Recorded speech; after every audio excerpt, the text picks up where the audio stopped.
Well, good morning. It's almost good afternoon here at Atlanta Motorsports Park, just a couple of minutes away from that. It is a beautiful day in northeast Georgia as we look over those great mountains all the way up into the North Carolina area. Glad to have you along with our broadcast, and those that are here at the track, glad to have you here as well. I'm joined today in the booth by John Matthews and also by Bill Rigdon. We're going to be bringing you the commentary throughout the day and seeing some great racers and some great action on this tremendous race course here at Atlanta Motorsports Park. And right now it's time for our invocation and our national anthem, and I'm going to turn it over to John Matthews right now for today's invocation. Thank you, Charles. If you're here on the property, I ask that you please rise and remove your hats. Dear God, thank you for this day that you have given us, an opportunity for us once again to enjoy the sport, the activity we love, racing. As the time of Thanksgiving approaches, God, I just ask you, give us a safe week leading up to Thanksgiving, a time with family, and a time to be grateful. For today, I ask that you keep all of our drivers and our course marshals safe so that we can be back again tomorrow to enjoy some more racing. I lift this all up in Jesus' name. Amen. And now, ladies and gentlemen, our national anthem.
And as you see Old Glory on top of Flag Hill waving in the breeze, the ever so gentle breeze here this afternoon at Atlanta Motorsports Park, we bring in our third partner in our broadcast today. Bill Rigdon is here. And Bill, it's rare that we get an opportunity to have John Matthews and you and then Steve Newbold. We're going to bring him in a few moments. What a great group I get to work with today. Well, it's early yet there, Charles.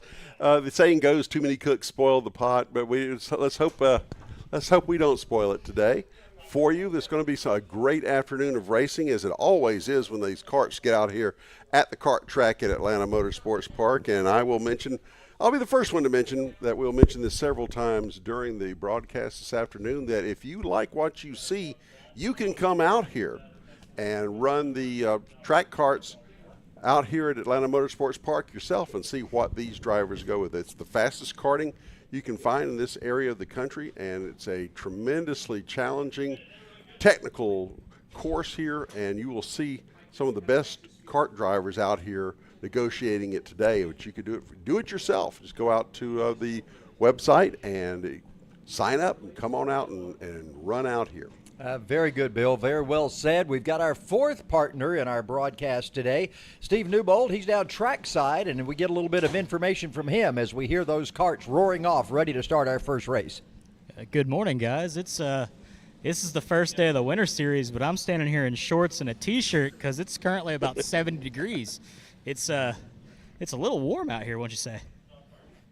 It's a great day. And by the way, you see that LRR on his shirt? Check him out for Liberty Racing Review. If you want to get the latest in all of motorsports, they cover everything that's moving in the world of motorsports. Check them out at Liberty Racing Review. We've got karts on the track right now. John, we got a great race getting ready to line up, and we'll see if those drivers are going to be able to get this first time by, get a green flag. LO206 Junior and Cadets will be on track for their 10-lap pre-final.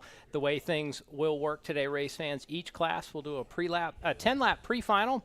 The way they finish in those pre-finals will set up their starting lineup for the 12-lap final race later in the afternoon. Looks like a fall start, so the teams will take the cutoff and try to get lined back up. This LO206 class, Charles, I think you'll agree, has been the most competitive and entertaining all year round. And these are those, we can see we have the two groups on track. So one is junior, one is cadet.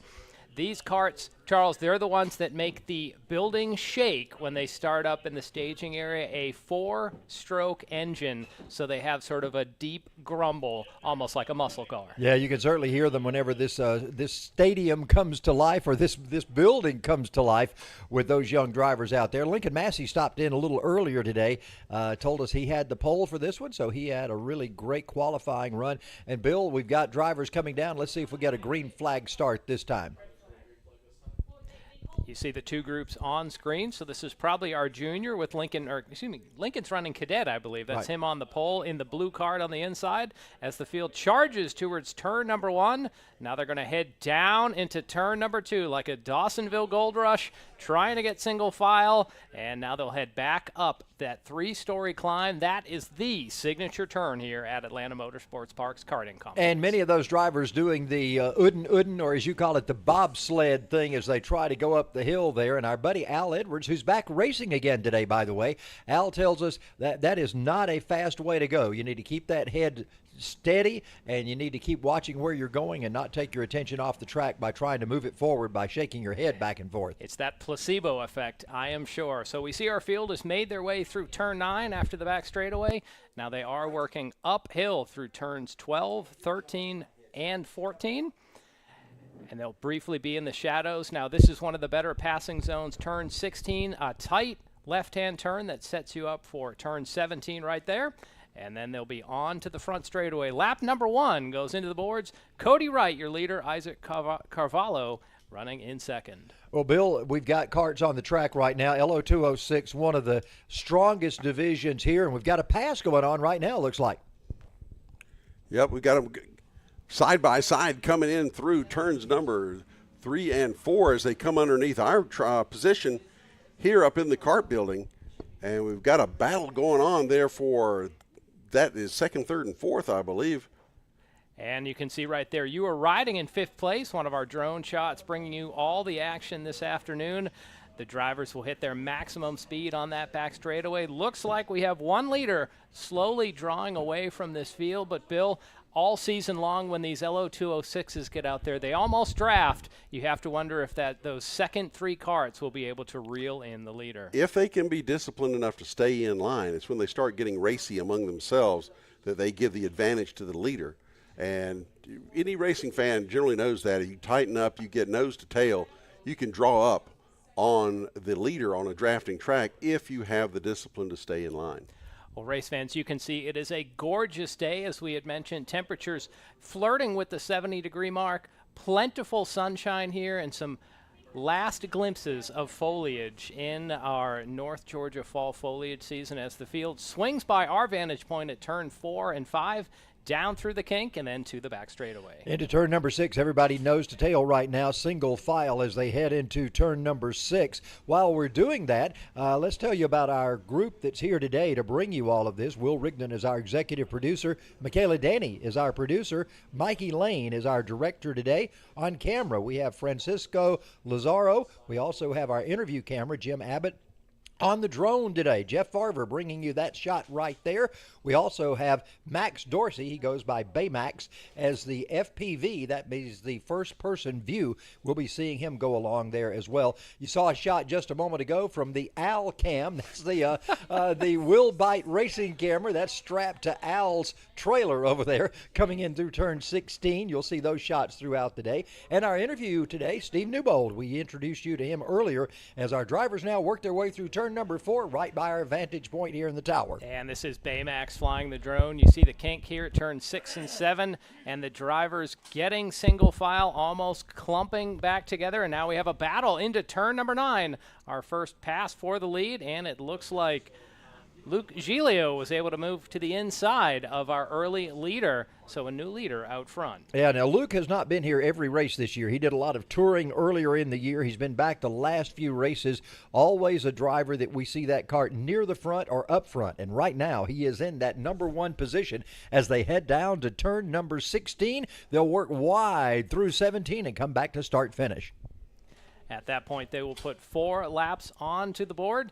Total distance is 10. Once again, this finishing feature order will line up how the drivers will start in the 12-lap final later today. And Charles, I know we've seen some great races in the LO206 family of classes. We're seeing Cadet and Junior. For our younger drivers, think of Cadet as elementary students, Junior middle school students. Later we'll have the seniors out there, more of high school age students. So hard to think of them as kids, but that's really what they are out there to us, enjoying a Saturday afternoon. And John, it always amazes me when I run into these kids at the lunch line or if I run into them on the racetrack and they come up and introduce themselves. I always think they're going to be older than what they are. We talk about these names and we kind of remember that each of these are stars in their own right. And these little 5-6-year-old kids walk up to you and introduce themselves, and it always takes me aback a little bit. Well, it looks like we have some slicing and dicing through turn 16 and 17 on our Will Bite Racing camera there. And now the field charges back down the front straightaway. Luke Giglio just a kart length ahead of Cody Wright as they charge once again down into turn number 2. Race fans, that U-turn is preceded by a 3-story drop, and once the karts make the U-turn, they will go back up the 3 stories. Charles, you were talking about the bobsledding or the Uden.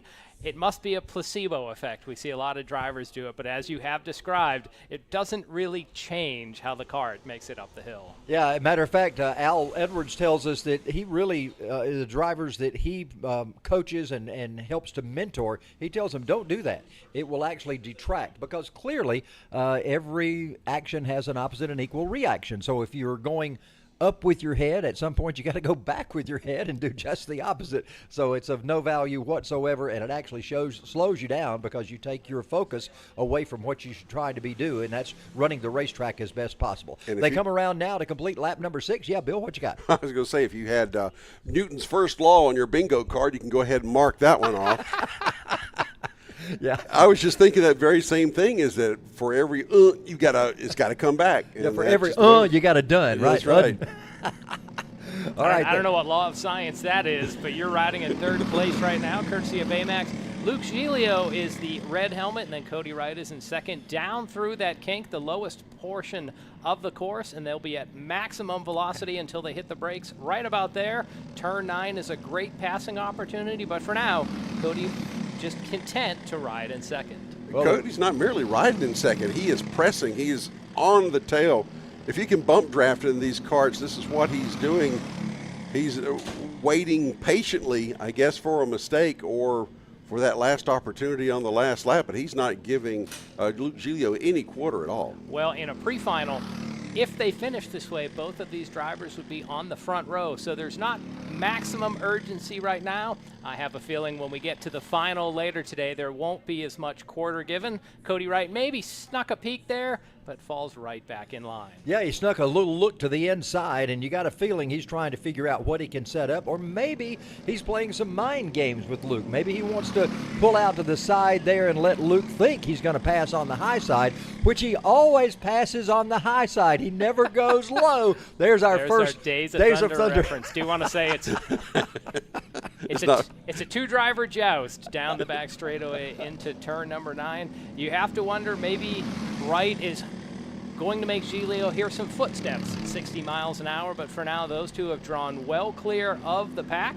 You don't see anyone else in the shot for the moment. And they're completing lap number 8 as they come by in turn 16 and 17 in just a moment, and that will give us 2 to go in this pre-final as we set the field for today's final racing. And we notice the awards that they're going to be giving this afternoon or tomorrow, both days. What great awards they've got to give out. I think the drivers are going to be impressed. Yes, they made little brake caliper awards for 1st, 2nd, and 3rd. We've been joking that they took the brake calipers off the rental carts because certainly the rental people don't seem to use them when they're out on track.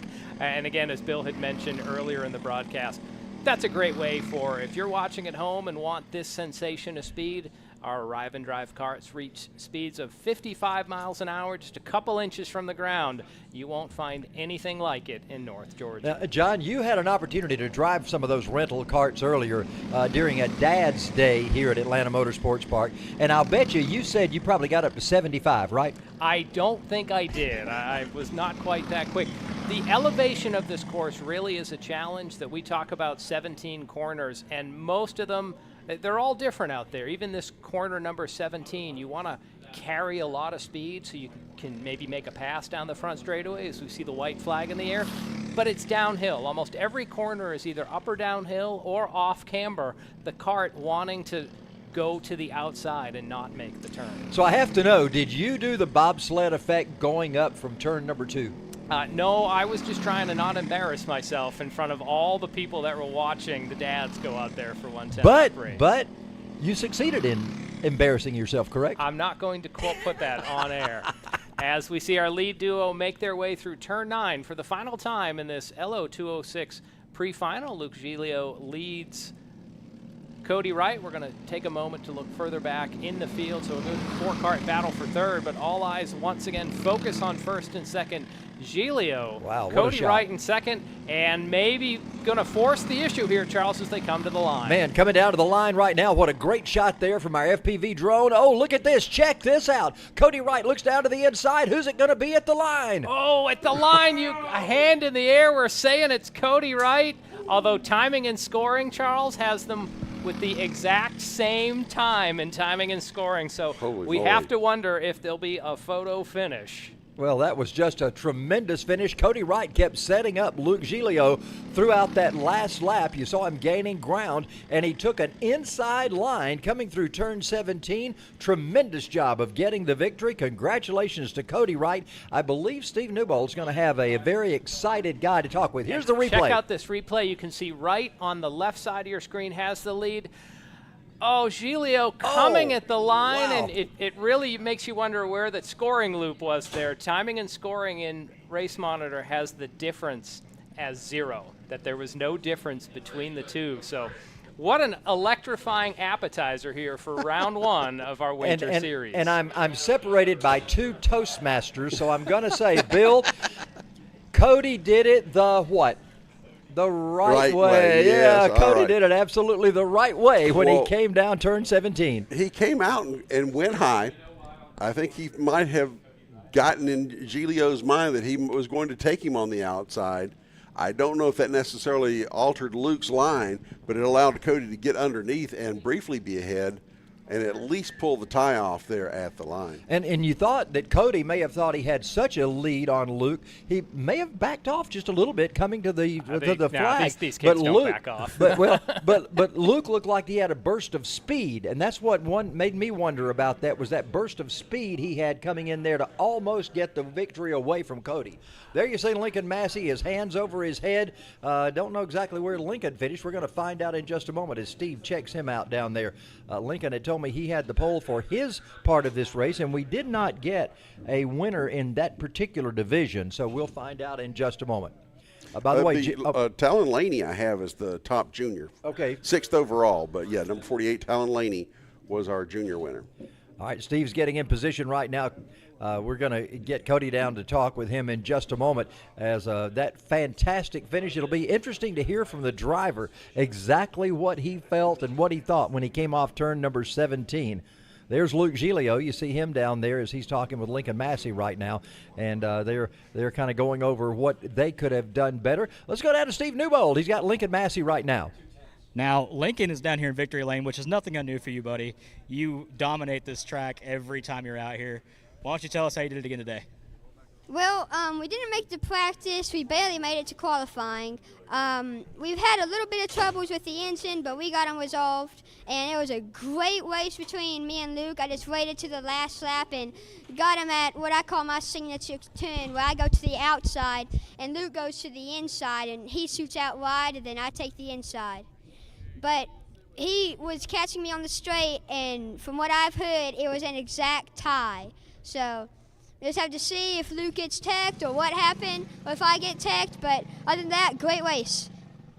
Awesome, and we're going to try to catch up with Luke in just a second when he gets over here. I'm actually not sure who won that race. Guys in the booth, do you have the results on that? Well, not only, Steve, do we not have the results, we had the wrong driver listed. We had Cody Wright listed as that driver when all the while it was young Lincoln. We did not know that. So it looked to us like timing and scoring had him by just a thousandth or so of a second ahead of Luke, but we'll have to find out the official finish in just a moment. Congratulations to somebody we call the wrong name the entire race, Lincoln Massey. Well, guys, I'm going to try to find Luke in just a second, get him over here. Victims Congrats, of the Lincoln. musical chairs, I guess. Yeah, Luke. We saw Luke talking with him in just a moment as they came by there after their finish. We've got the next group coming out online right now. We've got the shifter carts, and we're running tag masters and shifters together in this. Also, there's a tag senior out there. So Danny May is in the midst of that group as well with Oz Cheek and a couple other guys in that tag senior. So we'll be lining all of them up and getting them ready to go. Hopefully we'll get back down and get the words of Luke in a moment, and still waiting on timing and scoring to give us the absolute finish of that one where we'll know how to start the final. Right. Now, both of those carts will be on the front row for the 12-lap final, but here we go with shifter carts mixed in with tag, which stands for touch and go. Two-stroke engines are the power plant for these carts. And, Charles, really the shifter carts, when they go up that hill, it's almost like flat ground. Yeah. And we hear that higher-pitched whine. These two-stroke engines run a much higher RPM. Sometimes you'll see blue plumes of smoke come out the tailpipe for the gas-oil mixture they run, but those shifter carts really chew up the ground here at Atlanta Motorsports Park. And normally we try to say that we've got about a minute in each of the laps with almost all of these carts, but these guys run so much faster than a minute. They'll be down 55, 54 seconds. They'll get to flirt with the 49-second range. Wow, that's tremendous as shifter carts are on the track. Now, the question is, in this 2.5-mile course, or whatever we've got here, roughly 2.5 miles, are they going to be able to catch the tail end of maybe the tag seniors or tag juniors or tag masters? We'll see. Now, as far as the ages of these drivers, shifter carts are open, so it could be any age range. Tends to be older drivers, just there's a lot going on there mechanically as well as what the driver has to do. The tag senior class, think basically high school students. It could also be some college students.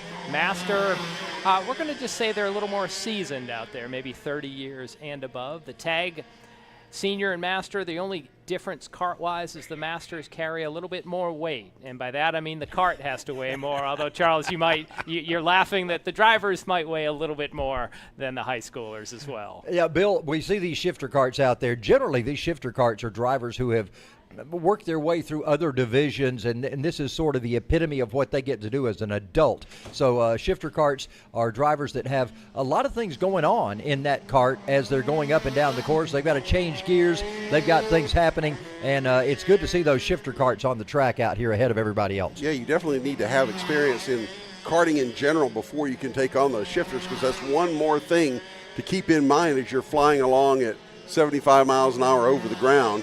2 inches off the ground or whatever, sometimes bumping it, I believe, on some of these dips. So, yeah, these guys are primo in the talent and experience, and, of course, the equipment propels them along a lot faster than any other divisions we have. And they compare a shifter cart to a Formula One racing machine. That's when you think of what they weigh and the power they put out. So these shifter carts, definitely the apex predators of the karting world. Yeah, on radio show Thursday night, I was talking to some kart drivers, and we were talking about tires and other things. And I said, well, thankfully you don't have to worry about shock packages on these things. At least that's one less headache when it comes to kart racing. No shocks. It's not a headache. So we look at our timing and scoring. Osley Cheek, your leader in shifter. This is not a misprint. Oz Cheek is leading in tag senior. Trust me, it's not the same gentleman driving 2 carts. There are 2 Oz's out there. Steve Frank, the man in the middle, he is running second in shifter. And right now the top tag master, Sean Akins, running in 5th overall. Yeah, I have not seen that name, Sean Akins, before. He must be our driver that we've seen, several drivers that are first time here with us today, and I believe he is possibly one of those. Well, before the races started, Charles, we had talked about we might see some drivers in different karts. This might be the point where a driver might age up to another group, might be the point where they want to try something, and as opposed to being locked in for the full championship season with the winter series, it's a shorter chance to try your hand at some things. We'll have a race today, and race fans, if you're enjoying it, same bat time, same bat platform tomorrow. You'll be able to catch round 2 of the series. Then we'll be back in action December 2nd and 3rd. Except they won't be on this track, they'll be on the main track that you see in the background. That's going to be an amazing day. Wow. I'm not going to be able to be here with you guys that day, but I'll be singing in the symphony that day. So not able to be here, but looking forward to finding out how that turns out. Look at that last lap time by Oz Cheek, the leader in shifter. 49.784 seconds. Wow. So there we see it. Drivers nibbling under 50 seconds. They come off turn number 17 right now, back down to start finish, and this should complete 5 laps for most all of these drivers. A couple of them did not get laps in, but we've got 5 laps complete for most of the drivers. They work their way now up the hill, coming by our turn 4 location here in the tower as they work down to the kink. We've not talked much about that kink today. That is an area that's very fast on the racetrack. You're pretty much wide open going through there, and we found out in the past going even too wide there does not work out through that kink. No, that brief camera shot we had was almost at the bottom of the kink. You get an indication right there from this shot. Look at how steeply the karts come off turn number 5 and then down into the kink. So a lot of elevation change. We talk a lot about turn 2, but also as we see there off turn 5, big elevation changes confounding the drivers. And they come by turn 17 once again. This will be start finish, 6 laps complete from these drivers as we still got Owsley Cheek up in top spot right now as he leads over Steve Frank in the shifters. Now from that point on, we've got Oz Cheek in the tag seniors, Sean Akins in the tag masters. So those are our drivers that are leading the way so far in these 3 divisions that are running on the track. Well, Charles, we've been talking about how fast these shifter karts are, but look at the best times given up by the tag seniors is really only maybe a second or 2. It isn't a whole lot of difference. Of course, a second is a lot in racing, but it's still pretty darn close. Engine-wise, these are pretty much the same engines. They do have a small radiator with them, so they are water-cooled. Some of the lower classes just run an air cooling system, but these are water-cooled engines. The biggest difference is the shifter has that 6-speed sequential transmission, and really where it makes a difference is up this hill. They can downshift to make sure that that engine is running at the peak part of the power band. Now, this is paddle shifters on these karts, is that No, correct? it's not paddle. It's their right hand operates a stick, and I think when they pull it towards them is to go up a gear, and when they push it away from them, that's a downshift. Their left hand would operate the clutch, which they only use when they start. Otherwise, it is, I'll say, tightly gripping the steering wheel. Gotcha. So we looked at some of the Legends cars last week. Similar situation where they actually have to use their right hand to shift. Yes, except here with the shifter karts, they're used to it. Last week on the main track, you took stock car oval track Legends, weren't used to shifting and had to adapt to taking their right hand off the wheel to work the shift. Wouldn't it be fun to run the Legends cars on this track? Turn 2 would just be a kerfuffle, would it not? Yeah, might be courting disaster at that point as 8 laps are on the board. Coming up after this, we're going to slow things down and I'll say grow things down. The kid karts will be out, and Charles, you had talked about 5- and 6-year-olds. The kid kart is literally 5- and 6-year-olds out there gaining some valuable experience. And we've talked about if you've got your sight set on the upper ranges of racing as an adult, you pretty much got to get started when you're 5 or 6 years old. It's almost like Olympic athletes now, having to start at a very early age to be able to progress through the ranks and be at the very top of your sport when you're in those optimal ages, the late teens and early 20s. Right now we're coming by for the final laps. Owsley Cheek is our leader in the shifter karts. They're coming through turn 16 and 17. Let's check them out. And we believe we will see the checkered flag in the air. There it is. Owsley Cheek, your shifter class winner. Another 49-second lap. So a great performance by Cheek. He will start on the pole for the 12-lap final later. Coming around in second, Steve Frank, also in a shifter. The next kart around should be Ozcheek the fourth, and he is running in a tag, so a non-shifter kart. He sweeps off turn 17, sees the checkers, and captures the class win in this pre-final. So do all the Cheeks go by Oz? Or is one considered Owsley and the other's Oz? We'll find out. Well, we will have someone that can find out when we do send it down to Steve Newbold down in the pit area. Yeah, we'll talk with him in just a moment. Bill, 3 different divisions running here. It's best of class, and we see the other winners coming along. Our tag senior, another Ozcheek, and, of course, the tag master, Sean Akins. It's always good to see numerous classes running and try to keep track of those drivers. Even though they may not be in the actual lead on the racetrack, they still are best of class. Well, when you're racing, it's best to have other karts around you. It's no fun out there by yourself, really.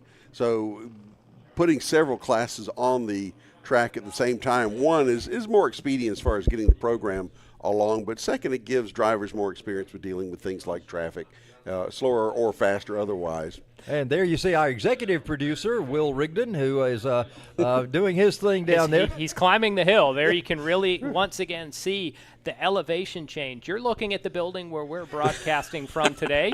And is there a doctor in the house? Will's skipping on leg day, so it's coming home to roost here. But you can really see how steep the hill is. They're coming down the hill, but definitely a lot of elevation change out of turn 5 down to the King. And it's a good time to tell everybody that Bill Rigdon, who's sitting beside us, is the father of Will. Do you want to claim him at this point or not? Usually it's the other way around. People ask if he wants to claim me. So, you know, he's the gatekeeper to my grandson, so I can't be too mean to him anymore. He knows that. He has leverage now. Exactly. His hand. That's going back to an old Seinfeld, yes. All right, let's go down. Steve, we've got a question. Do all the Cheeks go by Oz, or do some not use the nickname of Oz? Find out from this Ozly Cheek.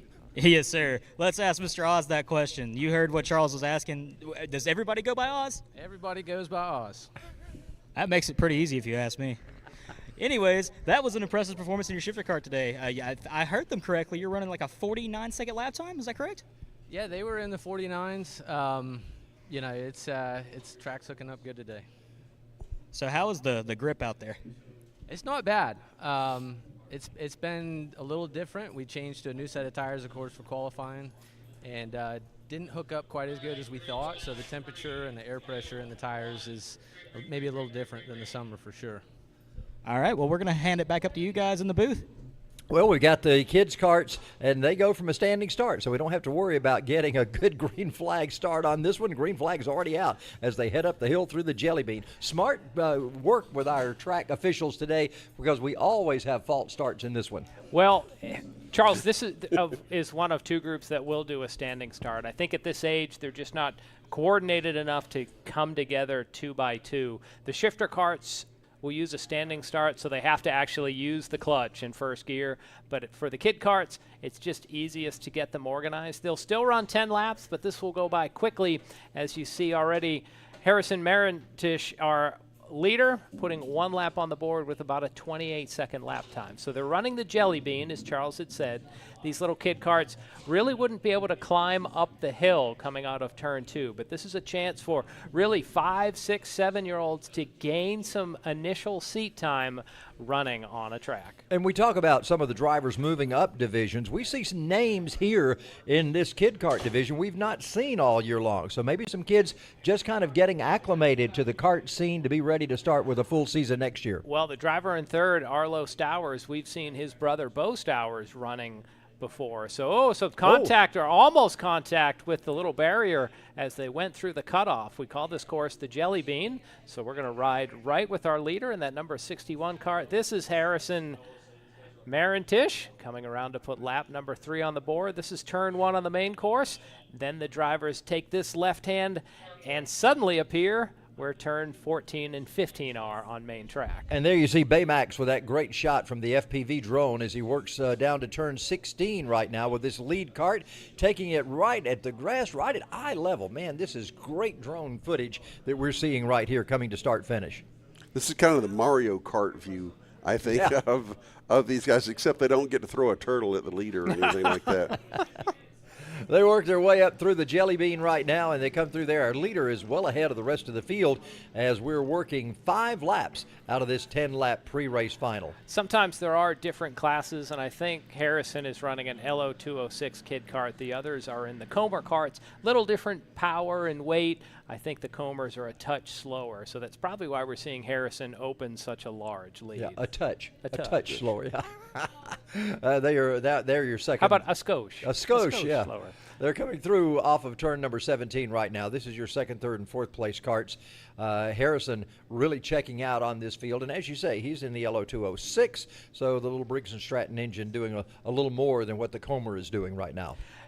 I think it was Arlo Stowers had the very Spartan-like helmet out there. So these kids like to have some fun out there, but I think Stowers had that red, almost like a broom up on the top of his helmet. There we can see it there. As it looks like Schomer went really wide off turn 16, but is able to gather it back in. I have learned to ask kart drivers now, tell me about your helmet. I don't care what color your kart is because I can't tell that, but tell me about your helmet. That's how I keep them separate. Oh, boy, we can see Stowers tried to almost go up on the curbs, cost a lot of track position, and that lets Schomer open up a safe distance as they're going to come around to put 7 on the board. He took a little more than a peek inside there, and it upset his line tremendously, and that may cost him any chance at second in this pre-final. It's that big wing sticking up off the top of his helmet that kept him going in a straight line when he should have turned. I'm trying to remember, is that Spartan or is that Roman? Was it the old Roman generals? Centurion, I think. Centurion, okay. Yeah. Or Marvin the Martian. I think of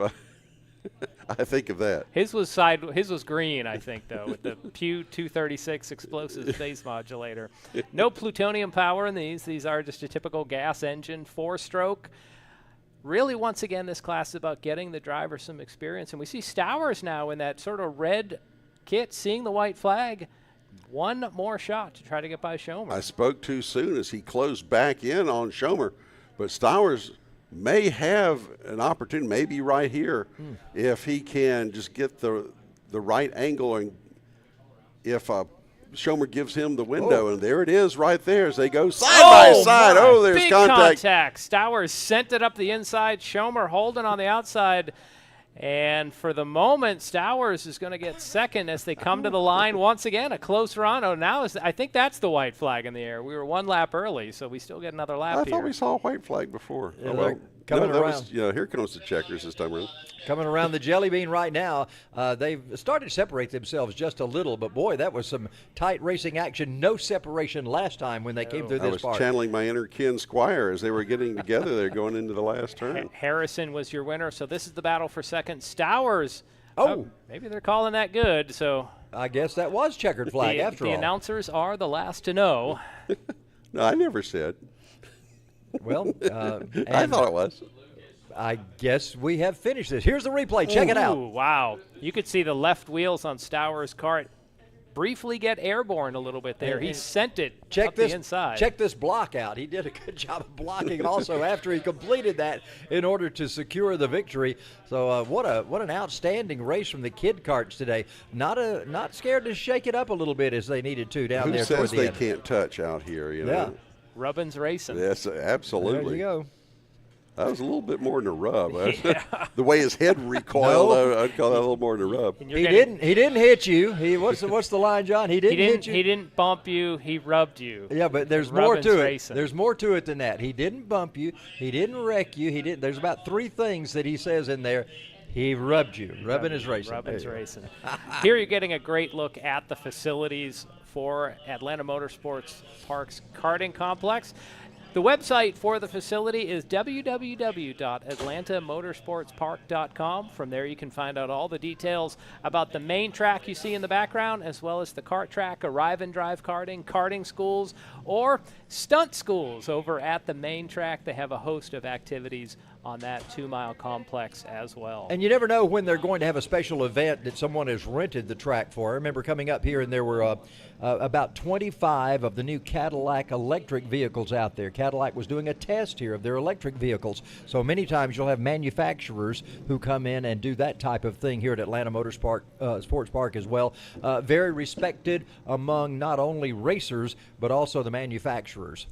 And on Google Maps, this facility is listed as a country club. And really, Yes. it is a country club for motorsports enthusiasts. Instead of holes at a golf course, we have that too. racing facilities. We have that too. There's a putt. There's Yeah, a we got a putting. putting green green. out Yeah. there. And of course the big swimming pool and the huge fireplace in the meeting room. You never find that at many tracks that we work at, John. Well, And race they're- fans, we have felt the building come alive once again. Our LO206 Master and Senior division warming up, and now you see them spilling out of the building down the hill. And Bill, you have to love that feeling when they roar to life, knowing that we're going to have a great race on I our had to hands in a set few my moments. had to set my feet flat on the floor just so I could feel that and experience it. And this is just going to be our Masters division. Masters division coming out on the track right now. Which typically means we have a horde of them, that they're too big to That's run right. together. And of course they're more experienced, a little older drivers in this one. So always looking for a great race in the Masters. And who's that sitting on the pole? Number 711, our boy, the eponymous cameraman Al Edwards, will be starting on the inside of row 1 in the 711. So it's good to see Al back on the track after a long layoff. Yeah, and Al, he has quite a history at this racetrack. He had a devastating wreck a few years back, and just right here in turn 4, right in front of us, wound up in the tire barrier, cart flipped, and he had to take several months off to recuperate, and he became part of the staff here at Atlanta Motorsports Park. Good to see him back in a cart once again. They come by, getting ready to go slowly 2 by 2. It's the last time we'll see them in slow motion as they come down. Let's see if we get a good clean start from these experienced drivers in LO206 Master. They come to the line right now. Green flag hopefully will go in the air. It does. So we've got our race underway as we get ready for 10 laps of hot action. There'll be 2 by 2 through turn 1. Drivers will want to be single file as they do that Dahlonega Gold Rush down into turn number 2. I believe Al Edwards is the leader as they mostly get single file up the big hill. And I was waiting to see if Al did the bobsled thing after all the words he had said to us about not doing it. He stayed true to form and did not as he went up the hill. So these LO206 Masters, the same basic engine we saw earlier in the Cadet and Junior class. It might have a different slide, giving a little more power as they charge down into turn number 9, once again holding single file. Obviously, Charles, these drivers get to carry a little more weight on the sled. And there you see Al in that 711 tapping his head, wanting the drivers behind him. Hey, guys, let's get in line and let's just put some laps in. And I got a feeling that's going to happen because Matt Lassiter runs out of Wheelbite Racing, which is Al's company. So I got a feeling Matt's going to do exactly what Al says, get in line and try to pull away from the rest of the field. Well, he may do it for now. We'll see when they get into the waning laps. But for now, lap 1 on the board. Al Edwards leads Matt Lassiter, Chris Benson in 3rd, Austin Gargis 4th, and Chuck Teasley in 5th. And Bill, when we talk about those drivers getting in line, that as Al will say, that works well until the last lap. Last lap, it's every man for himself. Do what you got to do. Absolutely no team orders here. But I thought tapping your helmet meant you needed relief. And I was thinking, does Al need relief after just one lap? That's in football. That's in football. Here it means let's get lined up. Our top 3 starting to draw away from the rest of the field, showing the power of the draft. Edwards, Lassiter, and Benson just about nose to tail through turn 9. That's exactly what Al was wanting to do. Separate 2 or 3 or whatever drivers from the rest of the field so they could fight it out amongst themselves. There you saw Benson taking a quick look to the outside on Lassiter. He tucked back in very quickly, single file. So you're going to ride in 4th place as our field sweeps through turn 15. They'll be on the brakes here into 16. Once again, staying single file. Charles may be taking notes. We saw that happen in our first race. The big pass was made through 16 and 17, so maybe Lassiter and Benson just making some mental notes about where they might be able to get by the steely veteran out front. And we always talk about an action corner. Usually that changes race to race. Right now, action corner is 16 and 17. It has been so far today in almost every race.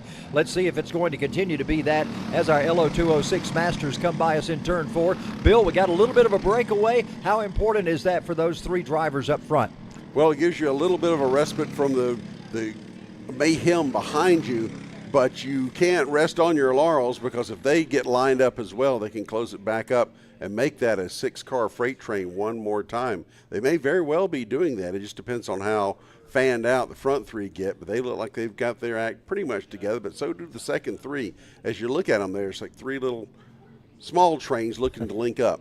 You see Al taking a quick look back behind him. There are a few areas on the racetrack where you can look around and see how closely everybody is getting up to you behind you. And I think more than looking at to see where Matt Lassiter was, he was looking to see how far a breakaway that those three had from the second pack. Now you've got some side-by-side stuff starting to go on, John. And when those second trio starts getting side-by-side, we should see our lead group pull away. But, Charles, I almost noticed Edwards took a unique line down into turn number 2. He wasn't all the way out to the curb, so maybe he's still trying some things, as now we see Lassiter willing his teammate down through the kink and up the back straightaway. Matt's trying to look to the inside of his teammate Al Edwards and gets back in single file. Now you'll notice when they come up the hill, they come through the S's right now. When they get up to turn 14, Al really protects that inside of turn 14. Many times drivers will try to make a pass there, which is not considered very much of a passing area. Right here, Al really protects the inside of that corner. So with just 3 laps in the books, everyone seems content to stay in line for right now. Edwards leads Lassiter and Benson as they come down to the start-finish line. That second trio fading into the distance. We should have a 3-man battle for the win. Bill, we were talking about draft earlier. You mentioned that from these drivers. As long as they stay together like that, that distance grows back into the second portion. We saw Lassiter pull out just a moment ago at start-finish, and that kind of breaks the draft. They don't want to do that. They want to stay pulling away from this second group of drivers. Well, there are so many little technical things you can do to pick up a 10th or lose a 10th on a single lap on this track, and whether it's staying in line or taking the perfect line, or just getting a little squirrely, as we saw there for a second. It all makes a difference. It all adds up. And as we see from the Mario Kart view, we've got a little battle there for 4th, or at least a look inside. And one of the things you can do here to mess with the guy in front of you is to feint a move to one side, get him to move to block, and then open up the place you really wanted to go. We'll see that attempted, and it sometimes succeeds, but it depends on the savviness of the cart in front of you. But they are starting to mix it up there in that second 3. Yeah, well, even the top 3 drivers, you saw a moment ago where Lassiter in turn number 9 went a little wide. Chris Benson tried to take advantage of it, and before you know it, Benson was lagging behind by about 3 kart lengths because of that little move that Lassiter pulled. Now he's trying to work his way back up and catch those top 2 once again. You're right, Charles. Benson almost became unhitched there. He's hoping for a nice smooth pass down the back straightaway as Lassiter sticks his nose into the wind for a moment, pulls back in behind our leader Edwards. So the top 3 once again single file and drawing away from their competitors. So is Matt playing mind games with his mentor already? Is he trying to get Al kind of messed up down there? By the way, we'll see the view from the Al cam coming up here in just a moment. Here's Lassiter up the inside of turn 14. Charles, you said he was protecting it, but now Edwards has the preferred line. Are they going to try 3 wide into 16? Lassiter goes to the lead. Will there be an undertake there? No. So new leader coming around to lap 6. The protege moves by the mentor. And you saw Benson looking up there to see who was behind him. Guess what? It was the drone that was right behind him. They head down into turn 2. Baymax is in 4th out there right now. A little bit of a tap there got Benson out of shape going into the turn there. Yeah, and as our leaders are battling, now look behind them, 4th, 5th, and 6th are reeling in the top trio. So a big shakeup through lap 6. Lassiter was able to get by Edwards. Benson was not, and suddenly it looks like Benson has been dropped from the lead duo. Yeah, those 2 guys up front, Al Edwards and, of course, Lassiter in the front of the field right now.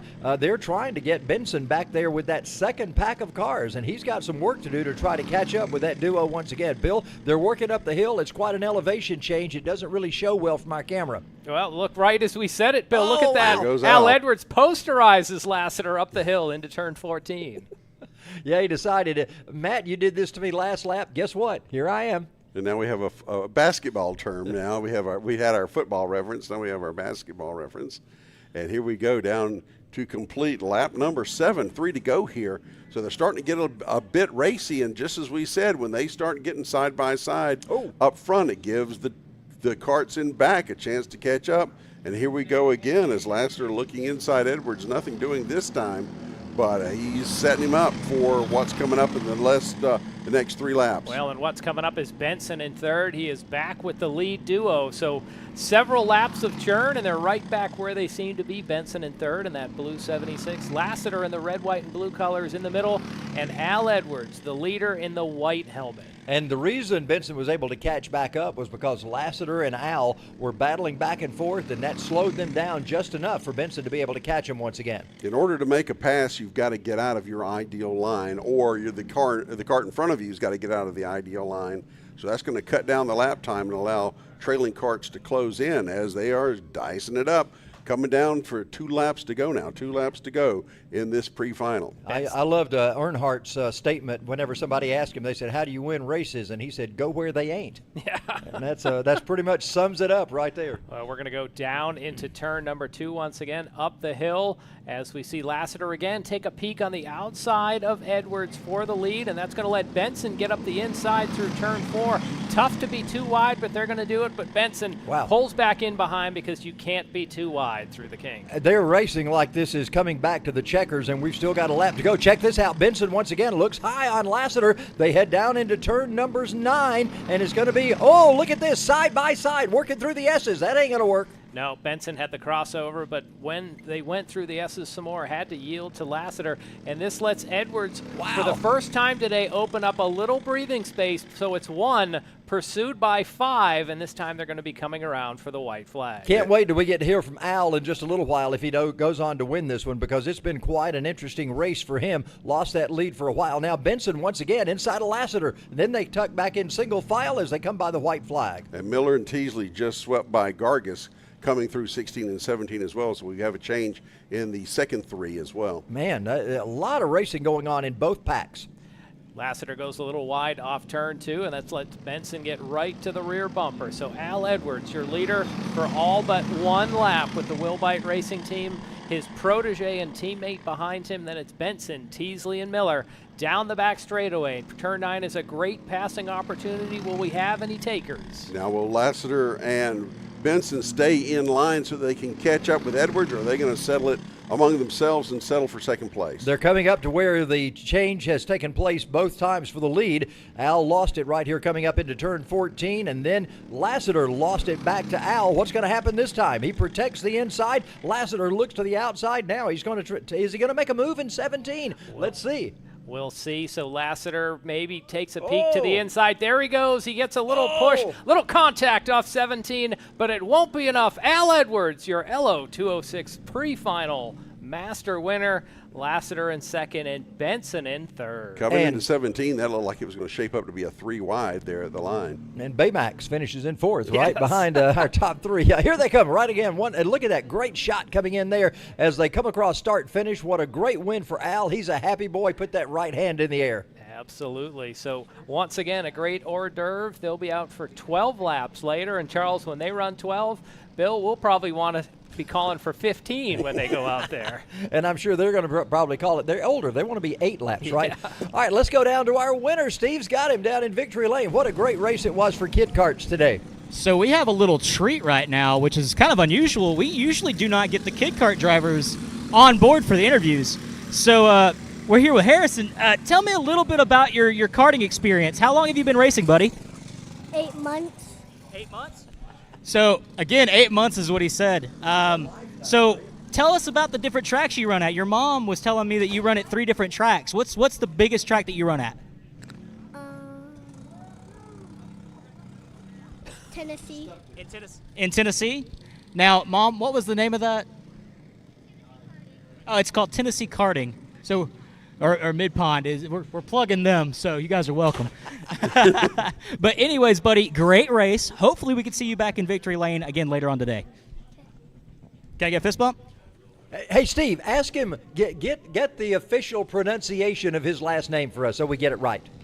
The official pronunciation of your last name. Do you know how to say your last name? Marriage. Marriage. Marriage. Okay, good. We wanted to know for sure. Thank you. Always like to get everybody's right name if possible. All right, guys, I'll send it back up to you. In the meantime, I'm going to grab Al real fast. All right, well, I'm going to handle this by saying congratulations to Harrison. I'll just leave it at that. There we go. And he said he's been racing for 8 months. Well, you got to realize, when you're 5 years old, 8 months is a long, long time. Percentage-wise, yeah. that's a pretty high percentage. Absolutely.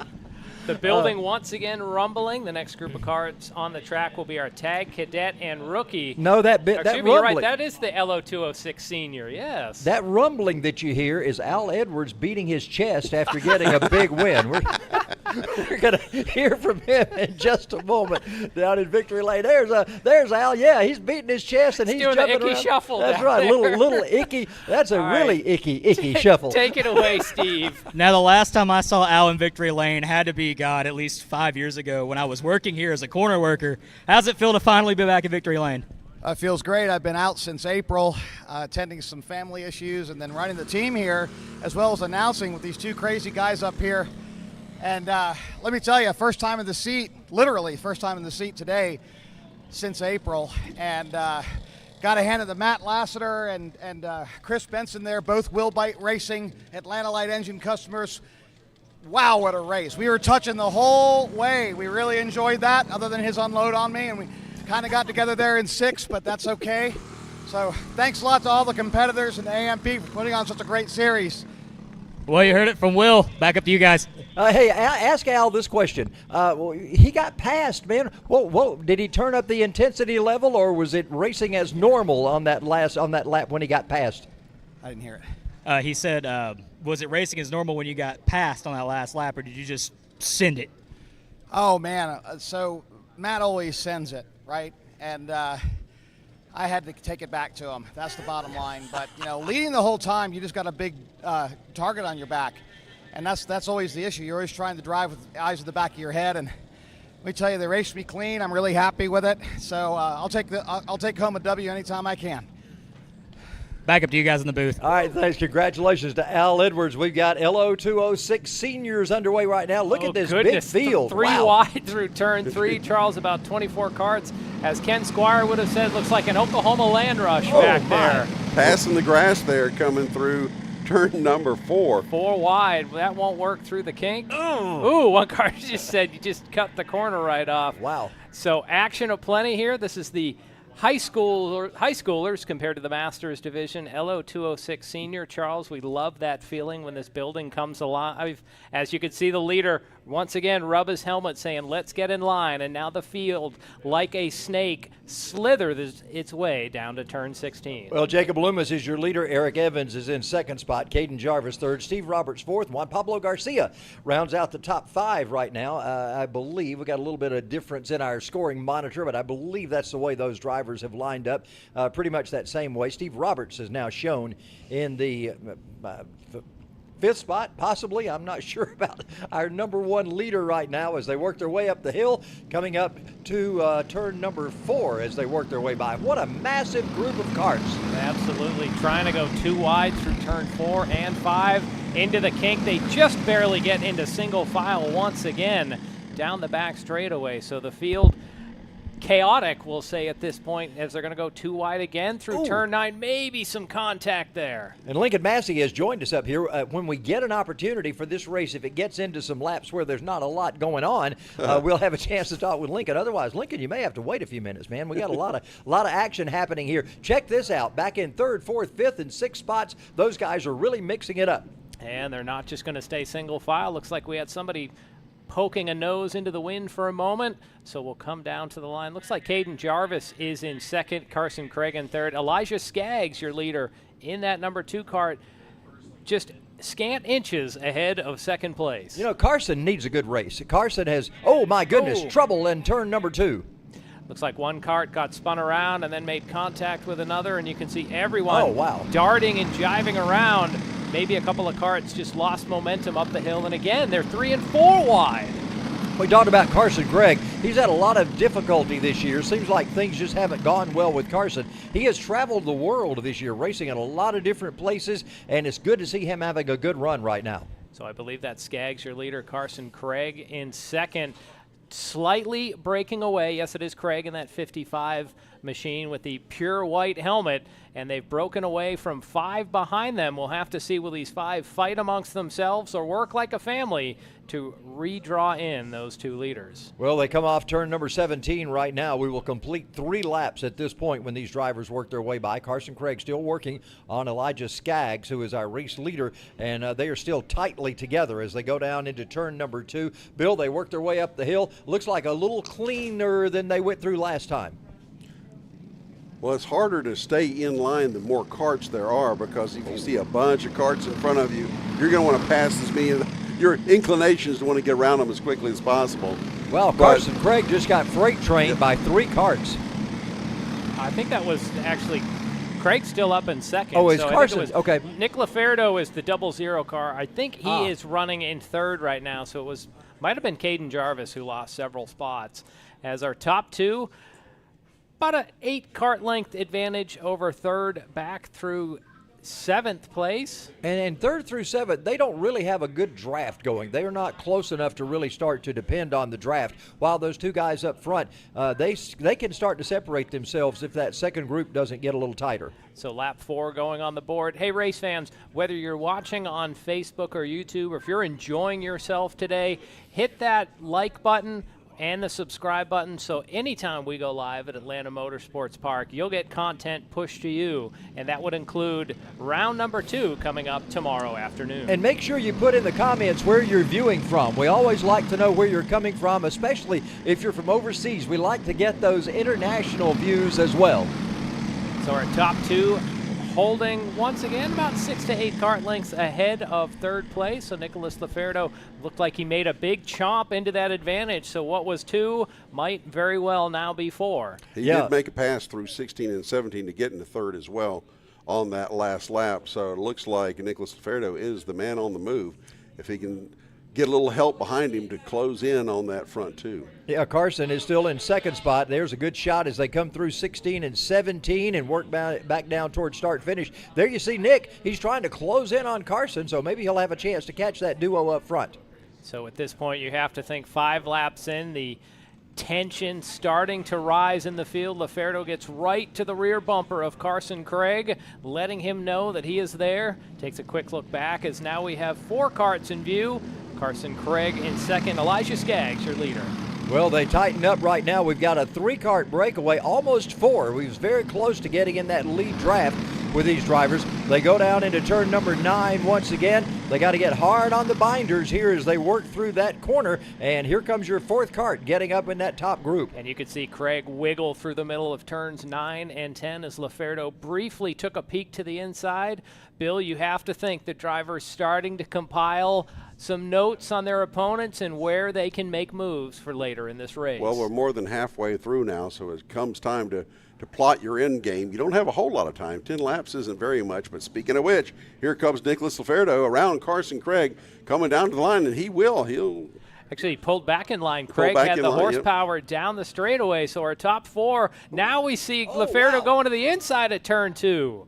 And Laferdo goes into that spot. He moves Carson Craig out to the outside. Carson's going to lose another spot with that momentum shift coming up the hill.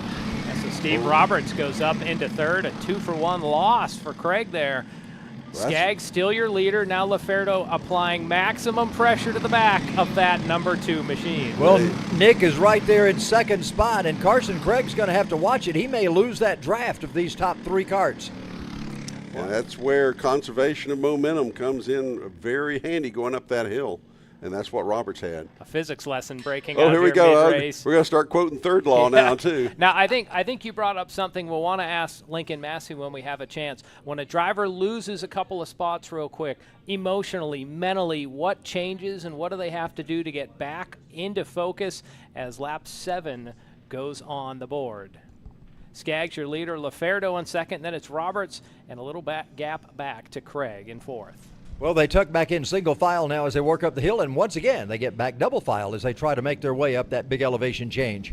1, 2 through 5 was a freight train there for a moment, but now they get a little racy back there for 4th position, and that will spring the front 3. Once again, Laferdo pressing on the rear bumper of the leader's cart. As they go to turn number 9, it's a great passing area, but they'll stay single file for this moment. Bill, I have a feeling Laferdo is just waiting for his shot here in the waning laps. And we want to welcome all the new viewers that might have not been with us before here at Atlanta Motorsports Park. There you see the beautiful condominiums that are here. There's plenty of great amenities at this country club atmosphere. We'd like to welcome you not only to what you see visually on your screens, but we'd love to have you come to the North Georgia Mountains and visit us as well here in Dawsonville, Georgia. Check it out at atlantamotorsportspark.com and see all the things that are available to you at this tremendous facility. We're right in the midst of this race right now, actually toward the end, working lap number 9 right now of this 10-lap pre-final. As you see, the top 2 leaders have pulled away. If you're enjoying this, they'll have a 12-lap final later in the afternoon. Laferdo pushing, willing Skaggs' number 2 Kart towards the front as there's 2 laps to go. And once again, that's a great passing opportunity. Laferdo not taking it. So, Charles, you have to wonder if we might see turn number 14 become the prime passing area. You know, we've always heard that turn number 14 is not considered a passing zone at this racetrack, but we probably see as many, if not more, passes there than anywhere else. And Alyssa Vasquez once told us that the reason is because nobody really expects it at that point. Well, I think any place on the track is a passing zone if there's half a cart width available. Somebody will take it anyway or make a stab at it as we get the white flag. Last time by for these guys in this pre-final. Will Laferdo be able to do anything with Skaggs? Well, right now, Skaggs has got the advantage. They come through turn 2. There you see part of that elevation going up the hill. They are really running at probably the slowest point on the racetrack when they get to the top of the hill in turn number 4. And they work their way by us right now down to the fast part of the track in the kink. Final time, they'll be going through that signature turn number 9 and find out what goes on there. And Skaggs tries to cover the inside. Laferdo goes up on the outside. Multiple bumps. Skaggs holds on through turn 9. Laferdo hoping to get one final shot through and he comes off the S's, shows the nose briefly, has to fall back in line. So Skaggs and Laferdo, your top duo. Here comes Laferdo again up through the inside of turn 14. Bill, Charles, this is a good one as here comes the rest of the field. Look at them all trying to vie for that top spot. Laferdo's out front. They come off of turn number 17 right now. Look at this, 3 wide as they cross start finish, beating and banging. It's going to be Laferdo with the win. Eric Evans, can you believe he came up and got second spot? Skaggs in third, Jacob Loomis in fourth, and you could have thrown a blanket over those top 4 carts. Wow, what a last couple corners. Skaggs and Laferdo really got into it heavy. And, Bill, that let the rest of the pack come and suddenly swamp our top duo. Yep, strategy is all well and good, but it goes out the window when you come down to that final turn. As we see that battle for third, bumping and bumping, you know, these carts aren't supposed to touch. And you know what? And we get to do it again later. They will race 12 laps later in the program. I thought you were talking about the replay. We got to do it again on the replay. We will get to do it again. Yeah. That's true. We can go home and watch this again too if we want to, but. And while we're waiting on our Victory Lane interview, can you hand your headset, or John's going to hand his headset over to our friend Lincoln Massey.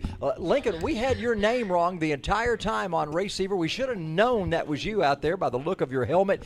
Congratulations. Take us through that last lap of yours. Well, that last lap was a challenging one. Me and him drafted, and I waited till what I call my signature turn, and I went to the outside. Luke went to the inside. I had my nose right there so he couldn't come back to the outside, and he shot out wide, and I got around him on the inside, but as a lot of people told me, it was an exact tie across the finish line until we got to tech, and Luke got teched for underweight. Oh, really? So, yes, so he was DQ'd and I was first. Well, now, let me ask you, you talk about your signature turn. That's 16, 17. Do you call that a combination of turns, or do you say 16 is actually your best spot to make a move? 16 and 17. Okay, so that combination of turns, okay? Yes. And when did you decide that's where it was going to be? Did you decide that like white flag, or did you decide it when you came through 14? Where do you say, I am going to make an opening to get through here? I decided on the last lap. Okay. What you want to do is you want to stay behind them so then they are under pressure and they make a mistake, like I think on the final 2 laps. Luke made a little bit of a mistake coming into turn 4. I got you. I think we're going to head down to Steve Newbold. I believe he's got Nick down there. What a great race this was. We're going to go down to him. Lincoln, hang on. We got more to talk with you. Let's go down to Steve right now. All right, guys, we're down here with Nick Laferdo, and I always like to call this LO206s of mayhem because that's what it is. You guys were bumping, banging. Tell us about that race. You guys were neck and neck the entire time. If I'm not mistaken, you came from 6th or 7th to 1st. Explain to us how you did that. Yeah, so I had a bad qualifying run, so I started 7th, and then I was able to just get a good start, go around the outside of turn 2, pick up a couple positions, come up the hill, and I was able to pick them off one by one. And yeah, like you said, mayhem, man. Bumper to bumper, wheel to wheel, Rubbins racing. But it was good. A lot of good passes out there, a lot of good racing. Me and Ryan had a good race together there at the end. So it was a good race for us.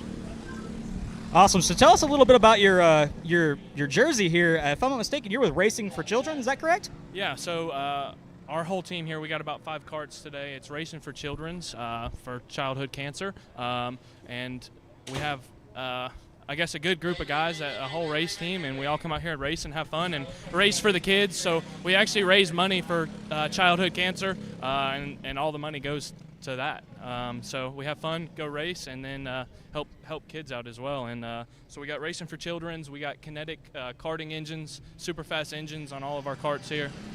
So yeah, and we got Doug Evans tuning them. So it's a good combination. Good talking with you, Nick. I'm going to send it back up to you guys in the booth. Thanks, Steve. Thanks, Nick. We've got our tag cadets and our tag rookies on track right now. We'll get to them in just a moment. Lincoln Massey is still joining us here in the tower. And Lincoln, you, of course, are looking to move up in the karting world. There's no question about that. What's the next step for you? I think the next step for me will probably be KA100 Junior. That will be my next step. I want to go there. My friend Oliver, he has convinced me to try to run in it, so I've decided that I will. And so now, Oliver Piatek, how long has he been racing in that division? Oliver's been racing since from the beginning of this year's summer series. When do we expect to see that move for you up to tag? Next year. Next year, okay. So next spring we'll start seeing you there. This your last time in your division right now? We're gonna see. We're not too very certain, but it might possibly be. Okay, you're going to start. You started pole on this one because you were fast in qualifying. You're starting on pole now because you were the winner. So tell me how's that's going to play into the beginning of this race. What do you plan to do? I know you want to stay out front the entire time, but what strategy do you go into this race with? I'm going to go into this with the strategy of trying to just keep the lead the whole time and try to keep distance between the carts behind me, and as long as I can do that, I might be able to pull it off. And not have anybody play head games with you, right? No. All right, all KA drivers, we need you to grid right now. All KA100 drivers, we need you to grid right now. Please grid all KA100s. And while Lincoln is turning that headset back over to John Matthews, Bill, bring us up to date on what we got going on the track. Oh, yeah, we've got a good one going here as Ryan Perez is taking the lead from the outset. He's been leading Evan Fry, and then Arthur and Nahapetian is behind him. We had a spinner there by the chicane coming into turn 16, and I did not see who that was. Was able to get back underway, but it was like that road was built. Yeah, they were he took a hard left turn into that and just looped back around it. It must be in a bus. He's driving through the bus stop. He just took a stop there. Yeah, exactly. It was. It made me think of the old pit lane at Nashville that used to run the opposite direction of the track. That is Luke Giglio's 168 machine. So once again, Tag, Cadet, and Junior on track. You could see briefly these are an air-cooled engine, but they are a two-stroke engine. So you could see all those fins coming off of the engine. That's how they cool these. It's just by air. And they've got that signature whine that we hear out of those two-stroke engines right now. You're following right with our drivers going down into turn number 9 right there. There you see the two top drivers, Ryan Perez and Evan Fry, as they break away from the rest of the field. They're in the Tag Cadets. Our first Tag rookie back there is, I believe that's going to be Ruben Greer, is our first Tag rookie on the field. So those two-stroke engines, that's like driving your leaf blower about 60 miles an hour? You know, I've heard a couple of those these last couple months in Georgia. Race fans, do want to let you know today is the largest field for a winter series event. We have over 100 carts on the property, so just shows some great growth as we have a little trouble off turn number 9. Be interesting if we can get a number. I think that's number 20, so that would be Ruben Greer, and that will at least bring out a local caution as he stares down dismayed at his cart. And that gives you a perspective of how young some of these drivers are. If you turn that cart up on its end, it's taller than the driver is. You're probably right. And there you can see where Greer is, a delicate spot between turn 9 and 10, so local caution out. Drivers just have to maintain their spot, no battling. And not the way Greer's day wanted to have his pre-final go. Bill, something we've learned over the past couple years doing these broadcasts, a lot of times when that happens, it's the chain that has fallen off. Unlike a car that has a drive shaft, a lot of times the chain that runs the gears just falls off. And when the chain goes, so does the go power. So that's one of those 50-cent parts that breaks and the whole thing goes down the tube. And exactly, but it's a tenuous relationship between the motor and the wheels. Well, you mentioned something a moment ago. You said it's like riding your leaf blower, and what came to mind to me was you have to be a pretty well-off witch to be able to have the riding the leaf blower. I imagine you are correct. Ryan Perez, your leader. Evan Fry currently in second. Then it's a gap back to third on a sun-soaked Saturday here in the North Georgia mountains at Atlanta Motorsports Park. Bill, you mentioned something earlier. You mentioned the name Ken Squire, and we want to send our condolences to the Squire family. Ken passed away on Thursday night, and a great man. I had a lot of experience with Ken. He was a great mentor of mine, and what truly the legend in motorsports announcing. He paved the way for so many of us, and he set in motion so many of the phrases and things that we use nowadays that hadn't come into being until Ken Squire came on the scene. I have found myself using Ken Squire phrases calling football even. So the one I remember the most, I think he'd always say they're going at it hammer and tong, and I always have loved that expression. Well, he really invented the phrase door handle to door handle. We won't use that today because they're not stock cars, but really founded Motor Racing Network and was the idea and the push to get NASCAR on live TV, which really had its opening chapter 1979 for the Daytona 500. Yeah, in that particular race, of course, the Northeast was completely shut down because of a huge snowstorm that had come through. Hey, wait a minute. That's my job, the meteorology part of the broadcast. Well, there were 3 channels in broadcast. That's my department, broadcasting. Okay. There were 3 channels in broadcasting. That's all we had at that point in time. And on CBS that weekend, we had an opportunity. Oh, a new track record. How about that? Check that out. Yeah, while we're talking, Ryan Hall, 59.4, 30 seconds. So a new track record being set. That is fantastic news. All right, back to the story of 1979. Ken Squire was broadcasting the Daytona 500. That was a very famous race. I consider that where the nation really got exposed to NASCAR because of so many perfect storm things truly kind of coming together there. As we had the big fight coming off the final lap whenever Cale Yarborough and Donnie Allison and then Bobby Allison got into the fight as well. Squire handled that as if he were a ring announcer at a boxing match just perfectly and was able to bring to the forefront NASCAR racing. And, they always say if you're going to fight, do it on my front straightaway. Don't do it in the pits. Want everybody to see it. And that's sort of the way that became about at Daytona that time. But Squire was such a great man. He taught me one great thing. I was announcing with him a NASCAR race, and he said, remember, half of the people here in this field don't know what car Dale Earnhardt's in. So every time you mention the driver, you mention the car number that he's in so that the fans will know who you're talking about. And always very personable with the fans and wanted to make sure the fans had the best experience possible. Well, that's the point. That's really what the job is of the announcer, is to enhance the experience. Maybe not necessarily not be the experience, but to enhance it and to point out the things that need to be pointed out without insulting the listener's intelligence. Yeah, all we do is just point out the obvious. Whatever everybody else sees, we see too. We just talk about it. But he did it with such eloquence, not just the words that he chose, almost poetry in motion, but the way he elevated common men to the status of heroes because they were doing things in your regular street car at 200 miles an hour. Common men doing uncommon things. Yeah. And Squire, he always called me Charlie. He never pronounced it as, but he always said, Charlie, now here's what you need to do. And he would tell me such a great man. Last lap is underway right now. White flag is out. They run door post to door post, as we'll call it, almost as they come up the hill. Wheel to wheel. This is the battle for third between Arthur Nahabatayan and Emma Schumann. Our lead duo has checked out, so there you see Schumann in that 184 cart at the back.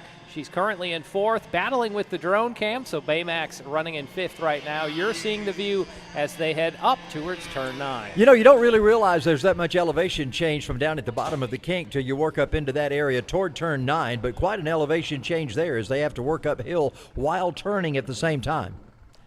So this is the battle for third. Once again, these are tag cadets. We do have a few tag rookies out on the course, and that's really just an age thing. I think rookie is really 7 to 9. Cadet taking on from about 10 to about 12 years old. As they come to the line, Ryan Perez was your winner. I believe he had the record earlier of 57.819 second lap time. So some quick times being set in this cooler weather. Well, it is a perfect day here. There's just enough sunshine on the track to give the track conditions to be a perfect yes. It's dry conditions, unlike last night when we thought it was going to be raining. A little bit of showers earlier this morning, but it has cooled off and actually warmed up. We're still out here in shirt sleeves, almost the end of November, and everybody's still enjoying beautiful shirt sleeve weather. Well, once again, we have said this is round number 1 of our winter series as you're seeing a drone shot down through where the driver's stage. We'll be back in action tomorrow afternoon, so whether you're watching on Facebook or YouTube, we just ask hit that subscribe button or the follow button so you'll get content when we go live, and that looks like our field of KA100 Seniors and Juniors setting up, and this is what they will see as they would come out of the clubhouse down towards the kink, and there you really get an indication of how much drivers have to climb on their way towards turn 9. And you're getting that first-person view of the entire race course here through turn 9. That's that difficult area that you have to slow down to get faster. Coming up through the S's, what little bit of S's we have here, past the safety car. Well, that would have been a shot. Yeah. And on up the hill and working the way up through. Now this is where we get into that area where people say you can't pass, and yet more passes happen here than anywhere else. And that's the highest part of the course right there as they come off turn 14. They work their way now down into turn number 16 and 17. Lincoln Massey says this is his signature turn, so we're going to, instead of calling it the Al-Cal term, I think the turn, that's going to be Lincoln's turn. They come by to start-finish, and there they work down the hill. So many side-by-side battles we've seen here today. Coming to the checkered flag, it has been a tremendous day of racing action so far, and it will continue with the Tag Juniors and Tag Seniors on the track next. I think they had to get Greer's cart off of out at the back of turn number 9. That's why we saw one of the safety vehicles, and there you can see Greer in the passenger seat and his cart not quite on the hook, as we would say in stock car races, but up in the back of the trailer.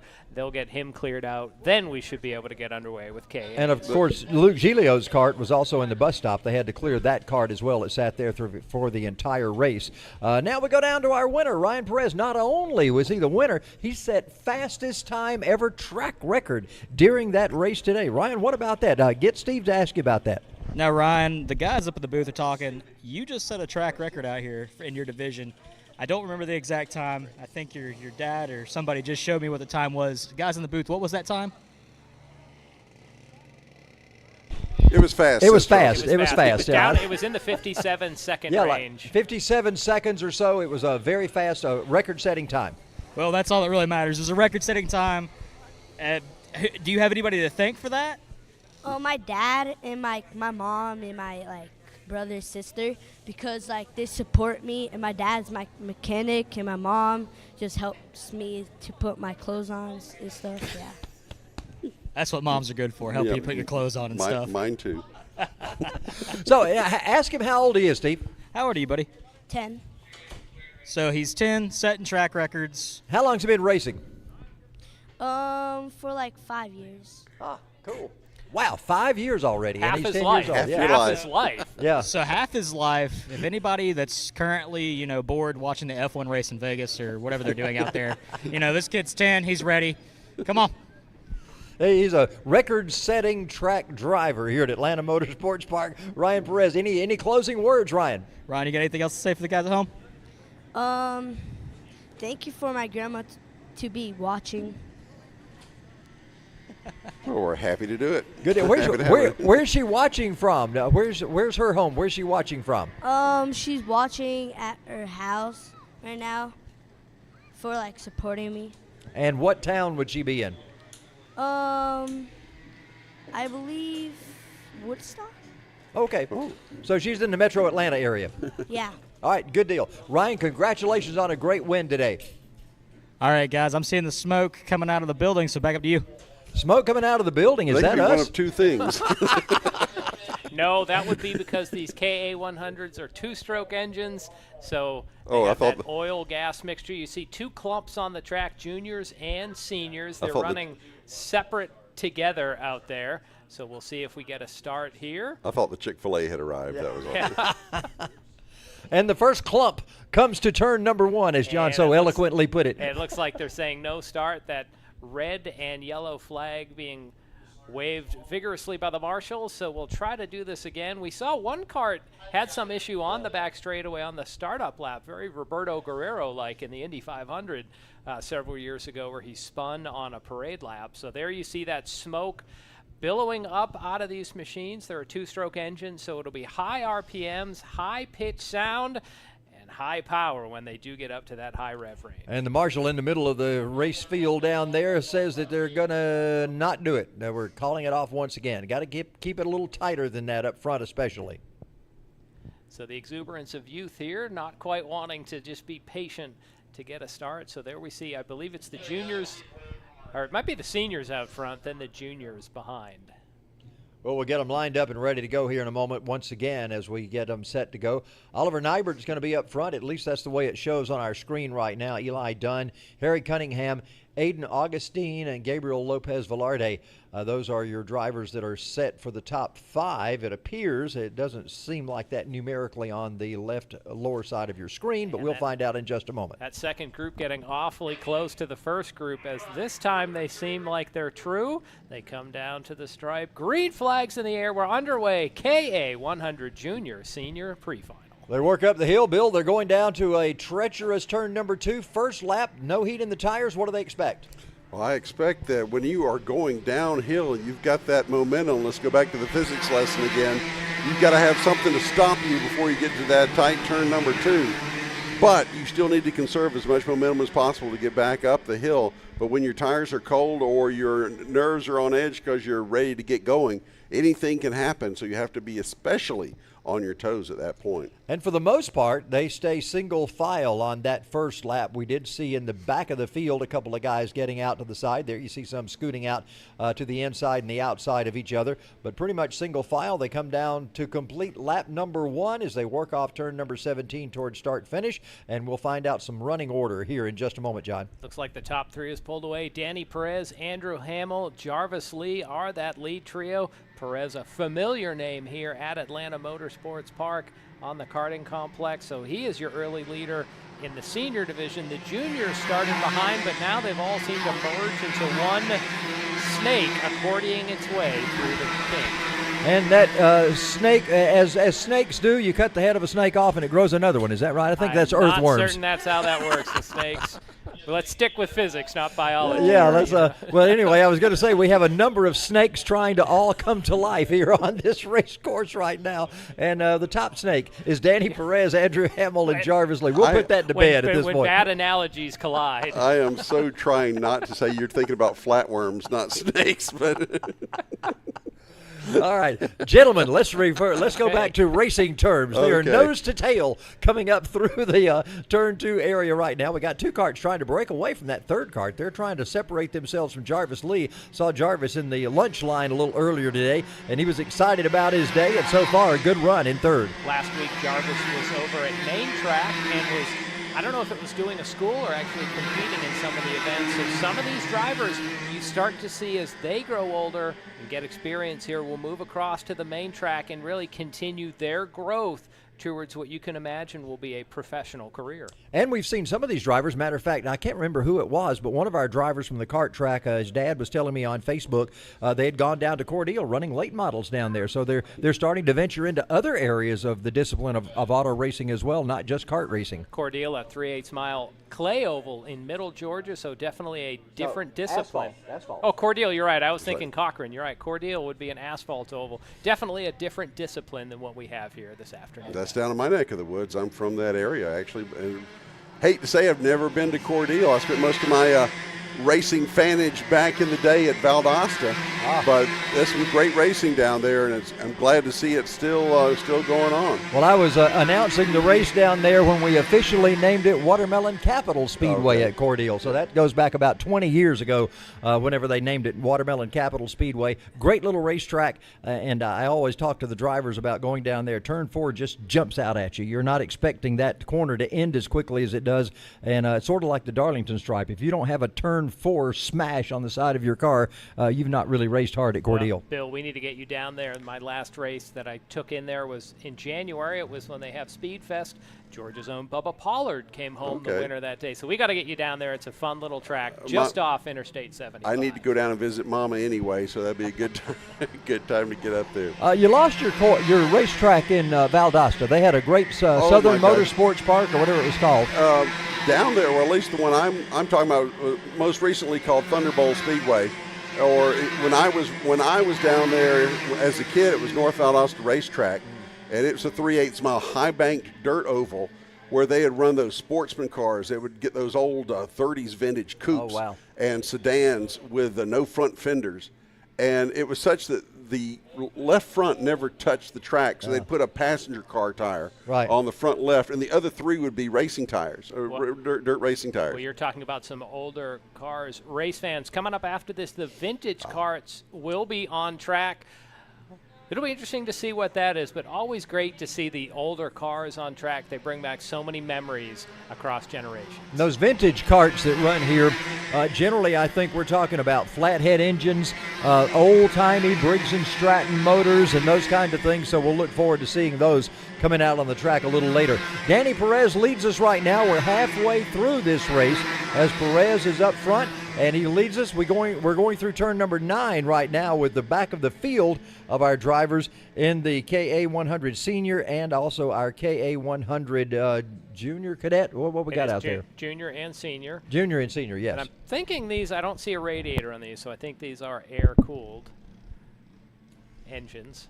Well, Johnny, going back to vintage karts, those among us who are not so seasoned, shall we say, won't yet have the appreciation for vintage things until it's your current thing that turns vintage, and then you come to appreciate it. So I know younger folks kind of roll their eyes at us older guys, being nostalgic about the way things were, but your time will come too, as the new things become old, and the newer things are the new shiny things are what's current, and you long for the old days. So, everything has its turn. Bill, I don't think we'll see an 8-track player on those karts, but I imagine we'll see a lot of the old when they were just really tubular frames out there, open tubular frames. We may see some of those in just a few minutes. And, of course, you always have those folks that are so dyed-in-the-wool old age. They say, give us back the great good old days of racing. And I said, oh, yeah, you remember whenever Richard Petty was running 3 laps over the second-place car? I'd take that.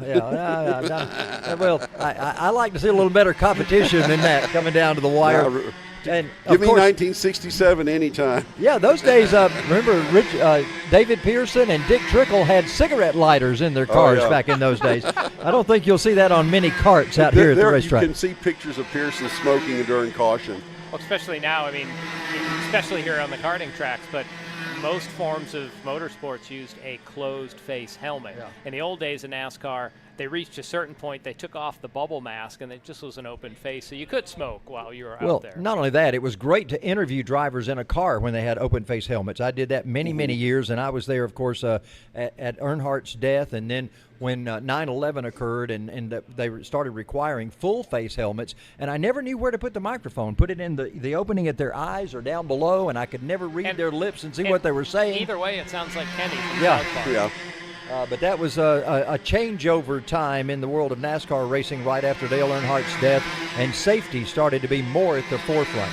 Right now, we see drivers with full-face helmets, and they're also smoking some tires as they head down into turn number 9. I wonder if instead of tires, if that might have been they get off the gas, and maybe you have a little puff of unburned fuel coming out the exhaust tips, because we haven't seen them in quite that angle locking up tires yet. Yeah, we talk about, we have a lot of, since we're all kind of NASCAR guys, we throw it back to NASCAR. You'll see when they let off the gas at a NASCAR race, you see a blue flame coming out. You don't see that here, but you do see that telltale puff of smoke. They're working last lap right now, final time into turn 2, John. Danny Perez, the leader, just you see a kart length or two ahead of Jarvis Lee, Andrew Hamill in third. Then it is a long gap back to Brant Estes, who is in fourth. So we're going to stay with our top trio down through the kink one final time. Baymax piloting us around. Can Lee or Hamill pull out anything? And there we see that plume of smoke when they get to turn 9 again. Yeah, Danny Perez is your leader, but Jarvis Lee is right there working on him. Can he make a last lap pass like we've seen so many times today already? They're into turn number 14. That is a signature turn for some of these drivers. Perez didn't do it there. He stayed ahead right now, but look at Lee. Lee's on the outside trying to set up a move to the inside. Hamill may take advantage of this. Yeah, Lee might have cost himself there, but the outside momentum pulls him along for second. No one can touch Danny Perez, your KA100 Senior pre-final winner. We're going to come to the line and see who does get first in the junior division, as this is a race within a race. We've had a bunch of seniors come across. Harry Cunningham, the first junior in 10th place overall. And as we get ready to head down to Steve Newbold in just a moment with our Victory Lane interview, Al Edwards has joined us up here. Have you stopped the fist bumping yet and the chest beating from your win? that perma smile he has. Yeah, that was a lot of fun. Wow, it's good to be back in the seat again, that's for sure. Yeah. If my wife is watching us, sorry, sweetie, I told you I wouldn't race. Well, I'm racing. Just the way it works. I told my wife I'm retiring. Sorry, honey, I'm not retired either. I'm going to announce it. Sorry, it's bottom line is that Matt and Chris Benson. So this is Chris Benson's really second season, first winter series, but second season of racing. Great job. He did a great job. He was actually faster than both of us. I think Matt Lasser did set the fastest lap, but he would get a little behind and then catch right back up, and he was really beating on Matt's bumper, and that's the reason why he unloaded me down there in 9. He saw us really get sideways, and that almost ended my race. So, well, now I will say this: when you were the first lap, you were going up and you tapped the side of your helmet, and Bill said he's tapping out, he's leaving the race. No, that was mean. Bump draft. I needed those guys. We need to get ahead of the rest of the pack. And ironically enough, when we all started dicing it up, the rest of the pack started to catch back up. And so, I try and just beat it into these guys' head. Last 2 laps is when we want to really race if we're that closely matched. And we were really closely matched. You see, Matt had me in David's Bend, and then I took it right back from him 1 lap later. So that shows that we were evenly geared, evenly powered. It was amazing. You were talking about get single file so you stay away. In the LO206 Senior race, we saw the top 2 get at it so hard, all of a sudden the rest of the pack just came back to them, and you suddenly had a 6-car melee. Yeah, bang, and that's a way to lose a race, And so what we have going on the senior though is really ironic. We have 3 teams. We have Will Bite, we have the Evans team. That's Ryan Fiorentorino, who led most of the senior race, and somehow has sprained his knee. Wow. I'm not sure what happened to him there, but he ended up 3rd in the senior race, but he's going to have to tap out. Sorry. And it's sad. He's a Will Bite team member. He actually has been off at college at Purdue, and he hasn't raced in, I guess, since August. We haven't seen his name in a while. Right. Yeah. So that's really a great standing. Carson Craig as well. So we're really good to see Carson Craig out there. All right. Let's go down to our Stephen Newbold as he's got Danny Perez standing by. All right, guys, we're here with Danny. He's kind of accustomed to being in this spot right here. Danny, this is your first win so far of the Winter Series. Walk us through it. Well, it was really simple. We started. This are my 2 teammates, so the dynamics have been great. We've been practicing a lot together. It's been amazing just being able to practice with such good rivals. So the race was pretty straightforward. We just started and went together. We started doing draft, lowered the times. We were just going fast at it, and it was a lot of fun. I enjoyed it a lot. Now, you guys saw from the stream at home, there is a lot of KAs today. It's not really normal that we have this many. I'm not exactly sure how many we have on grid, but how was it competing with that big of a field? Amazing. I love the challenges. I love having a lot of people, and AMP always brings amazing challenges with more people, so I'm really excited to the final. So let's talk about one more thing since I've got you here before the vintage race starts. Oh, actually, the vintage race has started. Well then, let me send it back up to you guys. I'll get back with him later. All right, thanks so much. Danny Perez down in Victory Lane. We're ready to go racing once again right now. On track at the moment, we have our vintage. Yeah, man, these are going to be good. Bill, Al, tell us a little bit about what vintage karts are. We're a little unusually they almost look, knowledgeable. a lot of that tubular frame rail almost look like they took a dune buggy and shrunk it down. Basically, so what you're looking at is the Nerf bars that are underneath the bodywork that we run today. We used to not have that FIA-approved bodywork. All that came through the FIA, Formula One. And this was just side Nerf bars so that if you made side-to-side contact, you wouldn't necessarily do wheel-to-wheel contact automatically.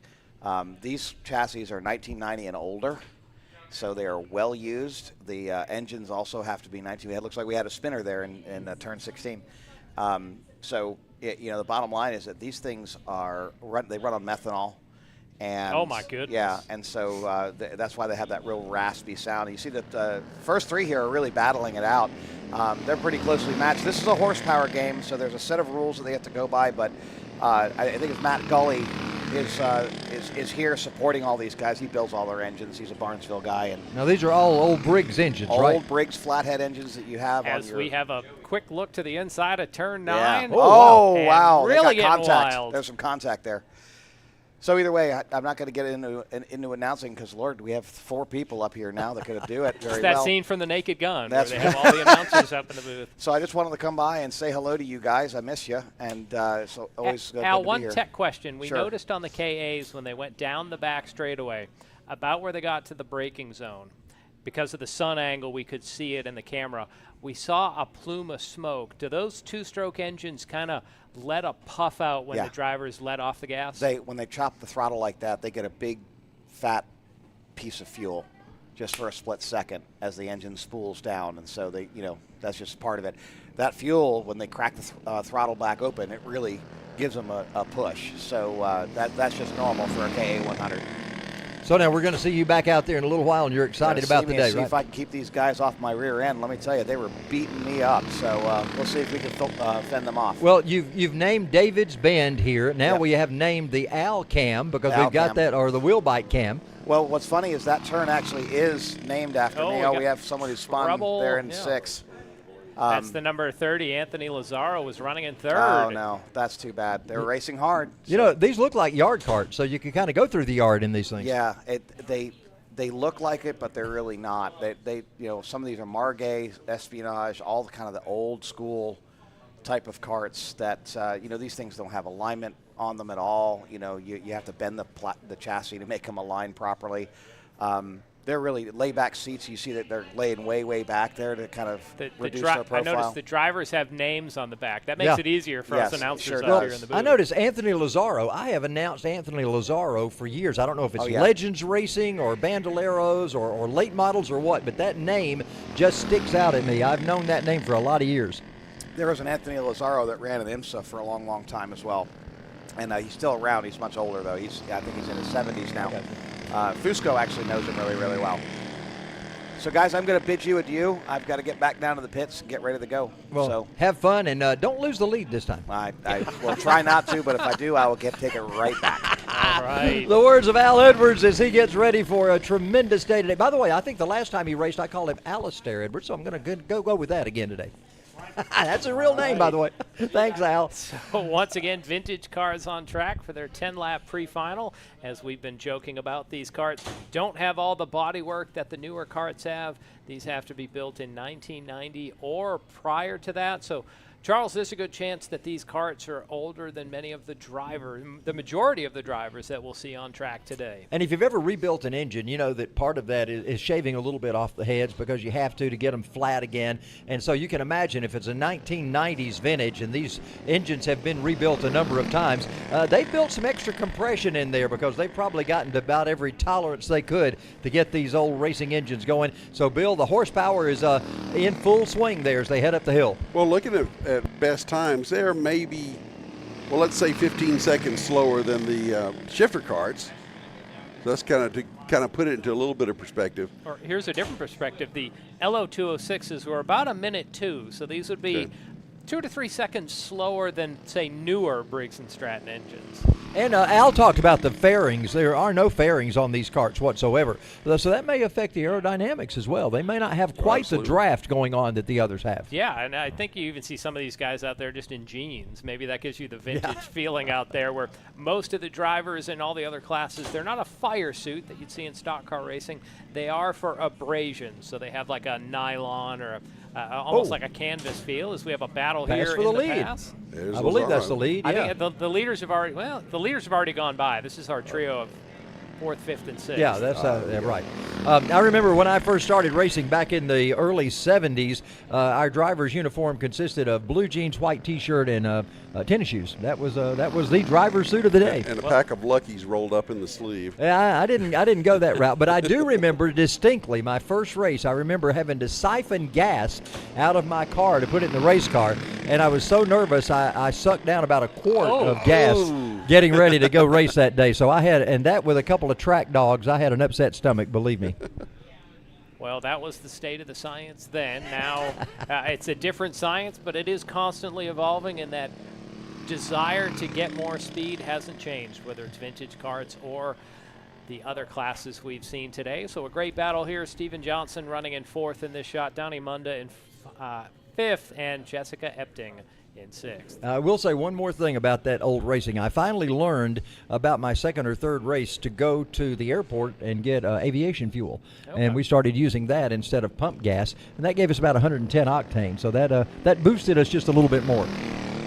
So yet another skill that Charles Head has is gas siphoning. So those of you who can't get the car started after the event today, just call up here. Which that kind of fell out of favor in the 80s. It seemed like it was a thing before then. Okay, they head up the hill right now. Let's change topics. They go up the hill. They come by our vantage point in turn number 4. And I learned very quickly I was not a good race driver, but I was pretty good at talking, so that kind of took over. They head down to the lowest part of the racetrack now and get ready for that signature turn number 9. Let's see if we got a pass in order coming up here. Once again, this is a 10-lap pre-final for the vintage karts. They were built in 1990 or before. Coming up after this, we'll get right back into it, as it looks like one kart was broken down on the side there, a marshal running over. We'll figure out which driver that was. It wasn't Philip Tidwell, who's been the leader. Coming up right after this, we'll get into our 12-lap final races, so don't go anywhere, race fans. You are seeing some great action here on track. I think Kevin Alvarez is all that's left of who isn't in the top 6, who that could be. One would think, well, here they come to the line, side by side. Actually, I think it was Lazaro in that number 30. Oh, yeah. They're nip and tuck through turn number 1. They get single file. You're right. He has fallen back to 6th.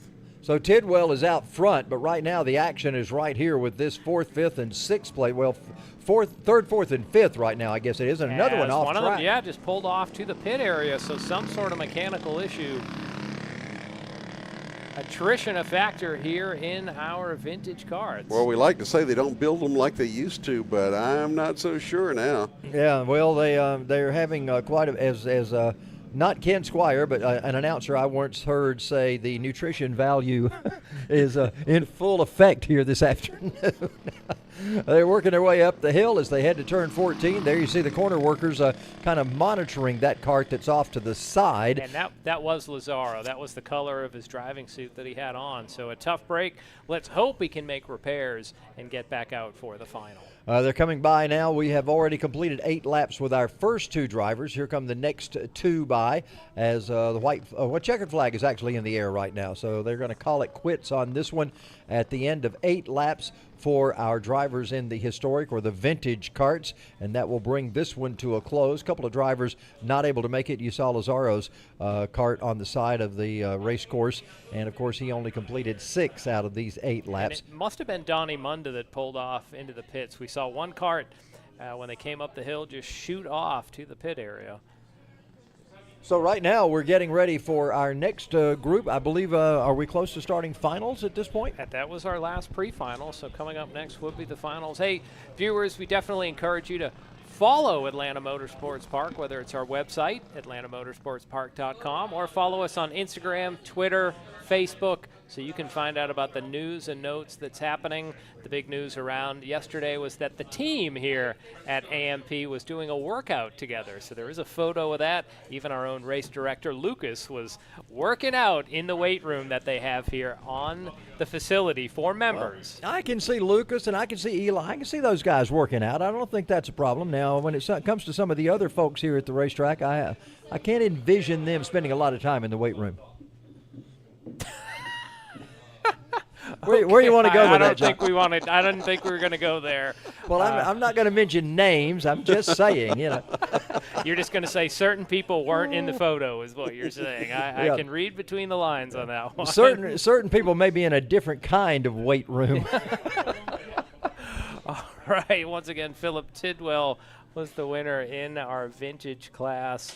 So a beautiful day here. You see nary a cloud in the sky, and there's our safety crew coming to pick up, we believe that is Lazaro's number 30 cart. Now let's stick with that shot a minute. I want to see how the action actually takes place. Are they going to roll that up? Is that what they do, just roll it up through the gate? I think they lower, just lower the back end I didn't know if 2 guys got by it and picked it up and set it over in the trailer or how they did that. This is like the guy that brings the lawnmower to do your yard. Just roll it up on the trailer and there you go. I'm back to the yard equipment references. I gotta say it's tough enough that the guy's car broke and they're making him load the car back on the hook there. So, all right, we do have word that our Stephen Newbold is down in victory lane with another driver. So once we get done with this shot, we'll send it down. Take it away, Steve. Guys, I'm here with Mr. Tidwell, driver of the number 6 vintage cart. Now, tell us a little bit about this vintage cart. They were saying they're flathead engines and that you guys usually run out at Barnesville. Tell us a little bit about that. They're 90 and below frames. That's what we're looking for, 90 and below.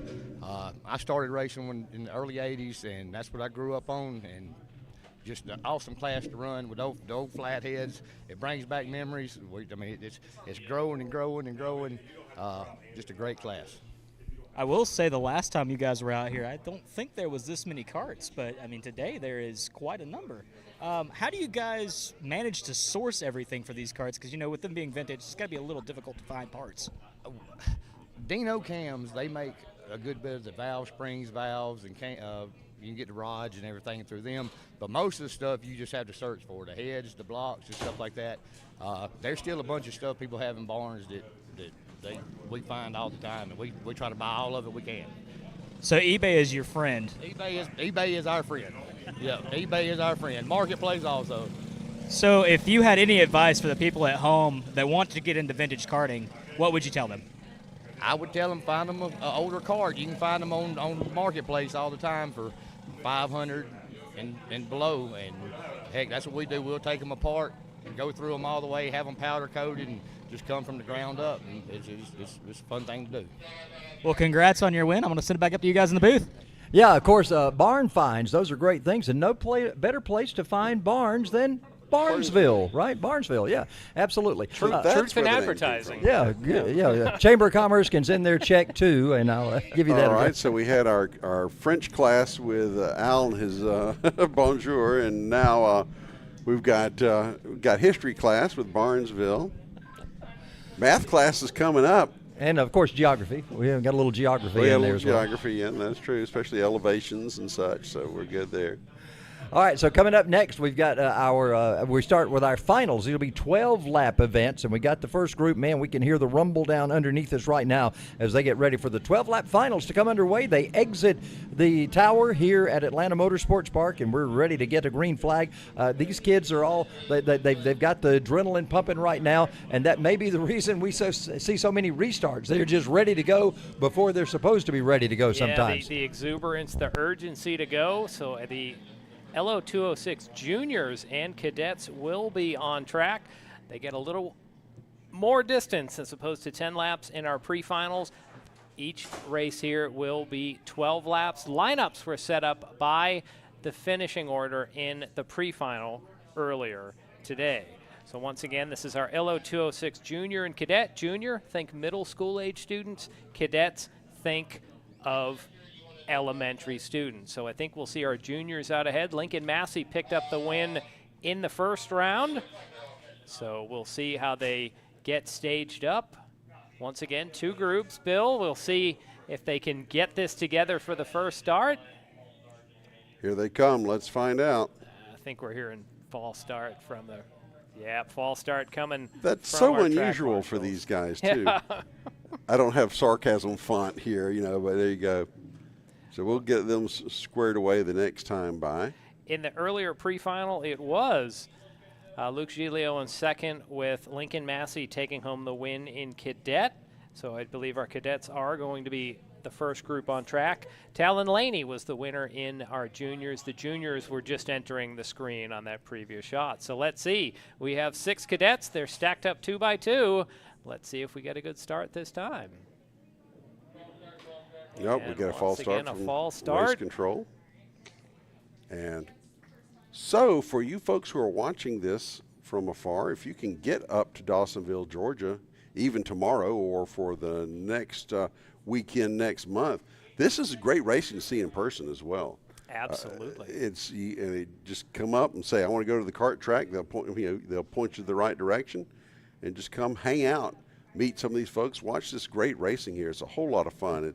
It's fun to call, it's fun to watch, and I know that the participants definitely have a great time. And going back to that, remember there are rental carts here as well. We have green. Here we go. Finally have a green flag. So Charles joining us again has not missed a lap as it took a couple of shots for our LO206 Cadets to get things in order. But now we see Lincoln Massey pull to the lead. I believe that's Giglio in second. Looks like they're going to cross swords once again here in our 12-lap final. Well, Lincoln was very adamant about the fact he was going to lead every lap of this one. Let's see if that holds true. Luke Giglio right up on the back bumper of Lincoln Massey right now. Another one of those 3-kart breakaways. What is it about 3? We've seen that a lot of times. And check this out right now as they go right by him. Whoever was in third just looked at Lincoln and just gave him a hand signal there. As if, like, you can't see me from the John Cena look. As Giglio goes to the lead, Massey, I believe, shuffled back. Actually, Massey might be in the middle there. Well, they may be young, but they are certainly not inexperienced, and they know about falling in line and sorting things out, because it's certainly easier to decide things among 3 karts as opposed to 6.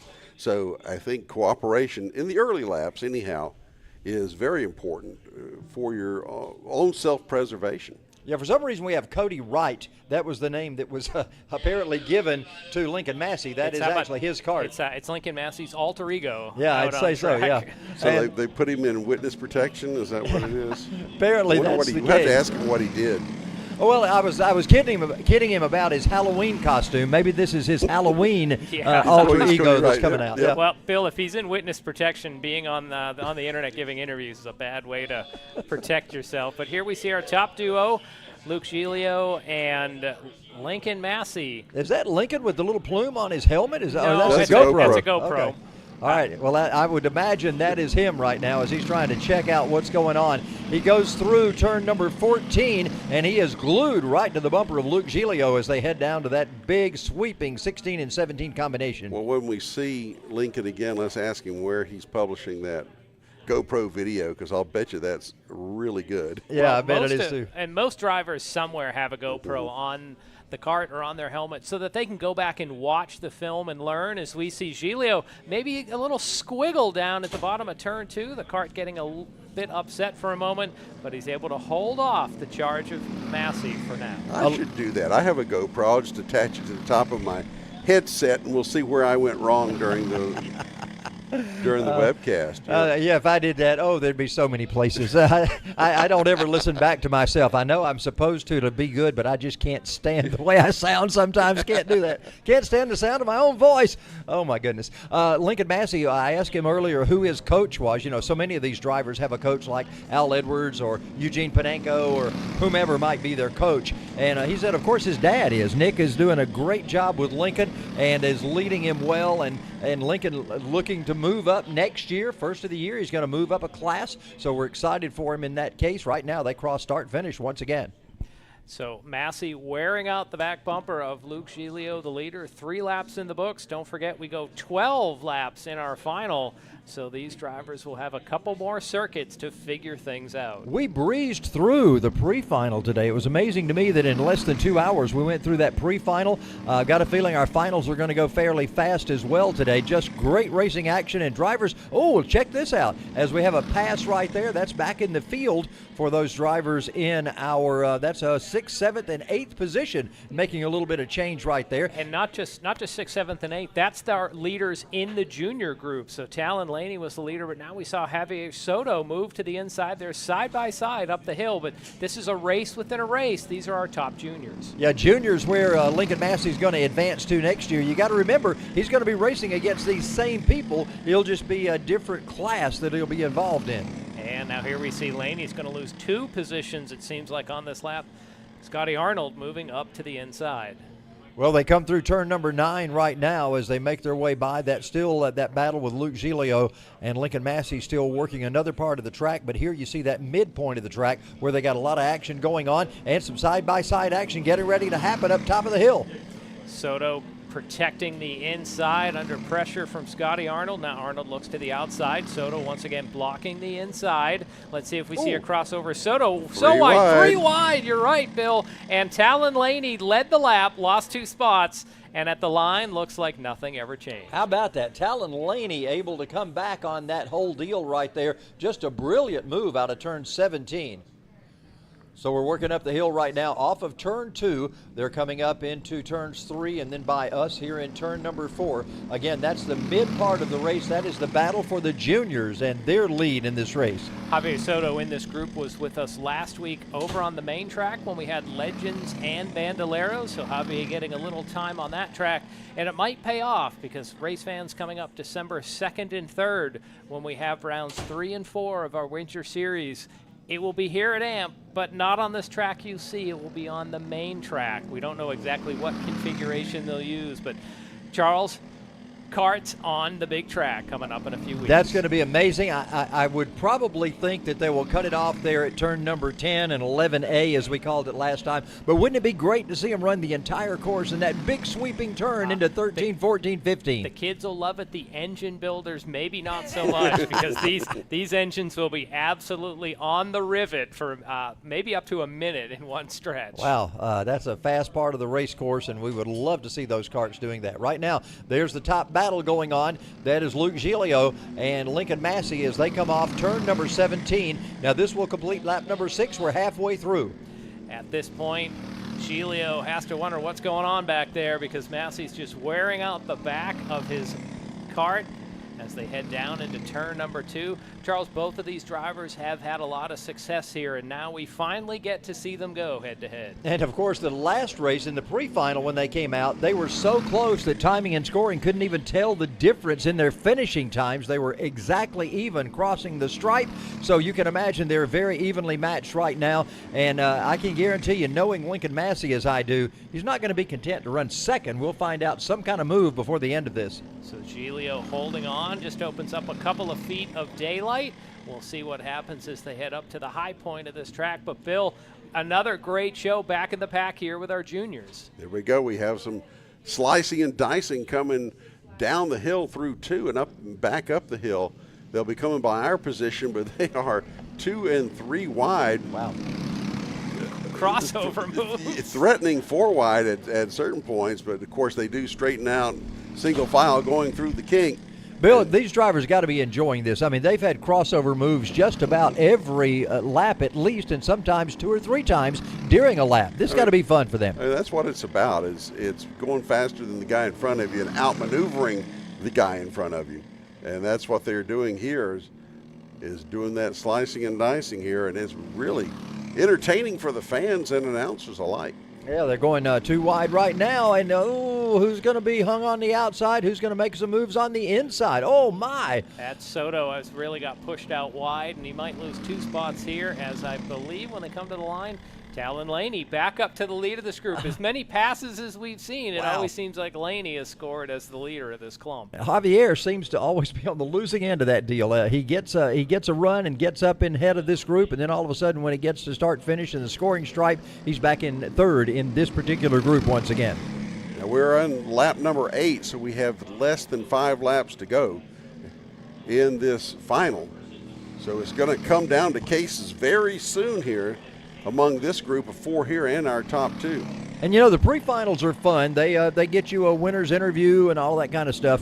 But the podium finishes, that's where the medals, that's where the bottles of the bubbly are handed out. And so everybody needs to win the final. That's what you're shooting for. And our winners today will get those keepsake trophies. It's a brake rotor looking medal that they'll be able to wear around their neck during the trophy presentation. John, you and I got one of those medals last week over at the kart track, over at the main track, just for participation, I guess. And maybe we'll score one of those here today. I like these today. I didn't seem to get one last week. I guess I didn't get one for participation, as they're going to almost go 2 wide down into turn number 2.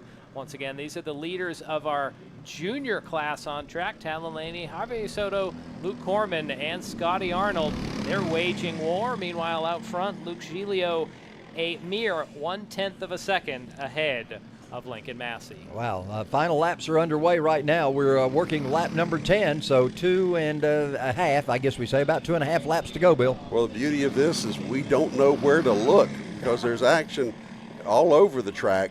And this group of 4 has got us riveted, but of course we do have the overall lead with Giglio and Lincoln Massey going. I want to see how they wind up. You know, I guess fortunately there's enough gap between those 2 groups that we can watch them separately as they get to the line. Soto was again on the outside, but not able to get by Laney. And now we see that number 8 of Corman. Little puff of smoke that I don't think that was engine smoke. No. I think that was some rubbing going on there as Corman moves up into 2nd in this group.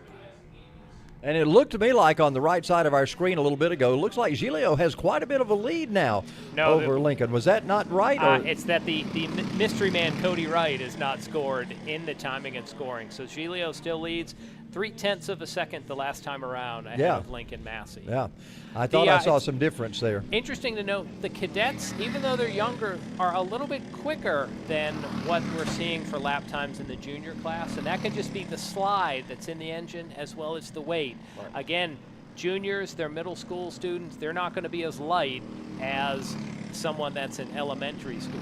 Well, we are going to come around for the white flag next time by, so our leaders will pick up the white flag as we are completing lap 11 here, again with that group of 3 through 6 coming down, still trying to figure it out. Actually, they saw the popsicle sticks there, 2 laps to go. Yep. Is that right? Now I see 10 now. All right. Yep. Oh, no, yeah, but the leaders coming by will get you. They had just started lap number 11. Yeah, they're working it right now. So they have taken the white flag, but we're watching this group right now that's still to get the white flag. They're coming through that area of the track there. Those, I believe, are the leaders. You see Lincoln Massey pursuing Luke Giglio as they've been doing this entire race. Giglio in that multicolored helmet takes a quick peek back over his shoulder, down through the kink one final time. Yeah, and if Luke's got anything in his magic hat of tricks, he needs to pull it out right now because Luke Giglio's got the advantage. So the juniors still battling. They'll go up and down the hill, and our eyes, I believe, will hope to see both and give that both to you race fans. But here is our juniors, as it looks like Talon Laney has finally opened some distance between the other pursuers in the junior class as they take the white flag, ducking their heads. just to gain a little more aerodynamic advantage. They head down turn number 2. Our leaders should be approaching and start-finish here in just a moment. We'll see them come by and see that battle between Luke Giglio. Actually, Luke Giglio got the win over Lincoln Massey, so we do see that has occurred right now, and the rest of our drivers working their way underneath that checkered flag. 1/10 of a second was the advantage at the white flag, and I believe the overall advantage was around 2/10 of a second. So Giglio was able to pull away just a little bit there on that last lap over Lincoln Massey. So here we see our second, third, and fourth place in our junior division. The leader of this group just disappearing out of sight, Talon Laney, who seemed to have all the answers when pressured. And now we see a little, maybe a little touch down the inside. Soto and Corman making a little contact through 14. Yeah, this is the battle for the junior win as they come off turn number 17. And there it is, Talon Laney with the junior win.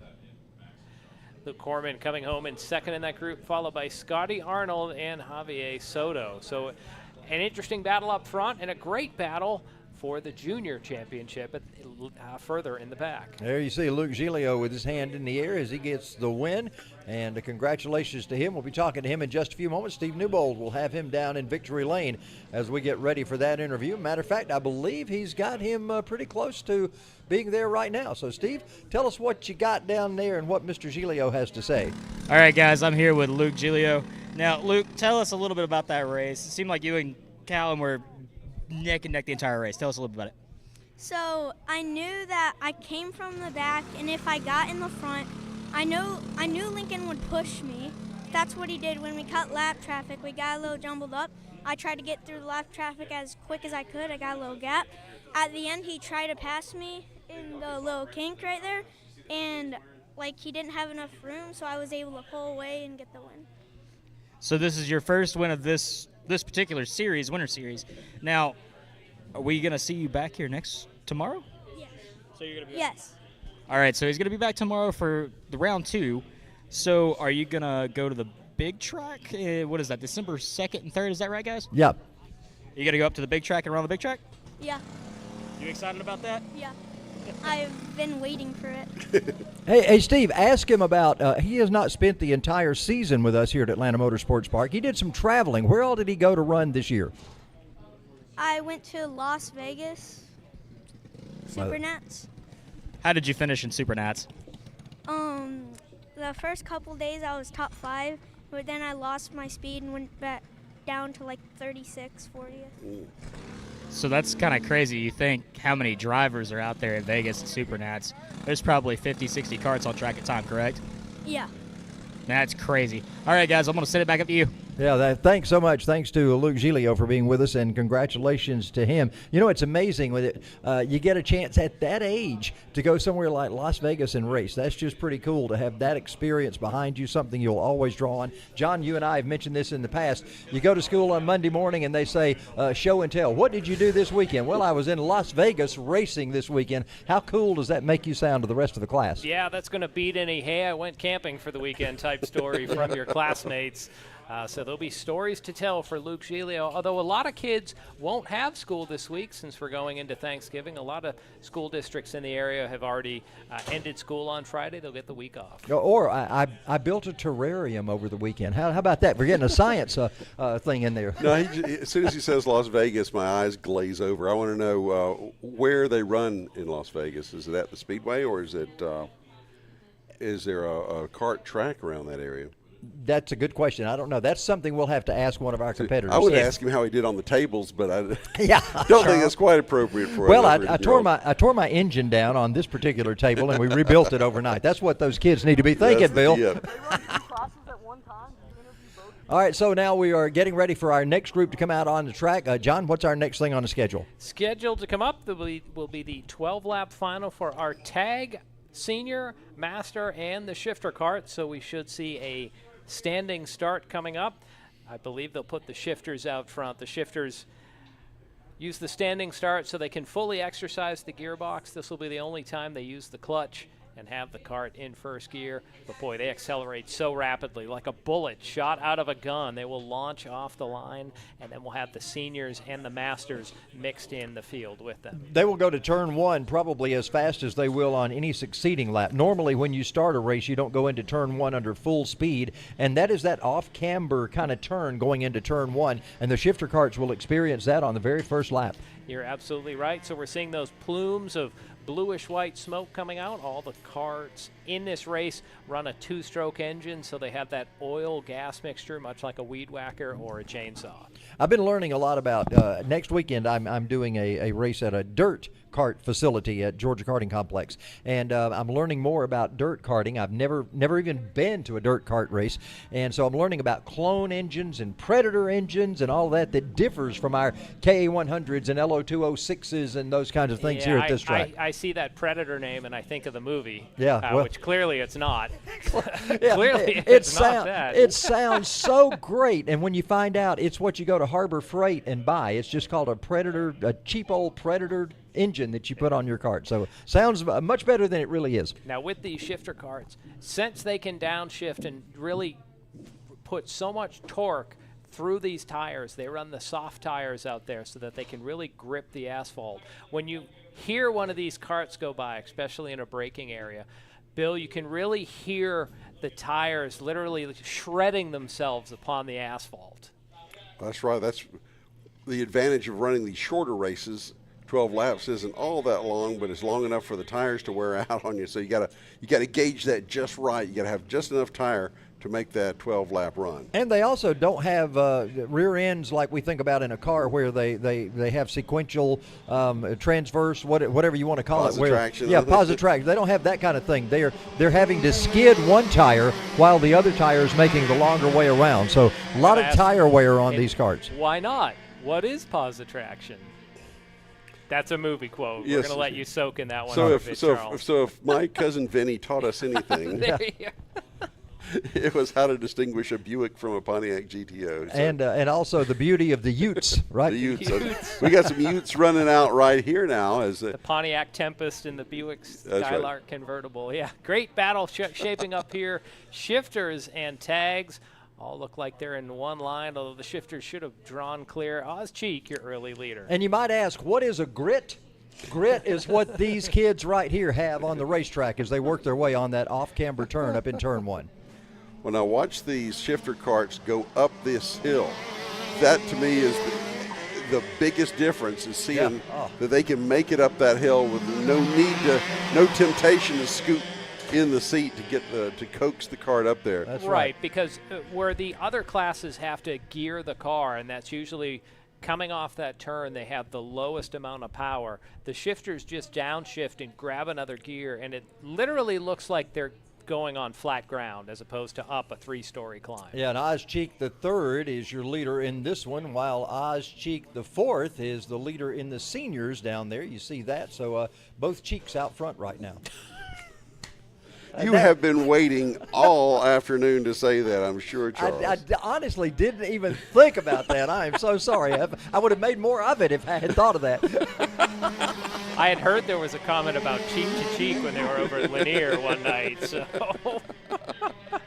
Oz Cheek, your leader. Eric Quay second, Steve Franken third. That's our shifter trio. And then we have Eugene Panenko is the first in Tag Master. Yeah, you know they've never heard that before, yeah, right? I'm sure, yeah. Eugene's a neat guy. He came from the Ukraine. Back when war broke out in the Ukraine, he moved to the United States, and he was a pro karter in the Ukraine. He operates a kart school now that operates out of Atlanta Motorsports Park, and Eugene is quite the kart mentor as well as such a great guy. And if you ask him, if you see what his real name is, it's not Eugene. It's about 3 consonants, 3 vowels, and 15 consonants in what his real name is.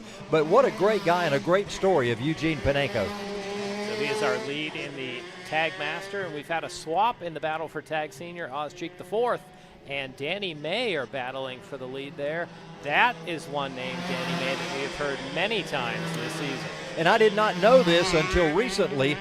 We've got quite a history going back. Danny May said he had been at many races that I had been at. His dad owned a Hooters Pro Cup car, for a driver that I did PR for, Shane Hall, back in the day, and I had no idea until recently that Danny's dad, Curtis, owned that car, and Danny was always on the pit crew. We've met many times, had no idea it was the same Danny May that's running here at this track. So the old USAR Hooters Pro Cup that Yes, finished sir. down at Lakeland USA International. I attended many of those races. I announced a bunch of those. What great guys in the Hooters Pro Cup Series and the Hooters Late Model Series. So laps going by rather quickly. Once again, Oz Cheek into the 49-second bracket in that shifter cart. We had talked that the weather today just flirting with 70 degrees, the air very dry. So the warm temperature on the ground will give grip, but the cooler, drier air will provide for a lot of horsepower out of the engine. John, as our resident meteorologist, how rare is it for us to have 70-degree weather toward the end of November? Well, it's not common. This is a beautiful day. We're probably about 10 degrees above what the normal temperature would be. Cloud cover, when you get a front that pushes through like we had yesterday, that's when you'll get one of these completely, blue sky days. I don't know about you. I can feel my skin starting to dry out. So it is definitely dry air. But this is an abnormal weather pattern, but I'll take it for the weekend. Yeah, last night we were doing a football game last night, and of course it rained a little bit on us throughout the night, just at various points. A lot of humidity in the air, but today's a totally different kind of day. So you didn't get to throw the word isobar in there or anything. I was a little disappointed. So now we've got our meteorology lesson. We'll go back to our earlier references. We've got Cheeks and Hooters, so we've got that part of it covered. Oh, my. And just to add to this, what John talks about is a cumulus effect of everything that goes on in our world in weather. You may be cumulative, not cumulative. You may now be excused, Charles. Thank you. You said something about retiring? Yeah. Yeah. And none too soon, I might add. We'll have to do something special for you tomorrow. It's your last broadcast with us. Here we got the battle. It looks like that 32, Sean Atkins, Kyle Clark just in front. A couple of tag masters battling with each other. Once again, Oz Cheek, your leader in shifter. Leader in the Masters is Eugene Panenko, and then it's Oz Cheek the fourth, the leader in senior. Well, we're just past the halfway point. Cross flags were out a moment ago as the second half of this race goes on. You have to ask yourself, do these drivers, when they see the cross flags, do they turn it up a notch, or do they wait until the white flag comes out? At what point do you say it's go time? I think, honestly, the tires start to fade, so their best laps would be the early part. And we'll see what types that Cheek has. He's no longer in the 49-second bracket, but I think as the tires go, you're fighting harder, but maybe going slower. It's basically you're trying to damage control out there. Yeah. Well, with no communication in these carts, the only place they know how much is left is when they get to the start-finish line. What happens if you're in the middle of a battle and you miss it? I mean, could you actually miss the white flag or miss the 2 to go and not realize and let the end of the race sneak up on you? I have seen drivers on dirt tracks miss the white flag and the checkered flag, and when the leader slowed down, somebody just barreled into him and thought that he'd missed a shift or something, and go into him and just tear him all to pieces because they missed both flags. They were so intent on what was going on, they didn't see anything. So it happens. Well, that's nowadays they have receivers, so race directors can talk to all the drivers. But I've seen this happen recently. Here they don't have it, so they definitely wouldn't know. They just have to keep track as lap number 8 goes on the board. This is our lead group of seniors here. Oz Cheek, Danny May, and then I believe Eugene Panenko is the lead master with the back of these two. Some of these drivers get so zoned into what they're doing that all they're thinking about is the competition and driving the track as well as they should. Case in point, Jeff Gordon told me one time, he said when he was running Bristol, he said we run that track so fast and it takes such mental acuity to go around that track. He said, I have to remind myself every time I pass the flag stand to breathe. Wow. Because he said I tend to hold my breath so much that I wind up realizing I'm out of breath, so I have to breathe every time I go by the flag stand. It's time for the Mark Martin story, though. He one time took the white flag and pulled off thinking it was the checkered flag. Absolutely. So, David Green wound up winning that race, and I had David on the show the next night after that happened and asked him, and he said, couldn't believe white flag was out. Mark Martin just pulls off into the down pit road, and I take the checkered flag. things happen out there. I think part of it is the adrenaline starts flowing, the focus narrows, the pupils really get focused down, and the drivers can lose focus on what we see from an announcer's perspective. I'll tell you a quick Mark Martin story. He was a driver for the IROC series, and I was the announcer for the IROC series back in those days.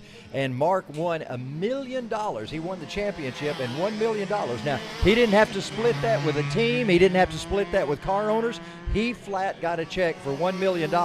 And I was talking to his wife, Arlene, on the cool-down lap, and she said, Mark loves this so much. He enjoys running against the big-name people. I mean, the IndyCar people and the all of the different disciplines that come together. She said, those are his idols. And I said, Arlene, Mark is such a humble guy. He doesn't realize he is an idol to so many kids out there. He just never recognized that. What a great guy Mark Martin is and was.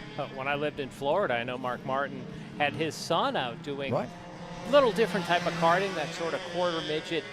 At New Smyrna Speedway, they had built a little karting track inside of that big half-mile track. I had a friend who was the promoter at New Smyrna, and Matt used to come out and race at that track. A lot of guys got their start. Eric Almirola is another one that got his start at that track. Just a lot of guys started racing at New Smyrna Speedway.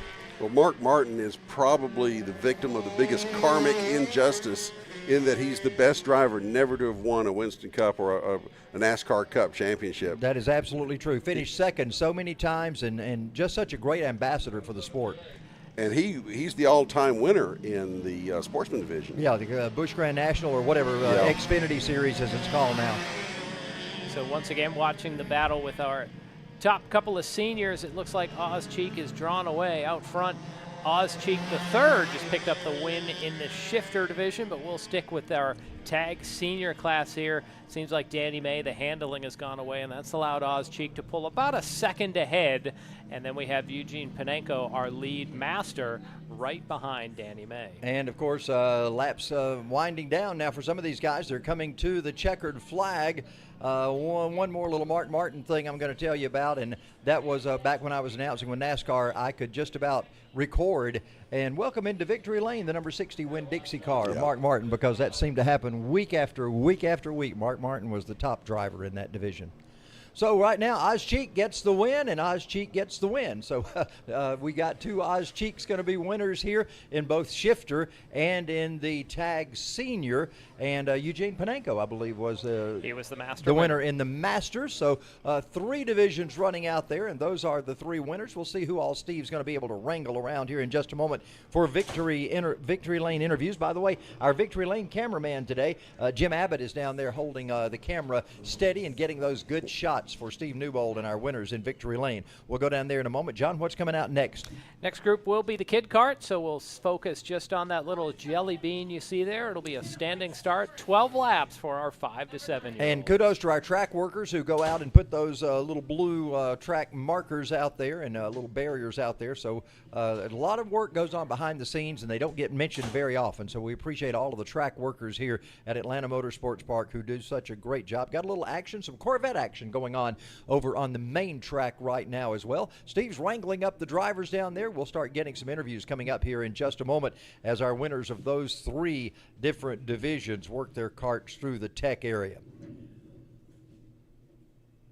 Let's see. I believe Steve's got he's got a Cheek down there with him right now. So Steve and Oz, go ahead with things. Well, I'm talking with Oz again. I'm going to talk to Oz again actually in just a second. So I'm here with Oz Cheek, and I feel like I'm repeating myself. Back in Victory Lane, again with your shifter. You kind of just ran with this one. Explain it to the people at home how you did it. Well, I think we got out in front and pretty much ran without any big mistakes. So, yeah, it was our day, I guess. So, running with your son, how is that, like, from a father perspective? Is that like proudness or? I've been waiting 20 years to go racing go-karts with my family. 20 years ago, I got a ride in a shifter, and ever since then, I've wanted to do it. So this has been, a dream come true to be able to do it with him and have the whole family here. Well, we're going to get the other Oz in just a second. Yeah, I got a question for this particular Oz. So, Oz, when you look at the family hierarchy, would you say that you are the wizard of all the Oz's? Oh, no. So, actually, my dad had a shop working on import cars, and it was called the Wizard of Oz Imports.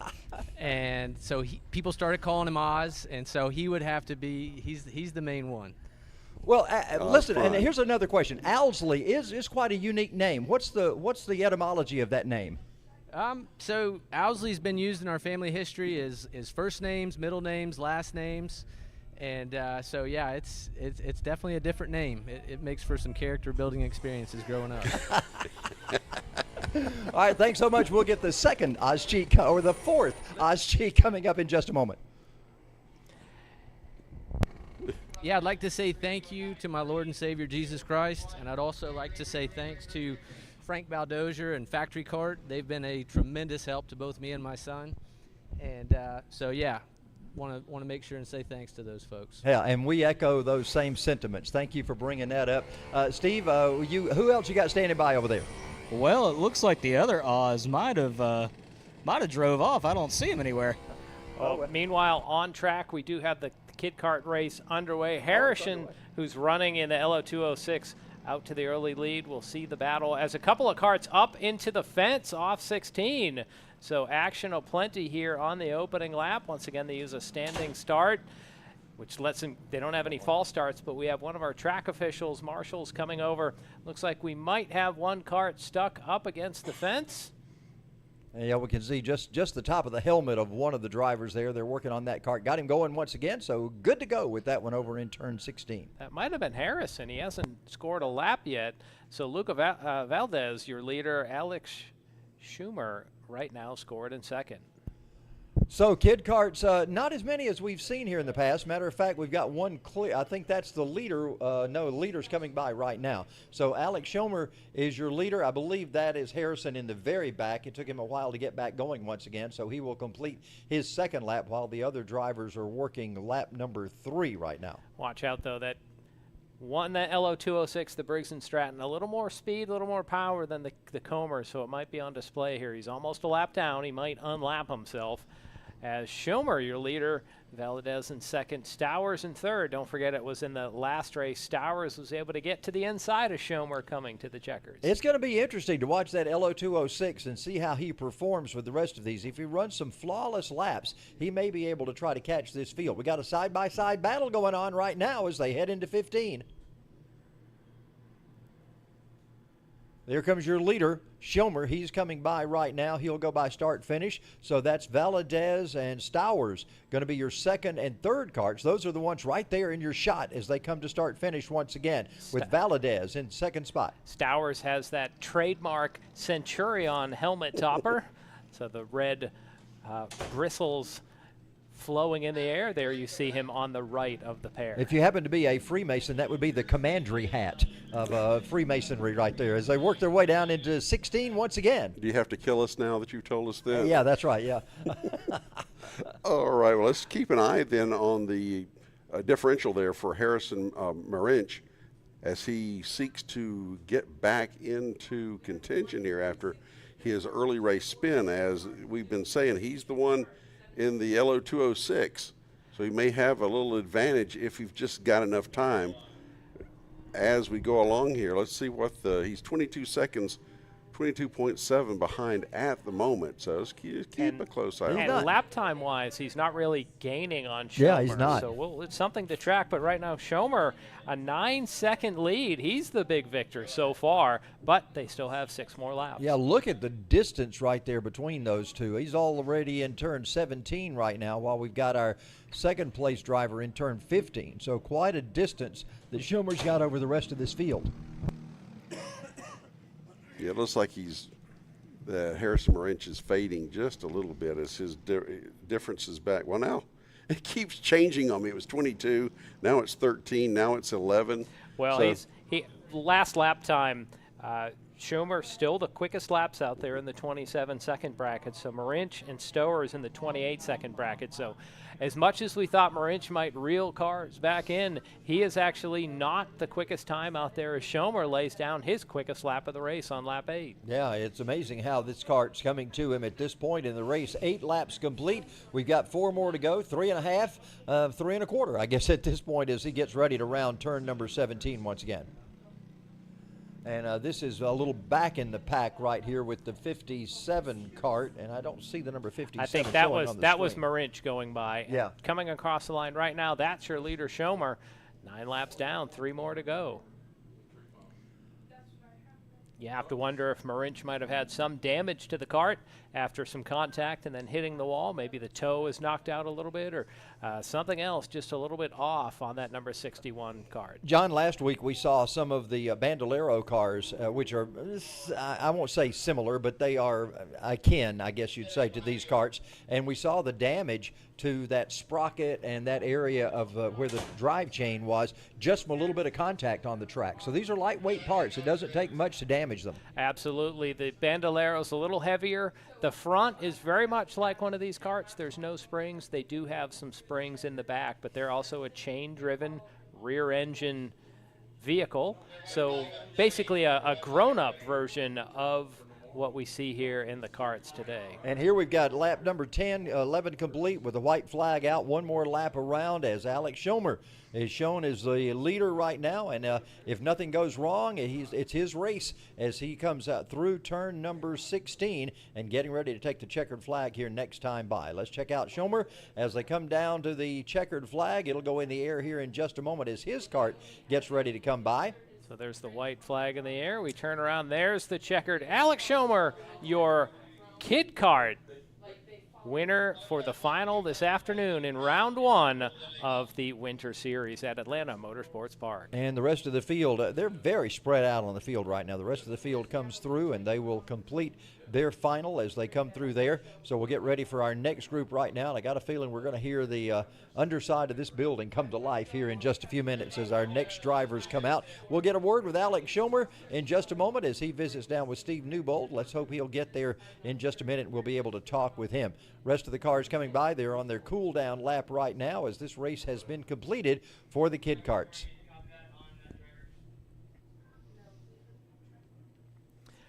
That's a great view of what's going on here at Atlanta Motorsports Park. You know, throughout the summer we see those trees beautiful and green. Then in the fall we see the brilliant colors. Now we're starting to see some of the limbs and the trunks of these trees as the leaves have fallen here in the November area. We need to give caution to Baymax. Don't look too close out into those hills. You might see things that you're not supposed to see. A lot of the history of NASCAR started in those hills with locals making moonshine, running it down Highway 9, and then they took the money from the moonshine and souped up their cars to outrun the revenuers, the ATF agents that were pursuing them for not having paid the tax. One of my daddy's friends back in the day, we're talking about late 50s, early 60s, I remember Daddy asking him one time, he had cornfields, and Daddy said, "How much corn do you grow?" And instead of saying bushels, he said, "It's about 400 quarts."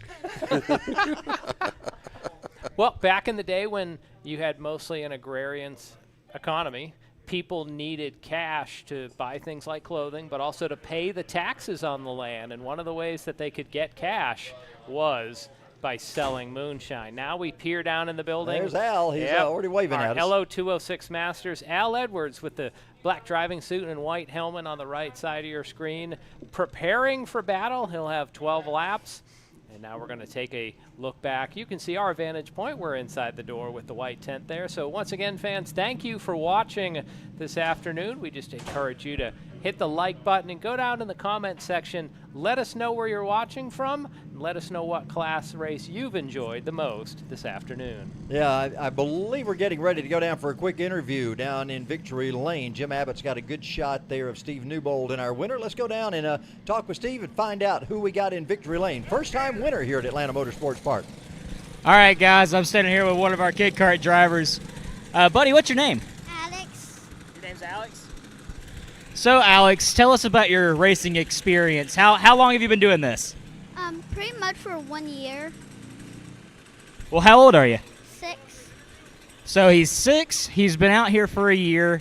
So that's pretty impressive. I remember when I was your age, I was out running dirt back at Airport Mini Speedway in Jasper. I don't know if Charles remembers that track many years ago that Mr. Charlie Paget used to own. But, yeah, it's awesome seeing you out here. Congrats on running today. I'm not sure where you finished, but good job. We're going to go ahead and get to our next driver. So I'm going to go ahead and take that headset off of you, buddy. And while you're doing that, Charlie Paget, great driver. I watched him race many races. Matter of fact, announced a few races that Charlie Paget won back in the day. What a great, great race car driver he was. Did not know that he owned that racetrack. That's pretty cool. Charlie Paget, another one of our Georgia Racing Hall of Fame drivers, so certainly a great career for him. Getting ready for the start, but before we do, let's go back down to Steve. Hey guys, today is just special, I guess. We're getting all the Kid Kart drivers, which is very unusual. These guys are the next face of motorsports, so we have to get to talk with them. So I'm here with another Kid Kart driver. What's your name, buddy? Arlo. Arlo? Are you Arlo Stowers? Awesome, Arlo. So tell us a little bit about your helmet. My dad got it for me, and since I race a lot, I like wearing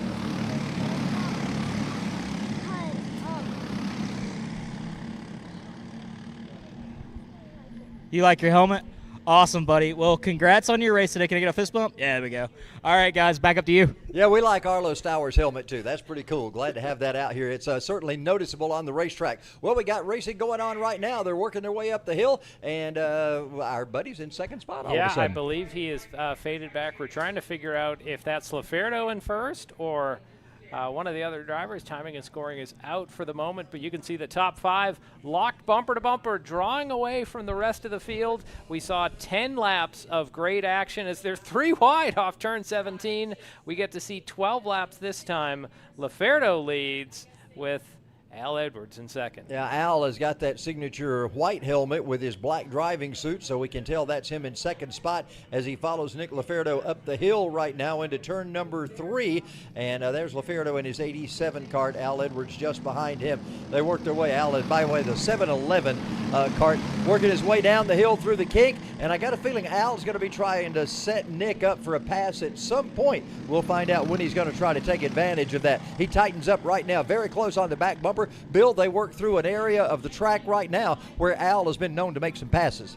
Absolutely. It's a place where mistakes can happen, and that's really what you're doing is if you can find an opportunity to exploit a mistake, you do so. And Al's doing that by just maintaining the pressure.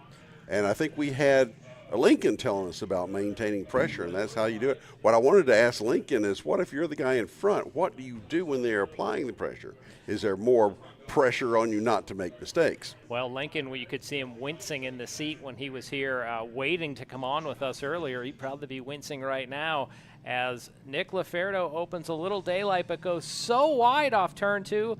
Al Edwards gets right to the rear bumper. So for the moment, the student leads the teacher into turn 4. Yeah, they'll come down the hill right now. Edwards still back there in second spot. And we're trying to figure out exactly who's running 3rd, 4th, and 5th. You know, we had some guys in there before that were very, very strong in this race, and I got a feeling they're in that second pack of cars now trying to catch them. Chris Benson was in 5th. He's that number 76 machine. We'll try to get our timing and scoring working once again.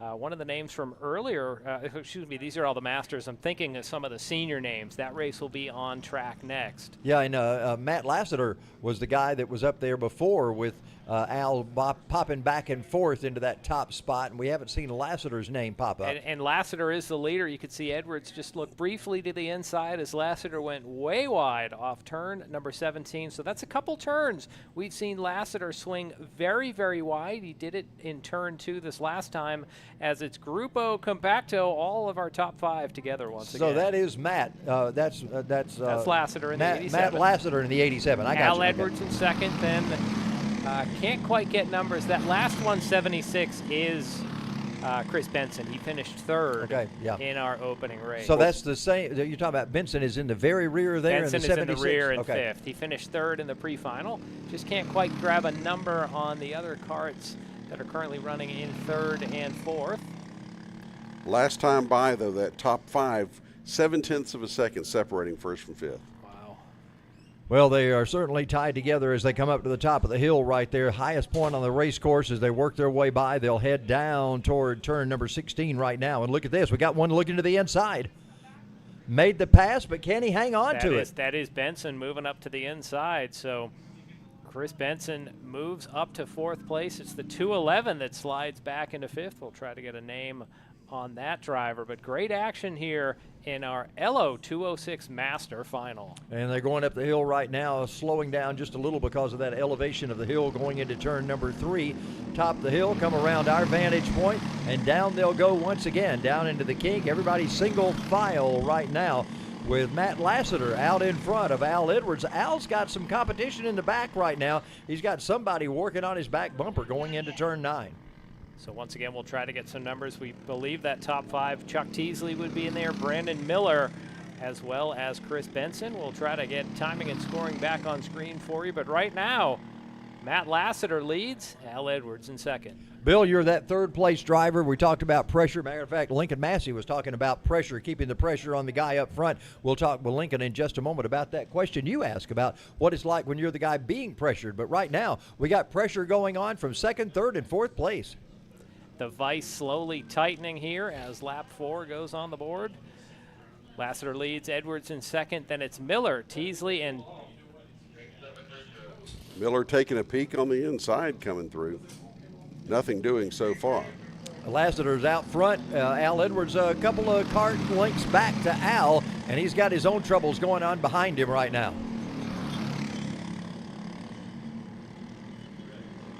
Well, it's a matter of who's the bravest, who lets off that brake the soonest or puts on it the earliest going into number 2 as you're coming down that hill. And again, I encourage all of you out there, if you're the least bit curious, or even if you aren't, come out here and try the rental karts and see exactly the elevation changes in this track, among other things, that make it such a challenging and exciting track to watch kart racing on. And Al's back in the lead right now. He found an opening, got by him in, as he calls it, David's Bend. He was able to make that work for him again in turn 14, so put Al Edwards back out in front. so new leader on the front of the field. Al Edwards gets by his student. Matt Lassiter might have lost a couple spots. They're going to try the side-by-side in through 2. Lassiter's able to get by for the moment. They're going to be side-by-side again through turn 3. Al Edwards loving this as now he's able to extend that lead. I got a feeling that big smile we saw on Al's face is on there again right now as he's licking his chops. Those guys behind him are battling out for position. That means Al has a little less pressure behind him. Still the better part of 8 laps to go in this main as well. So I think that hasn't updated for a lap or 2, so we might be around halfway at this point. Let's just do 8 more. Yeah. Yeah, we would love that. Al says throw the white right now, guys. Yeah. He's got Lassiter once again working on the outside that time. Matt had the momentum up, so he gained a little bit of position on the racetrack, and he's right on the back bumper of Al Edwards right now as they come out of 17. Well, it was for practice earlier in the day for the pre-final. Now they're racing for keeps, for the trophy, and for the glory of the day. Al Edwards, your leader. Matt Lassiter running in 2nd as they charge down the hill to turn 2. Well, for a moment there, they had that 3-kart breakaway that Al liked so much, but then all of a sudden they've tightened up once again, and we've got those 2 out front, and then we've got Chris Benson is in 3rd in that 76, so he's worked his way back up. The 21 who's running in 5th is Chuck Teasley, so we just don't have a number on 4th place. Well, that's the way that they ran for most of that race with Al and then Matt Lassiter and this Chris Benson, and we're back in that same configuration once again. Up the hill they go with Al Edwards, your leader. Look at this. Well, I thought for a moment there that we had a quick look to the inside from Lassiter. Now Lassiter may be trying to set him up for another pass. Well, I've heard of laps not counting under caution, but hadn't ever heard of them not counting under green. We finally got an update, though. We are coming up to finish lap number 8, so there'll be 4 to go this time. Bold move back there for 3rd. Looks like Benson got the worst of that, as we'll see who's running in 3rd right now. Old silver helmet, whoever that is. Hi-oh. Yeah. I got Brandon Miller is what's on the timing and scoring, but that has proven to be unreliable as of late. Oh, he's got a side-by-side race going on with Lassiter right now. Oh, Boy, you can hear him can from hear the windows. Yeah. The contact, the squealing of tires. Lassiter, contact through the kink, and they're going to be three wide down the back straightaway. They're hung together. They finally got separated, but they were hung together there for a moment. They're separated, but they lost 2 spots on the racetrack. Like teenagers with braces, our Masters stuck together today. They come up through turn number. Never heard that term before, John. Oh, my word. We're back to the biology lesson again. No. A real biology Al lesson. Edwards out in front with 8 laps in the books. I believe it's Brandon Miller in second and Matt Lassiter in third. Actually, Lassiter's further back. That is the that might be Teasley in the 21 there that is running in third right now. And then Lassiter in fourth, Chris Benson. So Lassiter and Benson really lost the most on that turn 4 incident. Yeah, Teasley really was the beneficiary. He saw that action in front of him. He was able to pick up a couple spots and move up into third during that. Now, I think we found silver helmet is Chris Benson. Chuck Teasley, I believe that's the case. Well, now that I look at that, we got a black helmet in there. Miller is the silver helmet.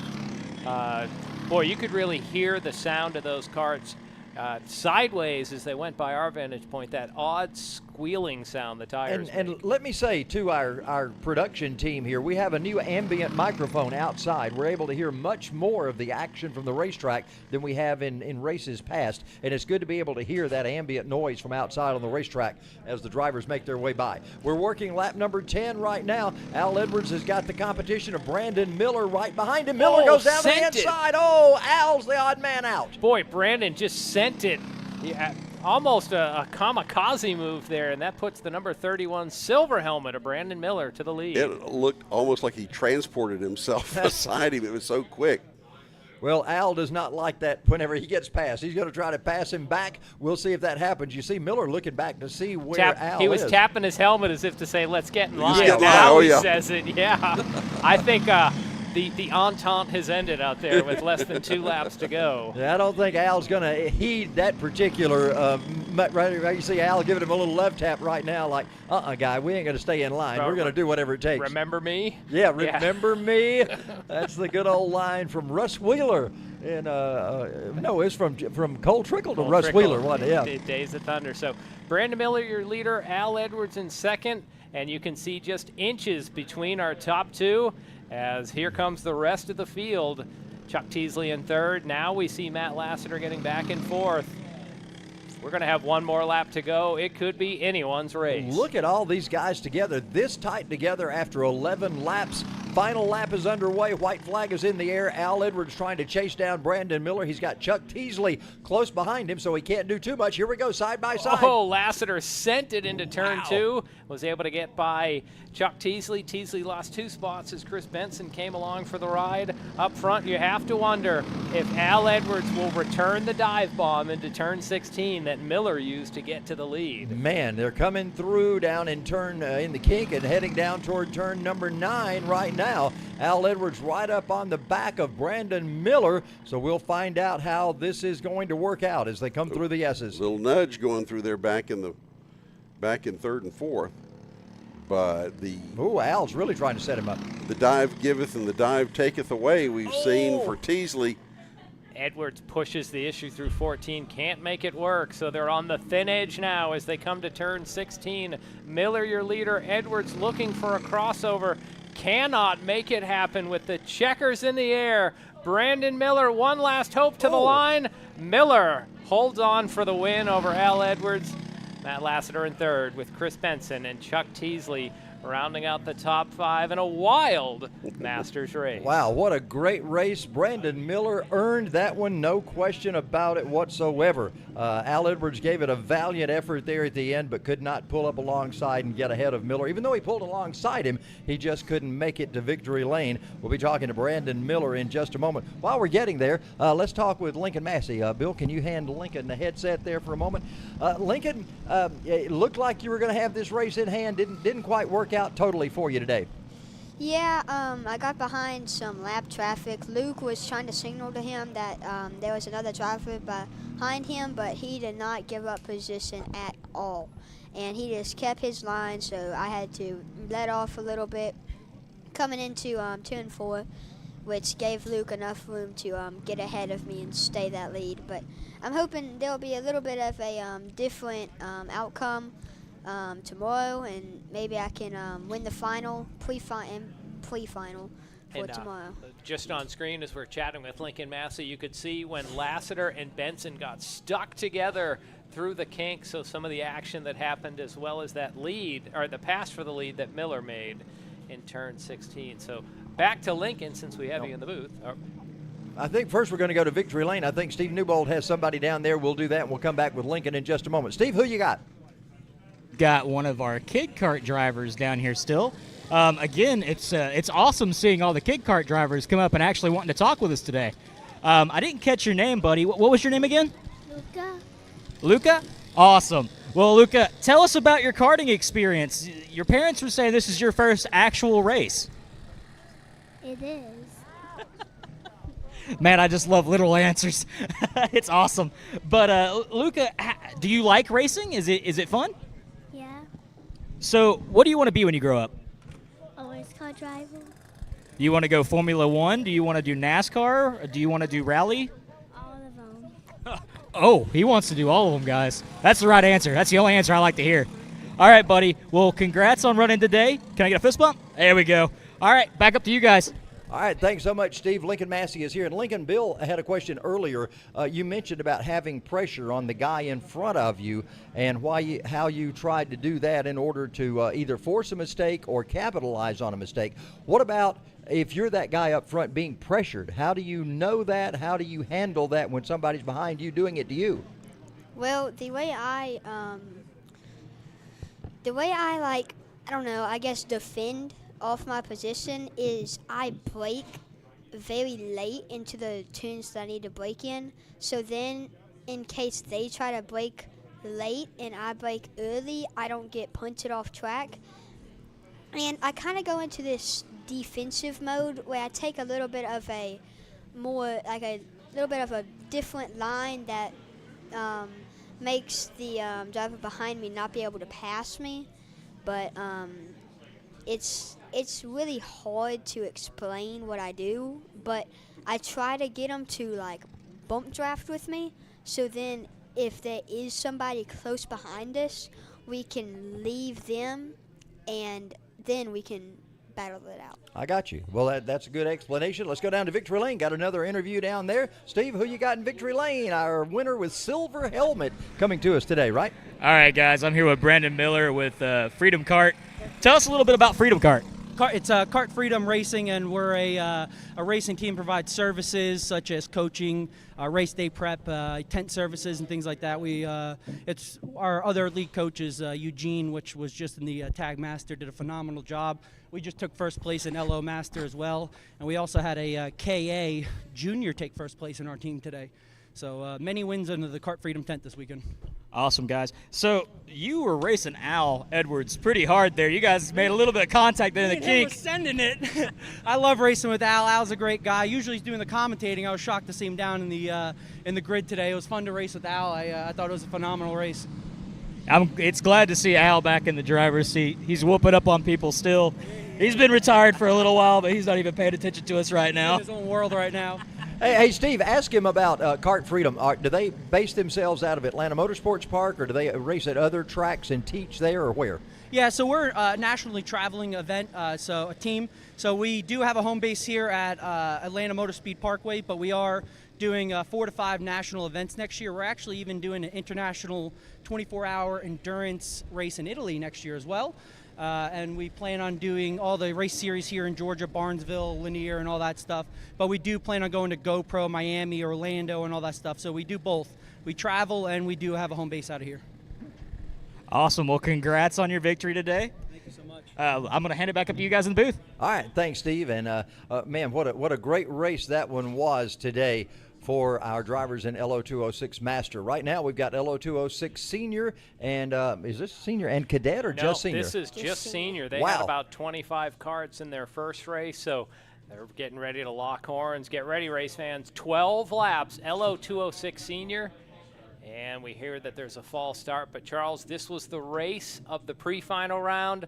Let's see what they have for an encore. Yeah, it was great to see Nick Laferdo in victory lane. Now, Lincoln Massey is with us. Lincoln, who do you predict is going to win this one? Do you have a prediction out there of anybody? Honestly, I think that, let me see. Well, Ryan Fiorentino hasn't been here in a while. It's the first time we've seen him in quite a while. So he's back, and he's running very well, finished in second behind Nick Laferdo. So you got two great guys starting up front. Yeah, I cannot see who is first, second, or third. But if I would guess that Carson Craig is probably going to win. Yeah, Carson, he started well. He was running in second at the beginning of this race, got shuffled back just a little bit, and Carson is a driver who needs some good luck to come his way. He's had some bad luck this year, but he's got a shot in the arm by going over to Nürburgring to be able to see some of those great places that we've all dreamt about, and he's had a chance to drive on those courses. So he's coming in right now with a little bit of extra oomph, I would say, for this race. Yeah, he's a great driver. Me, him, and Junior have practiced together, and he's an amazing driver. The thing that is funny about him is whenever he goes into a turn, the back of his kart picks up off the ground. Really? Yeah, wow. it's really cool. I'll have to watch that. It's always good to see you. Now, what you got? Trouble coming up off major trouble out into the grass, up the hill from turn 2 as we had that big field, and we'll try to get some names and numbers, but at least 3 carts off into the grass. There we see that number 2 machine trying to get re-pushed, re-fired, but a wild start here in our LO206 Senior final. Got one still off the grass right there. Check out the replay as they come up the hill. Oh, what a shot this is going to be. Yeah, that's they just get not all gonna out work. of sorts. We already see that red cart backwards. Wow. And everyone just going to evade. Lincoln, have you ever been involved in a melee like that on track? Not here, but at Indianapolis for the Grand Nationals. I was in sort of an incident like that. I was starting in, I think, 27th, and I made my way up to 20th by the end of the race, but most of my passes were just because of wrecks. Wow. But I am going to change my prediction to who is going to win. All right, who are you going with now? I'm going to change it to Steve Roberts. Steve Roberts, okay. Because the only reason I am is because I seen Carson turned around backwards on the track. So. I got you. Okay, so Steve Roberts is going to be the new one. Now, is this Roberts of Roberts Kart Racing that we see their chassis and their? Yes. Okay, so that's the Roberts that we're talking about there. He is currently in second spot, or was last time they crossed the scoring loop in the 52 kart. Lincoln, always good to talk to you. You're done for the day today, but you got more to go tomorrow, right? Oh, yeah. Good deal. Well, thanks so much for being back with us again. Lincoln Massey, you'll check him out tomorrow as we continue our action here at Atlanta Motorsports Park. Right now, they come across start-finish, and we'll find out the running order of everybody. Yeah, it's Eric Evans up in the top spot. Steve Roberts does run in second. Nick Laferdo, who led this thing and won the pre-final, is back in third. Caden Jarvis is fourth, and Juan Pablo Garcia runs in the fifth spot in the 198. One driver we do want to give an update that's not on track, Ryan Fiorentino. We saw him earlier hobbling in the tech here. We heard that he did sprain his knee while just moving his cart around through tech. So Ryan's okay. He won't be racing in the finals. But Ryan, if you're listening, we hope you hear us and hope you get well, and we'll see you back on track, if not tomorrow, for the December 2nd and 3rd events on main track. And, of course, you can follow us on a lot of different media on Facebook and on YouTube. Bill, tell them a little bit about that and about the comments we need them to make. Well, yep, YouTube, Facebook, whatever. Just come in and follow us, and we're always happy to bring these to you. Let me tell you about these carts and how a knee injury takes you out of it. These carts are full-body vehicles. It requires from head to foot for you to operate these. And if you ever, again, come out here and try the day carts, the rental carts, you'll see what kind of G-forces these turns put on you and what's necessary as far as braking and accelerating and all. Any kind of injury definitely affects you here because you are thrown all around these karts as you go through these corners. And you brake with your left foot. It's a case where the gas is on the right, the brake is on the left, but the steering wheel shaft goes down between your legs. So you're not like when you're on a street car just using one foot to drive. You need both feet to be able to drive one of these karts. So an injured leg would be something that you really can't overcome. Yeah, it helps if you're already a left foot braker when you come to these. Usually, passenger cars, you use one foot for the accelerator and the brake, but in performance driving, it's recommended that you have that left foot ready for the brake because the brake is more of a performance item than it is just when you're getting to the grocery store. And speaking of performance, these two are getting together and boy, he hopped the curb there and it was able to hold on and didn't lose a spot. That was I thought it said number 8. I wonder if that was number 9, Danny May. So some great action through the pack. You talked about left foot and right foot braking and so forth. I've interviewed a lot of race drivers over the years, and that's one of the questions I've asked them many times. And it's amazing how many people still use just right foot for both brake and accelerator, and I think it's more of an upcoming thing that drivers are using both feet nowadays instead of just the one foot. It's been kind of amazing to me to see the disparity among the people on how they do that. Well, I think it's depending on the type of racing and the type of track and the situation. For instance, going back to NASCAR, say at a Talladega or a Daytona where your foot is on flat to the floor all the way around the track, you use that brake pedal with your other foot to trail brake so that you can keep close without running into the car in front of you. So you're doing a little, just touch, touch, touch, touch as you need the brake, but you've got that right foot slapped to the floor because you cannot let up in those, especially those restricted engines, to give up any gap at all. I've seen NASCAR, especially when they're on the road courses, though. You'll see the left foot's on the clutch, the left foot's coming over to the brake, the right foot's on the gas, it jumps down onto the brake. They're almost heel towing with the right foot's on the gas and the brake at the same time because the left foot is working the clutch. Well, the technology is changing that. Now the NASCAR has moved to sequential shifters this year, so the clutch isn't as vital. These were the old days when they figure out how to get a camera down, and you'd see all 3 pedals, and you'd think the driver has 3 feet. It was a whole lot more fun to watch pedal work with 8 shifters. Yes, I'm with you there with the 4 on the floor, the heel toe, all that stuff. Yeah, absolutely. But judicious use of the brake pedal, even at this level, is important because you may just need that little bit of traction brake to get through a corner a little bit more quickly. And when you started driving, when I did, there was a 4th pedal down there. That was the starter pedal. That was a long time ago. None of us are that old, except for you, Charles. Are you serious? Yeah. Okay, all right. I have never driven a car with a starter button, but I do know what you're talking about. They had a starter pedal because the wire back in those days, the starter wire, they didn't have solenoids, so the starter wire actually could not come up to the steering column. So they actually had a pedal in the floor by the accelerator that you had to push to start the car. Now, I will have to say, I grew up in an era where there were 2 gentlemen who lived next door to us who had Model Ts and Model As, and they said, you're going to learn to drive the right way. So I learned to drive on a Model T, then they advanced me to a Model A before I finally got behind the wheel of an automatic at any point in time. And we're just flying through the race here. Erickson Evans, your leader, Nick Laferdo in second. Boy, they made a little contact through turn 16 and 17. You could see Laferdo just brushing the rear bumper as our top 2 have drawn away from the rest of the field. And Bill, I'll have to augment that. The first car I ever drove, I had to crank it from the front with a hand crank. That's what I was learning. The Model T had the hand crank, right?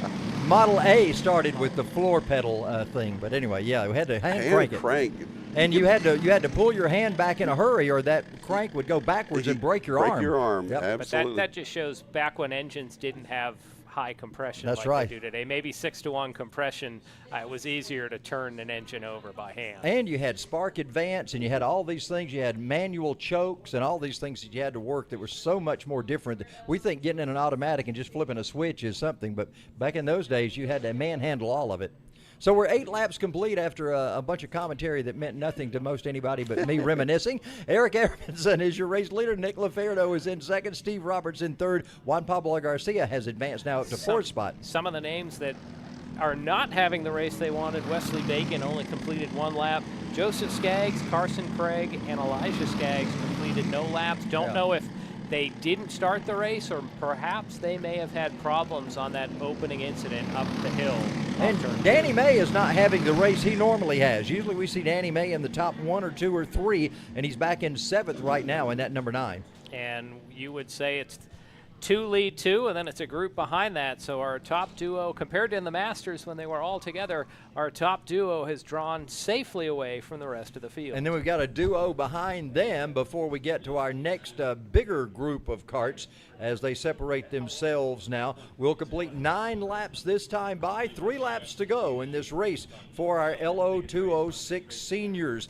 Bill, they're working their way, the top 2 are working their way down to turn 2 right now. Well, it's important to stay together so you can keep it just the top 2 separated. You see 3 and 4 also in their own little island there as well. We say this for every race, but sticking together until the bitter end helps everybody who stays in line, and then you can settle it among yourselves when you've got enough room behind you where you can do so. And some information about our leader, Eric Evans. We talk about drivers using AMP as a launch pad for their career. Eric Evans is this year's British GT champion. So just 20 years old, drove a Ford Mustang over there. So we're seeing some champions come back here to Atlanta Motorsports Park today as now Laferdo looks up the inside of Evans through turn 14. Well, Laferdo was the winner of the pre-race, and let's see if he's going to be able to handle it right now. They come by. We got this group coming out of turn number 17, and Evans is still your leader. Laferdo in 2nd spot. Steve Roberts now was in 3rd, but look at this. Juan Pablo Garcia has moved up to 3rd right now, ahead of Steve Roberts as the laps get ready to wind down. That was Garcia making the pass there, kind of very textbook. He nipped the apex, got underneath, and finished it cleanly. So there come our leaders down over the hill through the kink one more time. Just 2 laps remaining. Evans leads Laferdo, and then it's a couple of seconds back to Juan Pablo Garcia in 3rd. So as we've talked about, you race all these laps so you can settle it amongst yourselves. Now it looks like it's a 2-man joust for the win. Well, they're coming up the hill right now. We're working on 1 1/4 laps or so to go. Check this out. Evans and Laferdo going up the hill, working their way across, as Al likes to call it, David's Bend. We got to find out the history on that. They come to 16 and 17 right now, and check this out as they come down to the white flag. And we have split screen, so you're seeing our leaders on the main screen. The rest of the field is in the bottom right of the screen, so our excellent production staff continuing to innovate here. But now we're going to go try to focus all eyes to that lead as they're going to be coming up the hill, our lead duo, and then a battle for 3rd. They're side by side. So here's our duo. Evans leads Laferdo down towards the kink. Well, you heard about the champion of the GPs in Britain, and right now it's Eric Evans who leads us. Laferdo was the winner of the pre-final. Can he make a pass? Look at this. He's going out to the outside, trying to set up an inside pass, possibly. Can he do it? No, he's going for the outside. Laferdo's just going to send it. Evans was looking backwards more than forwards, and that opened the door for Laferdo to go around the outside. What a race. Beautiful move through the S's there. Yeah, who would have ever thought he was going to stick it on the outside the whole way? Evans is now in 2nd spot trying to chase our leader, Nick Laferdo, into turn 16. And that's textbook, planning that move ahead of time. Yeah, and now the gap is too far. There's no chance for a crossover. Laferdo won the pre-final. He sweeps the day here at Atlanta Motorsports Park with the LO206 Senior win. Fantastic move. Here we go. If you go to the outside, it'll stick. You can hold it. Yeah. So Nick Laferdo able to best Eric Evans on the last lap.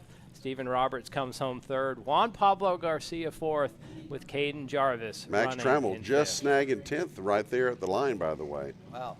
Spirited battles throughout this deep field we had this afternoon. Man, the rumble of those drivers starting out, it's always good to see that. We got our next group coming up. Steve Newbold is in victory lane, ready to talk with Nick Laferdo once again. Didn't think it was going to be Nick that whole race. We thought Nick was going to be the guy that ran in 2nd or even worse, but he was able to come by, make a tremendous move off turn number 9. I'm sure Steve will talk to him about that. If not, we'll ask about that move in turn 9. Did he go in with the idea that he was going to turn underneath and cross-cut him, or did he say, I'm going to go full send and go on the outside? We're going to find out. With as much as Evans was looking backwards, it looked like he took the inside, was going to be defensive, and I thought for a second Laferdo might set up a crossover. Yeah. At a certain point, I think he just said, I'm just going to run the outside, and once they got around to turn 11, the outside became the inside. Yeah, it's going to be interesting, and he's already corralled him down there. We're going to be talking with him in just a minute to find out his thoughts on that. When did he change his mind? I mean, at what point do you say, hey, I can make this outside whole deal work? We're going to find out in just a moment as they congratulate each other down there in Victory Lane. What a good run from those guys. You see they have matching suits on, so I got a feeling they're on the same team. Steve Newbold is down there. Let's talk with our guys. Steve, who you got? So I've got Nick over here. Nick, again, you're in Victory Lane with your Racing for Children's cart. Did you plan on making that pass in turn 9, or did it just kind of happen? Like Eric said, we were just talking. I've never passed him around the outside there, so I wasn't expecting that. I was going to over-under him or get him into the last turn, but he overslowed too much, so it gave me the opportunity to just go around the outside, and he lost his momentum when he overslowed, and I just kept trucking. And the Racing for Children's kinetic racing engines cart was quick, so we got it. Hey, Nick, I got a question for you. I know this happens in nanoseconds in your brain, but at what point did you say, I got a chance to go to the outside here? How does that happen in your brain when you see that on track? Yeah, so when I pulled up beside him, we were kind of brake testing each other. We were looking at each other, seeing who was going to slow down more, and at that point, like you said, I was beside him. He kept slowing down, so I wasn't going to over-under, so I just sent it, throttled down on around the outside on the cushion. Well, it stuck, and that's the good thing. It didn't break loose at all. It stuck the whole way around. Congratulations to you. And, hey, let's get a word with Eric. Eric, you're a champion. You won in Great Britain. How cool was that? It's good to have you back here at Atlanta Motorsports Park. Tell us about that championship win in Great Britain. Yeah, you know, I just got back not too long ago from Great Britain. I won the championship in GT4 class and British GT. I became the first ever American to win the British GT4 championship. But, oh, man, I was not expecting Nick to go around the outside there. In all of our years of me and Nick being teammates and racing together, he has never sent it around the outside. So I was predicting the cut back, and, I mean, he just timed it beautifully, and there was nothing I could do. Well, Eric, I will have to say this is the greatest Victory Lane interview ever, and it's not really because of you. It's what was going on behind you. You'll have to look back at this and see what was happening behind you with your buddy Nick back there during this whole thing. Oh, I'm sure he was being an idiot. So we'll take it like that, and hopefully this will go down in the Hall of Fame as the best interview ever. Well, thanks, guys. We appreciate it so much. Congratulations to both of you. What a great race y'all ran today. Thank you so much. Thanks, Steve. We appreciate it. The Nick Laferdo big head appears like a fat head down there. Well, if you guys are through fooling around down there, we've got a request for everyone to start returning their transponders, please. We want to have them for tomorrow so we can have this sterling race coverage so we can decide who's in what position. So all drivers, if you haven't yet, please return your transponders. Well, you know, you get the feeling, though, that they're friends in spite of all that happened there. Really shows that racing is a close-knit community, and you do develop a lot of friendships through it. So it's great to see Nick with the win. Charles, as you say, really, you come in with a plan, and then the plan goes out the window, and everything becomes a freelance from that point. We really saw that on the last lap through turn 9. Nick saw the opening on the outside and just instinctively took it. If I'd been Nick, I would have said, oh, yeah, no, I saw that all the way.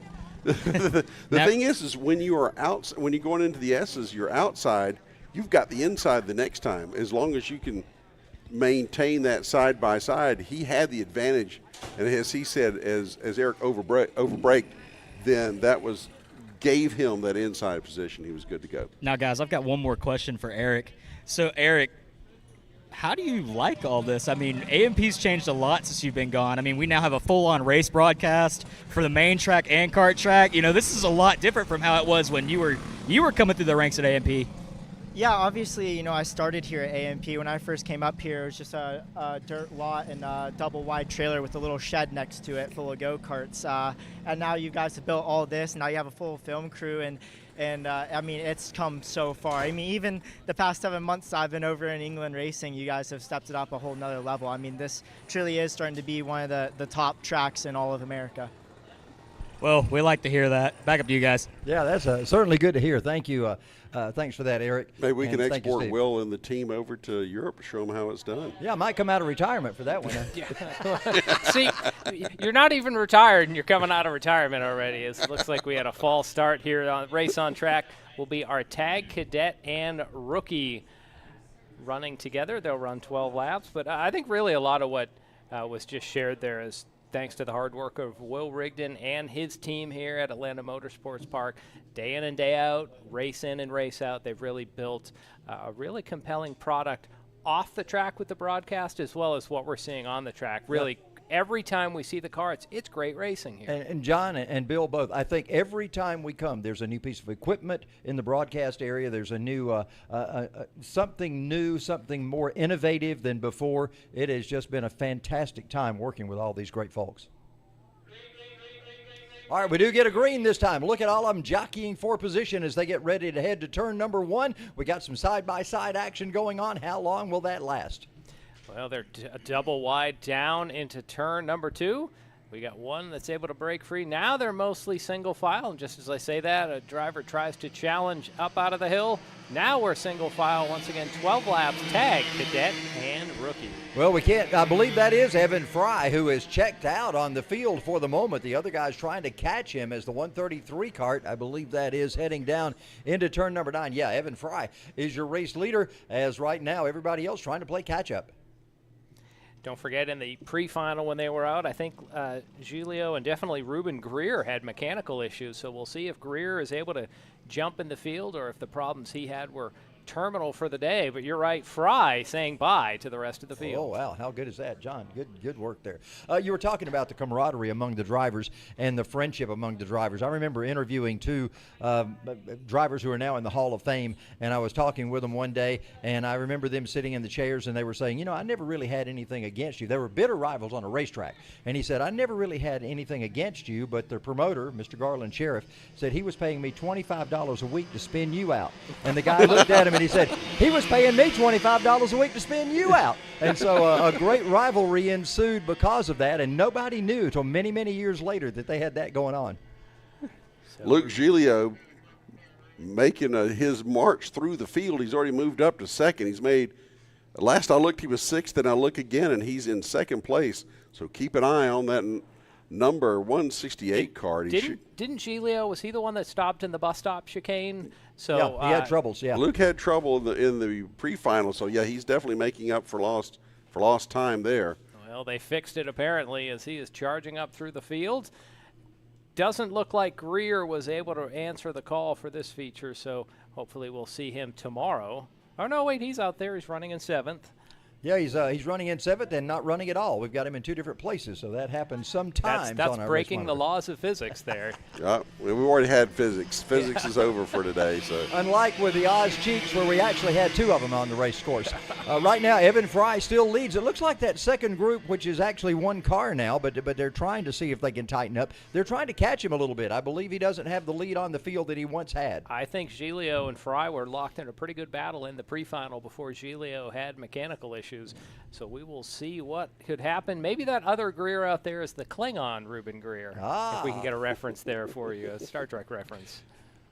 So they work their way up to the highest point on the race course, and now they head down into turn 16. We will complete 3 laps this time of the 12-lap final, and they're going to come by, and Fry is your leader, but Giglio is gaining on him quickly as they head into turn 1. 4/10 of a lap quicker that time around, and now passing the eye test. Giglio definitely getting closer, so the field coming back together.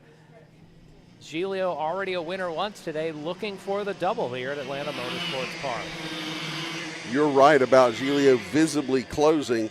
He was back 4/10 last time by the start-finish line. Oh, and wow. definitely, this is definitely less than 4/10 as he's side by side going into 9. Yeah, I think he's closing in at this point. Just a touch, yes. How about this drone shot? Thanks to Baymax, you can really see the drivers sawing on the wheel or twitching as they have to respond to these cars, you know, sensing the feedback. And you're seeing Giglio, the growing master that he is, able to pilot his kart to the front. And with no sprung suspension between the wheel and the ground, these karts move when you tell them to move. They definitely are twitching. Well, they're going across start finish right now. 4 laps into the books. We've still got quite a bit of racing to go. 8 more laps right now. And that whole front field, they've caught him now. So we've got a full group of guys trying to battle it out for the top spot instead of just that one driver out there all alone. So Luke Giglio was the winner in the earlier LO206 Cadet race. Now looking to add Tag Cadet to that rank as we see a battle for second shaping up here. Must be Ryan Perez shooting to the inside of Evan Fry. Yeah, Perez going to take over second spot. Fry back to third. You know, Giglio says, so what if the pre-race you wind up in the pre-final, you wind up in the bus stop. We might can make this thing work from the rear of the field, and he's certainly done it, as in 3 laps he had gotten all the way back up to the top spot. Bill, we got a 3-kart breakaway now. We've got 3 karts that have actually got quite a bit of distance between them and that second group. Well, we saw Perez get around Fry there, and it looks like the way things were looking anyhow that we may end up with a 2-kart breakaway unless Fry can find a little better handling or something on that, because Perez moved around him what looked fairly easily. Yeah. Nothing is easy here. That's right. But let's see if you'd almost think he had the nitrous boost in there to pass him, or power to pass button. Let's see if Fry can hang on to the tail of the front two. And they've already opened up a little bit of a gap. We will see here as they go into turn 9 again. That's where Giglio made his pass earlier. Nahapedian leads that second group of drivers around. Emma Schumann is right there behind him. And Ruben Greer just made the pass on Isaac Carvalho. So Greer, who had not started at this race because of the, not well in this race anyway, because of his troubles in the pre-final, has now worked his way up to 6th spot. Good shot from the Owls pole cam there, coming out of 16 and 17. As our second echelon on the track, this for trying to reel in our top trio. But for now, Giglio leads Perez and Fry. Then it's a gap back to what you see on screen here. Well, in just a moment ago, they were all together. That whole group up front was all together. Now they have started to separate themselves again, with Giglio, Perez, and Fry moving away. Nahapedian leads that second group, but the first group pulling away, and we got a battle for the lead. Looks like Perez going to the inside of Giglio. They'll be on the binders. Wow, so got him. New leader for the moment. Let's see if Giglio can battle back off turn 12. He cannot, so Ryan Perez, your third leader of this race. Yeah, Ryan takes his top spot right there. We're just at the halfway point, 6 laps complete, working on lap 7. It'll be complete here in just a moment, as Perez will be noted on Race Monitor as your leader when they cross timing and scoring, and Giglio in second spot, and he continues to work right behind him. Giglio almost hiding just off to the right rear as you see Perez take a look over his left shoulder. They'll drop down into turn number 2. That signature turn here at Amp and back up the hill. Perez leads Giglio, and now they've opened up some daylight over Fry, so it might be down to these two for the win. It'll be interesting to ask somebody like Lincoln Massey, whenever you're following somebody like that, do you try to stay directly behind them, or do you want to get a little to the right or a little to the left? What is the major place to go? Giglio sends it into turn number 9, but that opens the crossover for Perez. You could really see Giglio really dive bomb it into turn number 9, and it looks like nothing has changed. But boy, we saw a quick swap of the lead there. Yeah, the timing and scoring will not change when they cross the stripe, but a lot of action going on during that lap. Right now, it's Perez leading him off 16, and Giglio still in his tire tracks as they come across start-finish. Charles, what you were saying about right behind a driver, in some forms of motorsports, you can't do that too long. The engine needs air to cool. NASCAR, the old Indy cars were really sensitive to it. Probably not an issue as much here in karts. And that's why sometimes you just see them get right bumper to bumper and almost push themselves to the same goal. Well, they're coming out of turn 4 right now. They're your leaders going down through the kink. And we've still got Ryan Perez about. Maybe you could slide 2 karts in between them right now. Giglio closing the gap, though, as they go down into turn 9. So our top 2 once again continuing to draw away.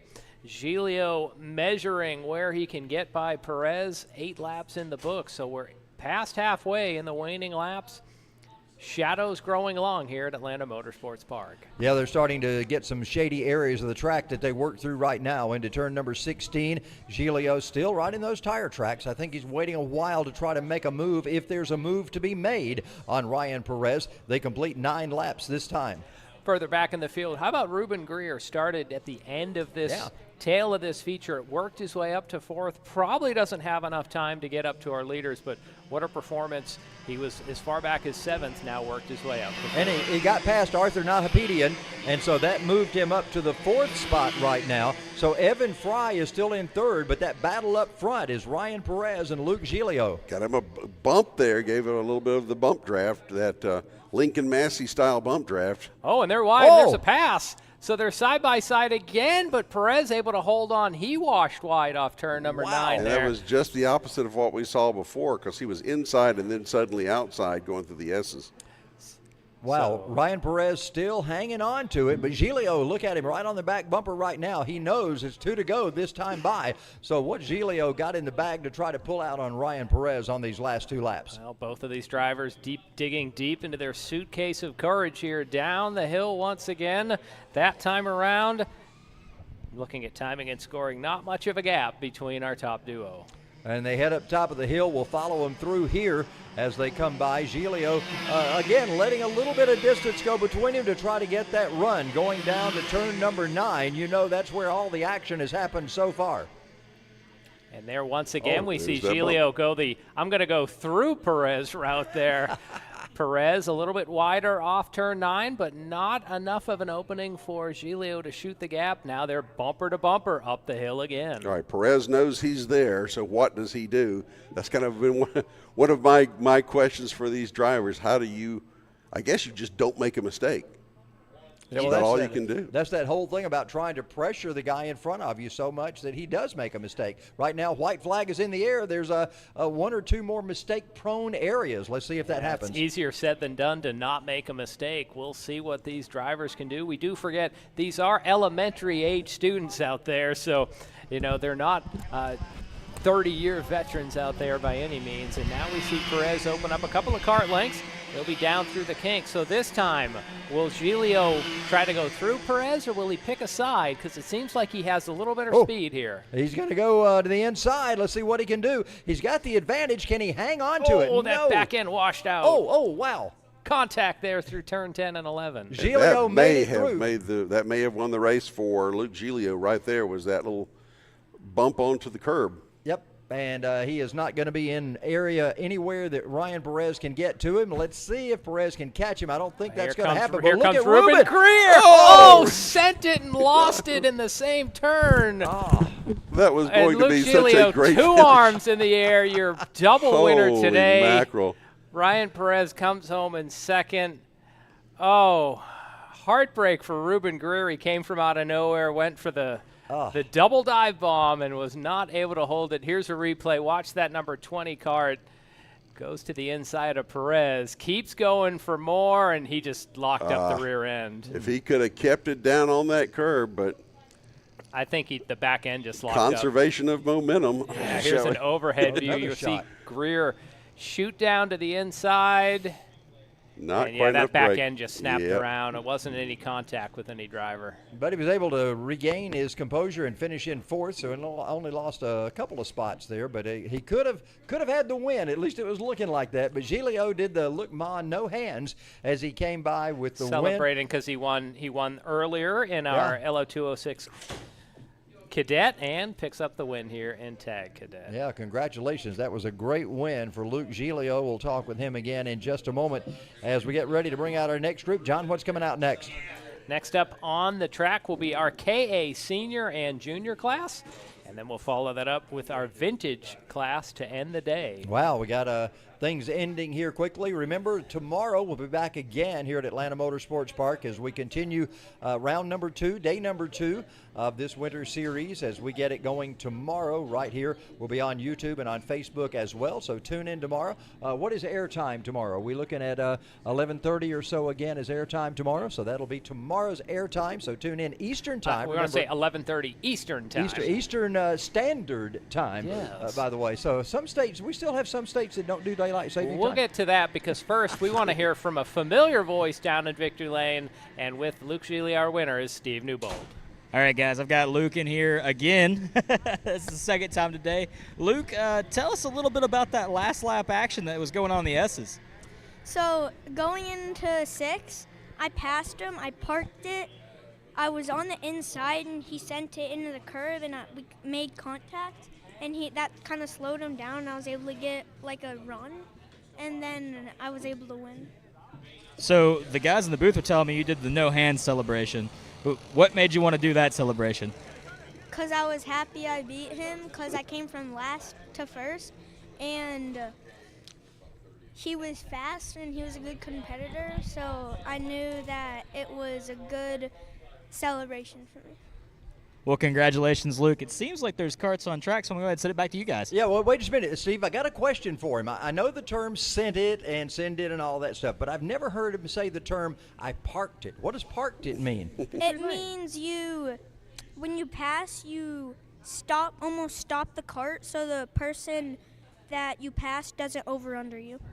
So brake check, in other words. That's what we call it in the stock car racing world. You make sure you hold on to the inside at all costs. Right, yeah. Keep him from going anywhere. Okay, good. Thank you, Luke. I appreciate you clarifing that for us. Well, Congratulations on your win. When I think of parked it, he parked it in Victory Lane. When I think of parked it, I think of Josh Williams from Atlanta Motor Speedway this past season in the Xfinity Series.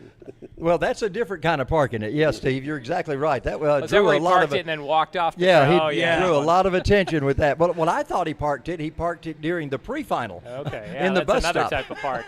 Yeah, all right. Whoa, got one going around as our KAs have gotten the green flag. One kart looked like they were up to second place, spun out at the bottom of the hill, and they might struggle to lumber up that steep 3-story climb. As the high-pitched whine of the KAs are underway, you see our juniors on track. The seniors are forming a second echelon, and they have mayhem. All 5 of the seniors, I think, involved. Couple spun and stuck backwards. Some going down the hill to get the momentum to come back up. These KAs don't have a ton of power. Yeah. Although some of them might be calling it quits out there. Here's Let's the replay. see. It was just out the bottom of the screen. Boy, maybe 1 or 2 of the seniors got by. And we'll continue our construction. You talked about lumbering. He nailed him right there in the corner. Yeah, and I think one of the carts went down the hill. You have a feeling the chain might have popped off, and he just rolled down the hill and stopped. They're trying to, look out, fellas. Oh, wow. That is tight work right there. Dangerous spot there. Track workers trying to separate those 2 carts under a local caution. So mayhem aplenty here in our penultimate race this afternoon. Well, Oliver Nybert is our leader. At least I think that's the case. We don't have a lap showing yet on our monitor, but Oliver started up front, and we've kind of lost track of that. There was so much going on the track, we've lost track of our leader. It might be Jarvis Lee leading. Oh, yeah, Jarvis now is shown as our leader. And is that Jarvis all alone right there?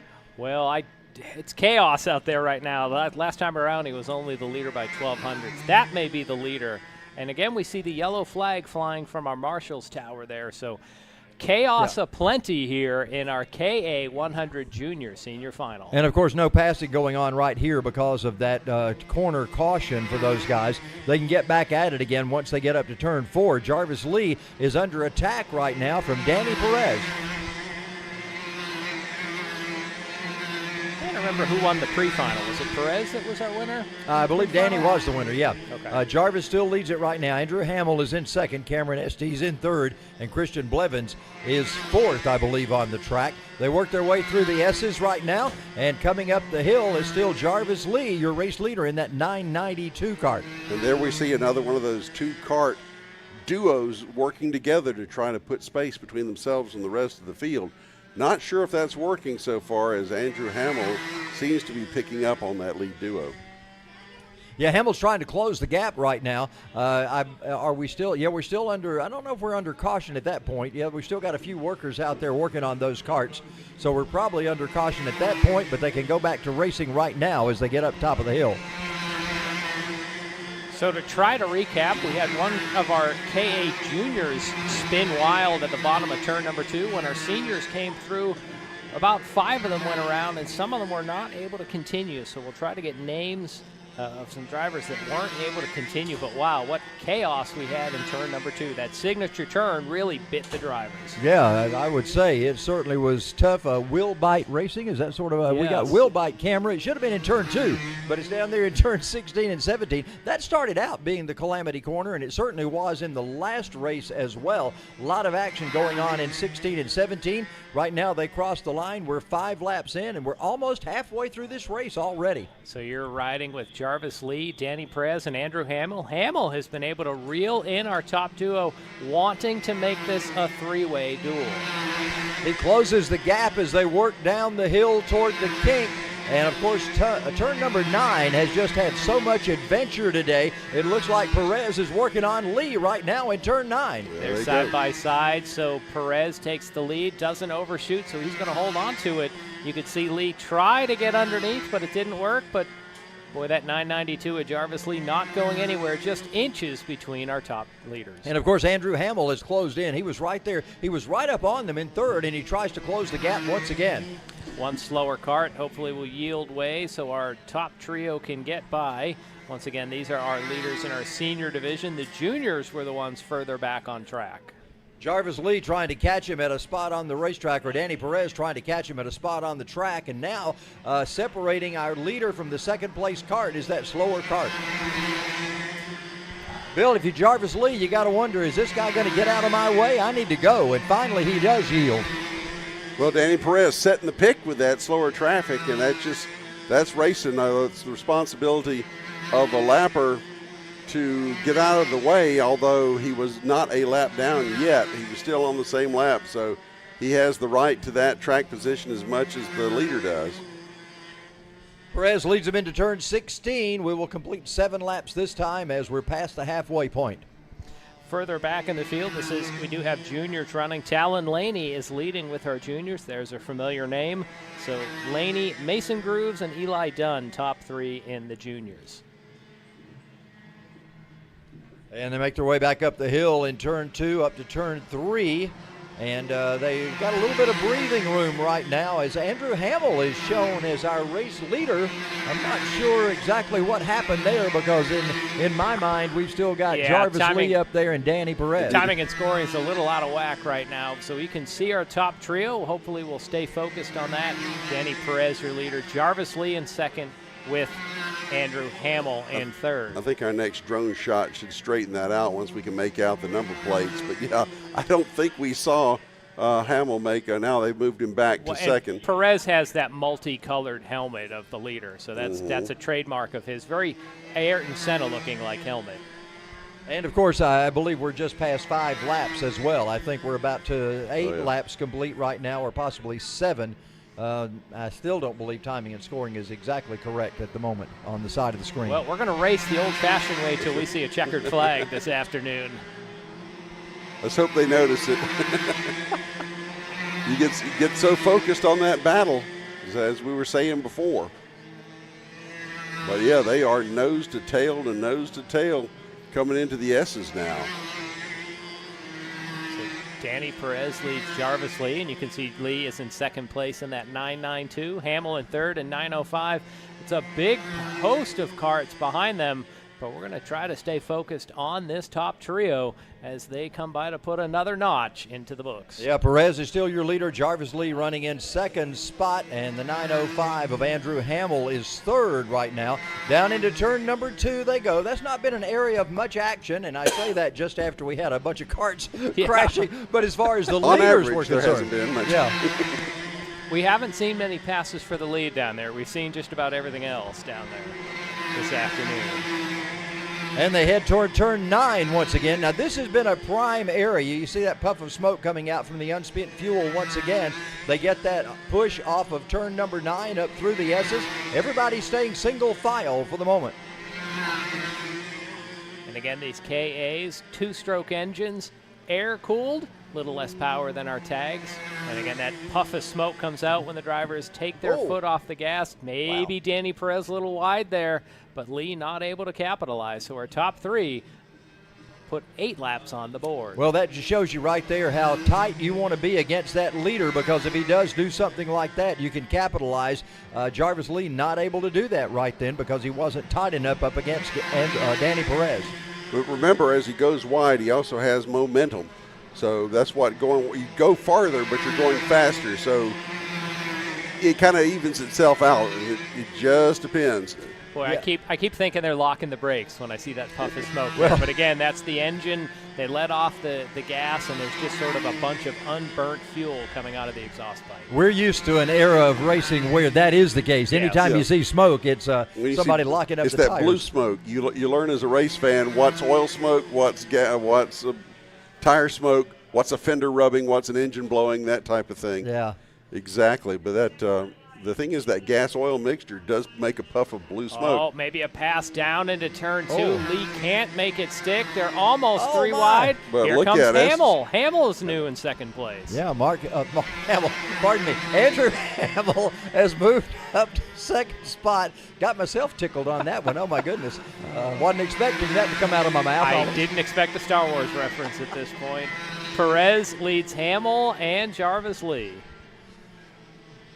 Yeah, I'll just stick to last names. So we're working up the track right now. We'll have Andrew Hamill and Bruce Lee out here. Mark Hamill and Bruce Lee if I don't watch it. An update on our junior class. Aiden Augustine is your leader. Talon Laney second. Mason Groves in third. I had missed Aiden earlier when I gave a rundown. Okay, so 2 laps to go right now as we still have Danny Perez up front.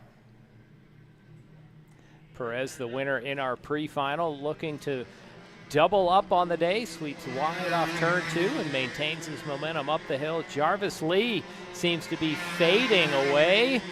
Should make for just a 2-man battle to the finish. Well, they're separating themselves right now as they go to turn 9. Perez got to love this, as Jarvis Lee is quite a distance behind him. Actually, Andrew Hamill, I think, he moved around him over in turn 4 a while ago, so he was able to get that second spot. So Hamill's trying to chase him down. Perez, your race leader, out front. Once again, want to give a shout out to Baymax and Jeff Farver, our drone pilots today, helping bring you some of this great coverage as Danny Perez slips a little wide there off 16. You have to wonder if Hamill has made just a couple final notes in his notebook as he has 1 lap to try to get 1 step further up the podium. Well, he is right on the back bumper of Danny Perez right now. They use all of that track coming out of turn number 2. Bill, they're coming down the hill. What do you think Hamill's got in his bag of tricks? I don't know, but it was 71 thousandths of a second difference as they came across the line for the white flag, and I think it's biding your time for a mistake maybe for the first half of the lap and then maybe forcing a mistake the second half of the lap. Looked like a cone was knocked into a track by some of the other drivers. Our leaders definitely avoid that. And here we see Hamill get right to that rear bumper. His last best in final shot will be 16 as he looks to the outside. Oh, they both go drifting off the corner. Charles, take us home. Well, he couldn't make the crossover, but he's doing everything to come by him on start finish. Just not enough as Danny Perez takes the win over Andrew Hamill. How tight and close was that? Oh, my goodness. That was a very close battle. Another battle that was close was Banu Yedla and Cameron Estes. It just seemed like it was 2 by 2 by 2 throughout this entire race. Congratulations to Danny Perez on that win. Who won our juniors?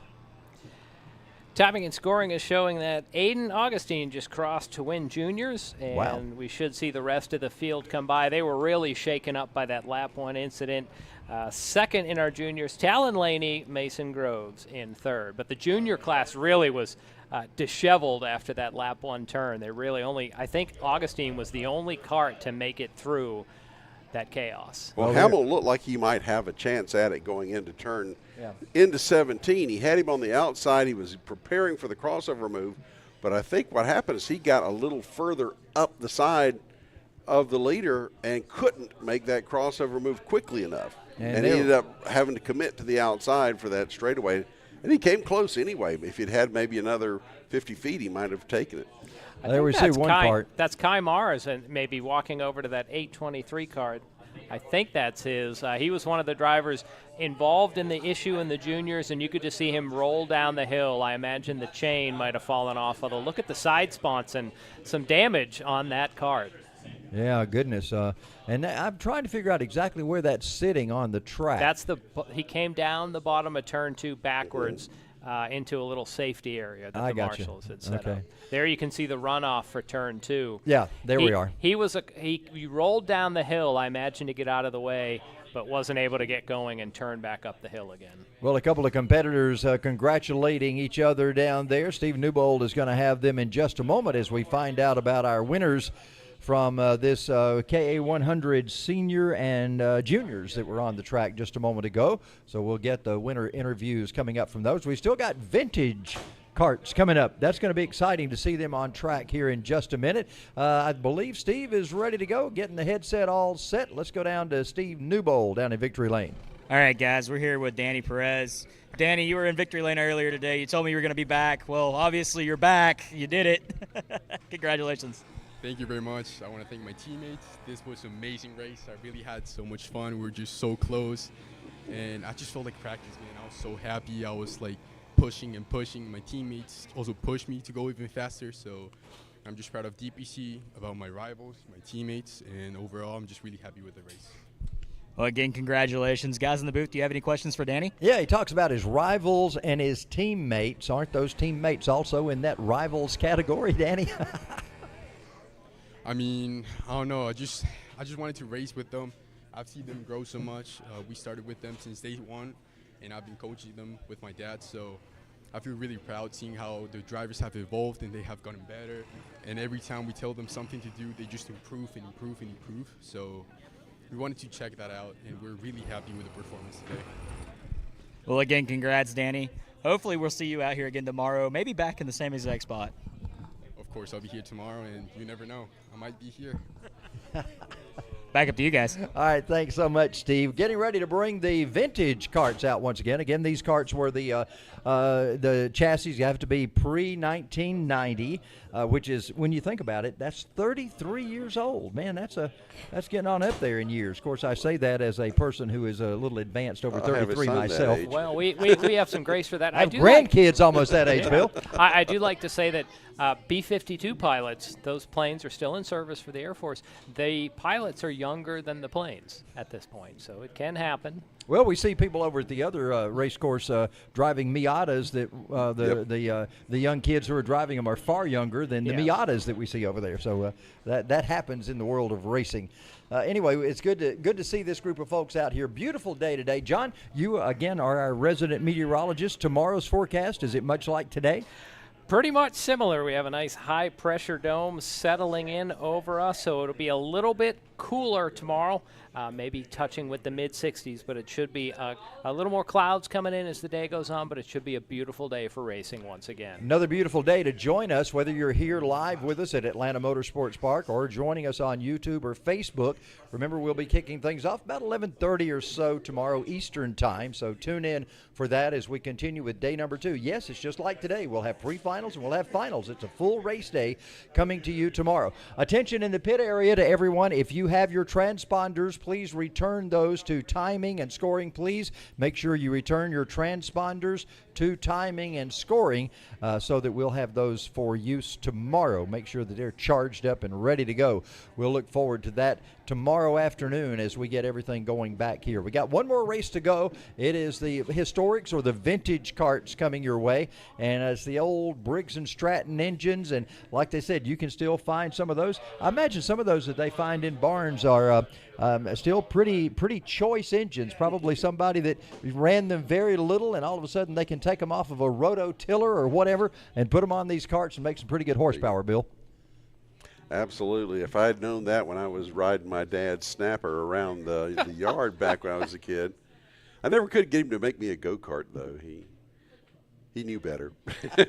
My dad was a very wise man, apparently. But no, the old Briggs & Stratton, that is just such a, I don't know, we all have some kind of association, I think, with Briggs & Stratton, mostly through yard work, say, or whatever. But yeah, it's good to see those the classics endure. That's the important thing. Well, I was fortunate in the second grade. I got a yard cart my daddy bought me, and I drove it around. Man, I love that little cart. I'd slide it into the corners that I made in the red dirt around our area of the country, and the flywheel broke on that thing, and it just took off and went up into the trees. Looked like a drone going up. The flywheel came off.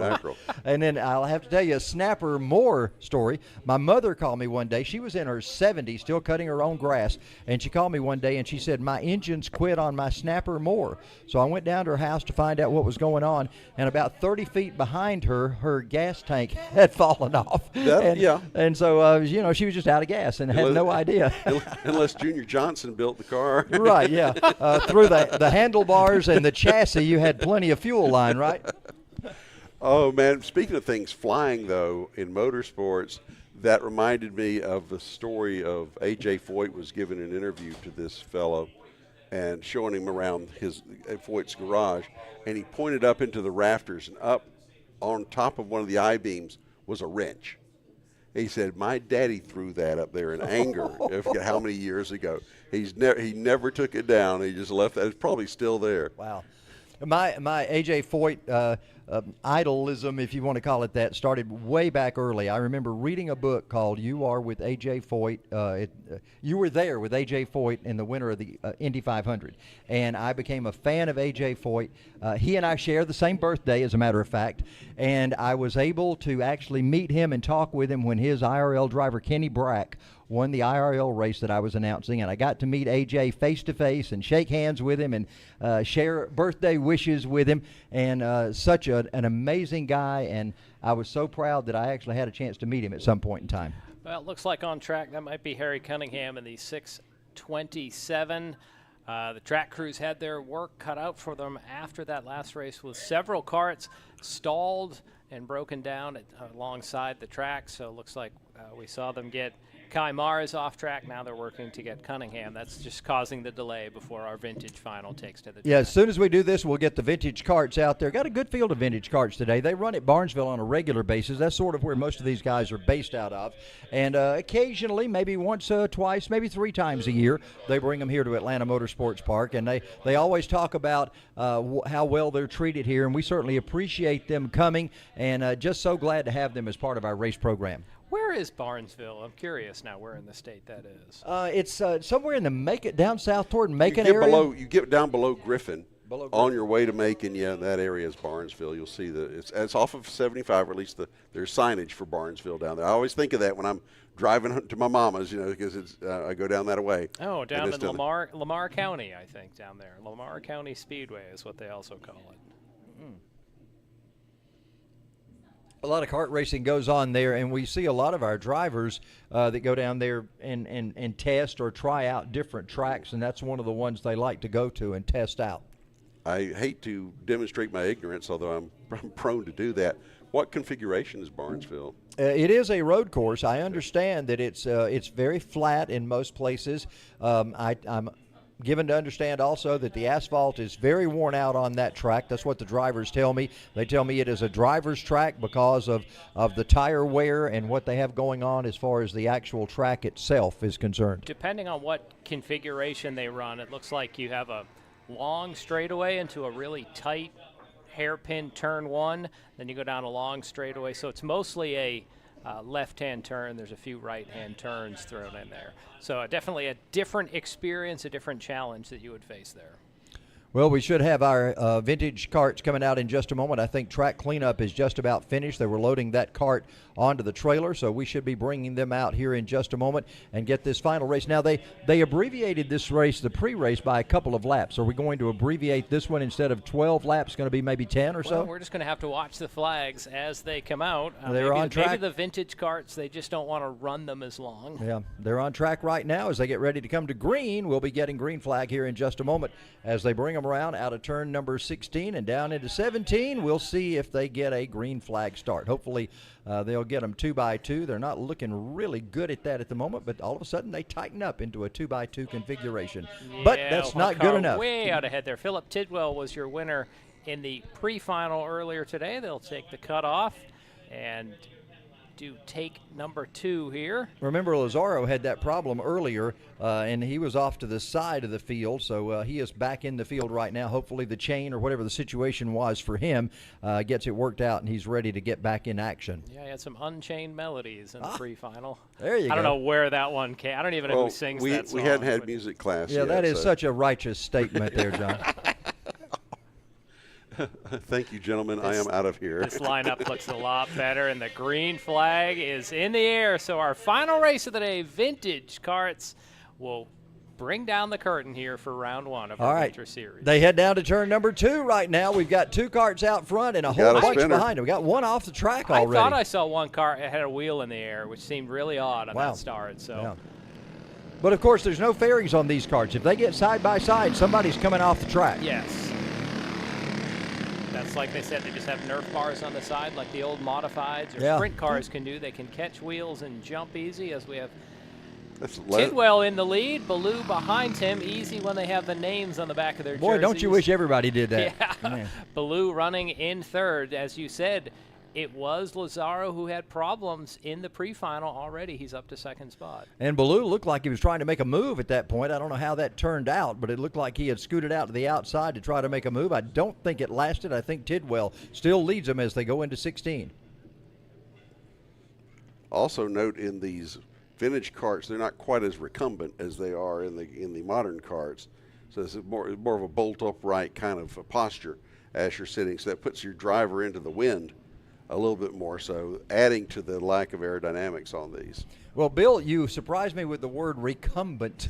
I am not familiar with that word, and so tell me a little bit about what that word is. You know, bicycles, you sit on the bike, but then there's some of those bikes where your legs are way out in front of you. That's a recumbent bicycle. Ah, okay. It's leaning back. I got you. Yeah. Like keep on trucking kind of guy, right? It pays to increase your word power. Yes, thank you. I've done that for today. Recumbent. I will use that in a sentence tomorrow. Tidwell leads Baloo down into turn number 9, and looks like Lazaro is slowly reeling them in. So now the challenge is to feed Charles a bogus word and see if he believes me when I tell him what it is. Well, they head into turn 14 right now. It's the final time through that little area with these 3 in the configuration they're in. Who knows what's going to happen next time by. They work their way down through 16. We'll complete 2 laps this time around. Shadows growing long. Now most of the front straightaway is completely in shade for quite a bit of the day, as we see Baloo make a move to the inside of Tidwell there. So we'll have a new leader. Charles, for a good portion of the day, that stretch from turn 14 to 16 has been in the shade, but now we're seeing the front straightaway also getting shaded over. Part of it's winter. You know, the days are not as long. Well, Baloo had his sights on that first position all the way from the start-finish line because he was squarely through one. The opening was there, and he saw it, and he took it. Well, they're in turn number 9 right now as they go through that area of the track. Everybody single file. Somebody scoots out for just a moment. Lazaro looked like he made a little bold move to the outside, but unable to do anything with it. So our top 3 pulling away from the rest of the field. Jessica Epting in the distance is running in 4th, but we'll focus on our top trio here. Baloo leads Tidwell and Lazaro. Lazaro takes a peek down to the inside at 16, but thinks better of it and pulls back in as we get one more shot from our Willbite Racing camera outside of turn 16 and 17. Tidwell looking to repay the favor into turn 1, but Baloo goes off into the dust for a moment. He's going to fall back into second. So, Bill, one lap earlier we saw Baloo really make the move, and now we see Tidwell make the bold move. Well, Baloo's paying the price now as he drops all the way to 3rd, but I thought he had position, but I don't think he had momentum. That cost him. He's now all the way back to 3rd.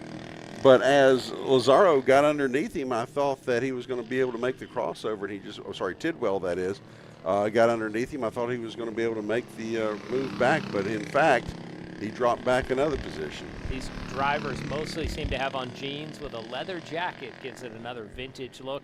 As Lazaro takes a quick peek through 13, that'd be a rare place to pass. So for now, Tidwell hangs on. Well, they head down to that turn 15 and 16 area, and a lot of passing's gone on here, and a lot of sliding out from the field has gone on here throughout the day as well. They come down to start finish once again. 4 laps complete. Be interesting to see when they put the halfway flags out, because they may shorten this race, being that it's vintage karts. And we have another pass for the lead there as Lazaro then gets underneath Tidwell, and we have the third leader of this race. Seems to be these vintage cars like to make passes into turn 1. We haven't seen many passes there all day. We've just seen it 3 laps in a row for the lead here. So Lazaro, our third different leader in our vintage final. And that is such an unlikely place to pass. We've not seen a lot of that ever going on in turn 1. These karts just handle so much differently. They're able to pull something off like that. For the other karts, turn 1 is so off camber. It wants to run away to your right. Really a difficult spot to be side by side. Yeah. Now they're heading up the hill right now to the highest point on the racetrack, and look at this side by side action. Here comes Tidwell trying to get the lead back, and he sweeps right in front at turn 14. Can Lazaro battle back in turn 16? He's to the inside. Oh boy, they're squiggling and wiggling, but Tidwell holds on for now. You can just feel how much they go in there with those tires just squalling and screaming as they go side by side. He pulled the wheel up off the curb that time. Smashed the curb, but another turn 1 pass, guys. Yeah, Lazaro back in the lead. I wonder if it's an aero thing, because they're not as aerodynamic. Maybe they punch a bigger hole that lets drafting happen. And as you said, maybe the off-camber thing doesn't matter to them that much. That's going to need to be a victory lane question to whoever ends up with this one. Is what's the deal with turn 1 with you guys? That'll be a good one, yeah. All right, so they head down to turn 9. We're 6 laps in. This time by will be 6 laps in. Halfway point possibly for these drivers, as it's still Lazaro that's leading him up the hill, I believe, or that's Lazaro that's still Lazaro. in the lead. Tidwell all over his rear bumper, looking to the outside, trying to set something up. All right, gentlemen, will we see another turn 1 escapade this time around? I wouldn't doubt it. We've seen one every time, it seems like, in these 5 laps so far, so lap 6 should not be much different. They'll come by to complete lap 6 right now. Let's see what happens as they head down to turn 1.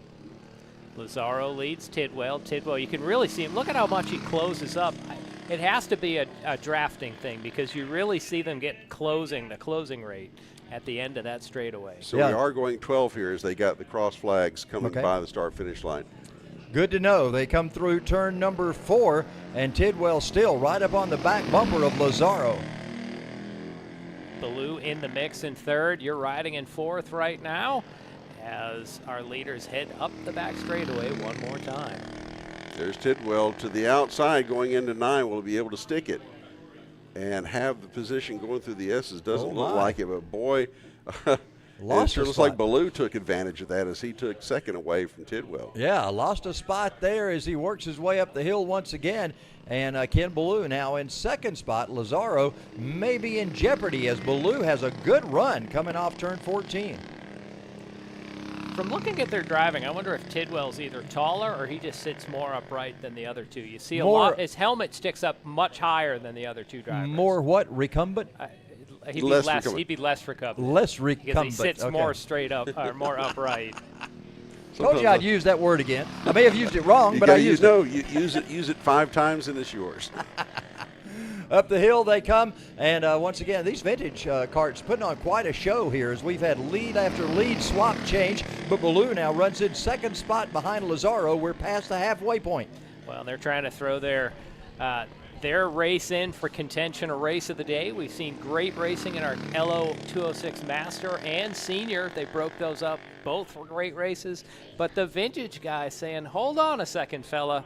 We can race too, and you're seeing our top trio really putting on a show. Well, let's mention the rest of these drivers. Jessica Epting in the 96 runs 4th. Donnie Munda in the 41 is 5th. Steven Johnson, the number 9, runs 6th.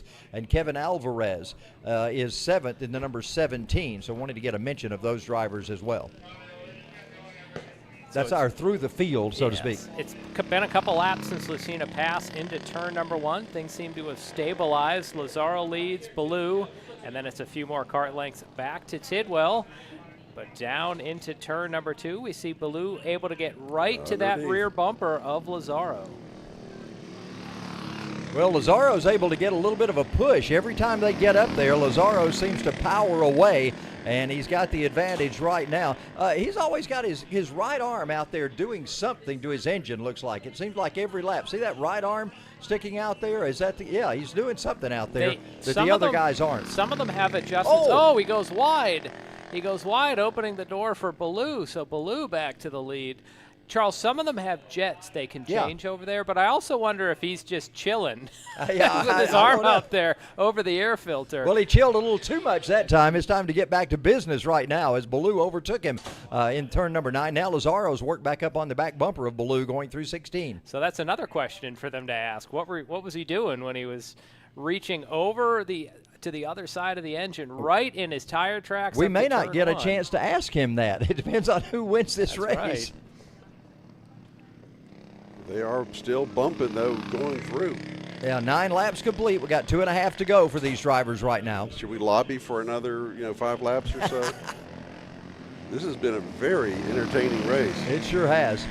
And great drone work. We want to thank Jeff Farver, also Baymax, Max Dorsey with his shots today. Just tremendous work there. You see Baymax with his shot going down into turn number 9. He rides 4th currently. Yeah, Tidwell not able to cut off any of the distance to this top duo as Baloo leads Lazaro by just a couple of inches. And they're coming to 2 to go this time. Lazaro looks to the outside. I don't know if he's trying to set him up for something or not, but he's taking a quick look outside. Now he's thought he's going to back off a little. I thought he was going hard. Oh, he's going to the inside. Can't make it, though. Baloo closes the door, so once again it's in the tire tracks. Now Baloo blocks down to the That was inside. a checkered that was flag. the checkered. Oh, we want more laps. Wait a minute. Oh, you're Stop right. it. Checkered in the air. Baloo put the final block on to the line. I swear I saw cross flags at 6 laps. You may have. It may have, as they said, oops, so it was supposed to have been a lap earlier, so sometimes that happens. So checkered flag is in the air. Ken Baloo gets the win over Anthony Lazaro. What a move Baloo made to get by Lazaro. And, Bill, you were right. Was such an entertaining race for the vintage karts. And you know what? They were running the slowest lap times for any class that ran on the big track, but they still put on a competitive show for the fans. It isn't all about speed. Speed is relative. If you like to watch parades, you can watch Formula One, but I'd rather watch passing, so here we go. And honestly, it doesn't matter the amount of cars or karts in the race. One of the best races I've ever seen in my life had 2 cars in it. And it was just time after time, lap after lap, lead change. And John, you're talking about our drone there. Well, not so much the drone, but there you see the podium. So after the show, you will see drivers receive some of those trophies or the medallions that we've talked about. They're brake calipers built into a medal, and they'll be awarded there, as well as some non-alcoholic bubbly will be given out, and all the drivers will be able to celebrate their podiums this I afternoon. like the elevated position of the podium as well, so they can spray it more evenly over the adoring crowd below.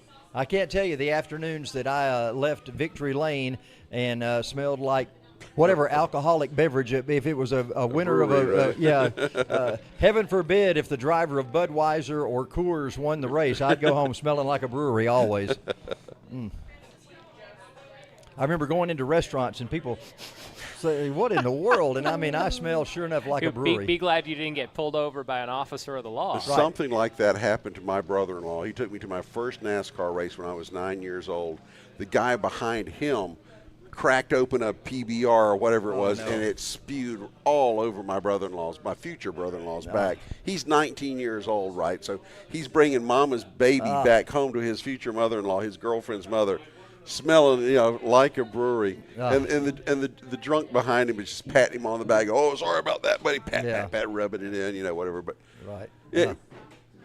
the smell of beer and cigarettes will always remind me. Well, you'd be amazed when you're standing by a race winner and they hop out of the car. You'd be amazed, number one, at the things that get thrown at the driver, and number two, the things the drivers say that don't ever make it on air. That's very interesting. All right, let's go down to Steve Newbold.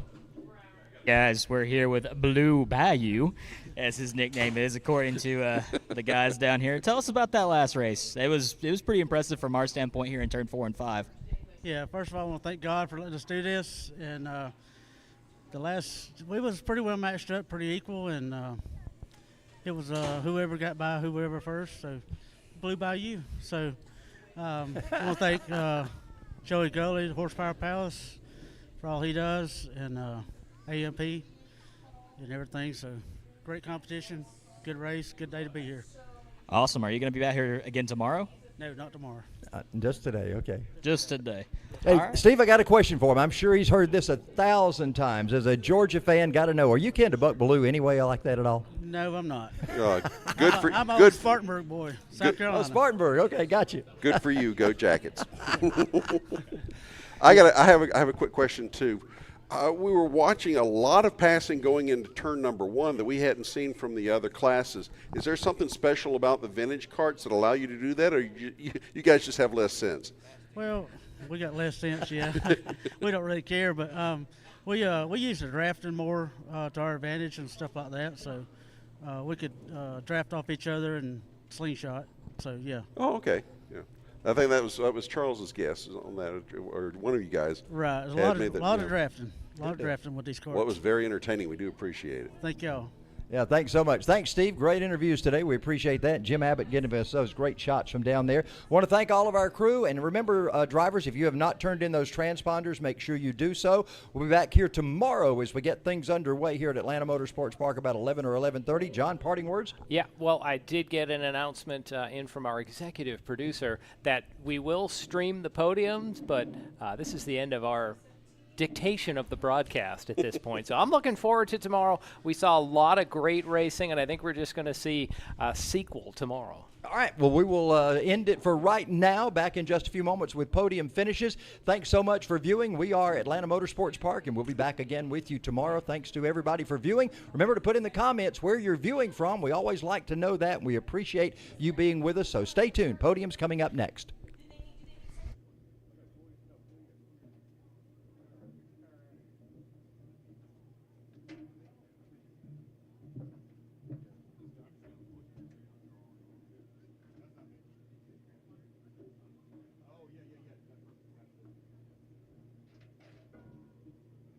Attention, please. Drivers, we have a number of transponders that have not been returned. Even if you're racing tomorrow, please return those transponders today, and we'll get them back out tomorrow. Please return your rental transponders today to timing and scoring.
Zoom. Zoom, zoom, zoom, zoom, zoom, zoom, zoom. Zoom.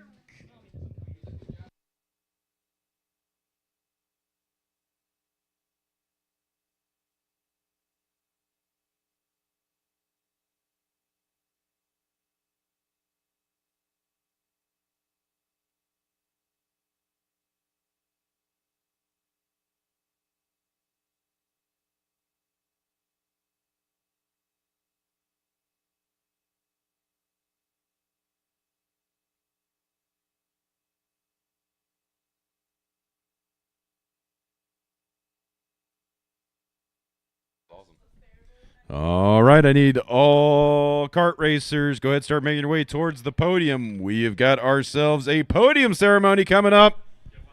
I need all kart racers. Go ahead, start making your way towards the podium in about 5 minutes. We're going to be doing a podium ceremony.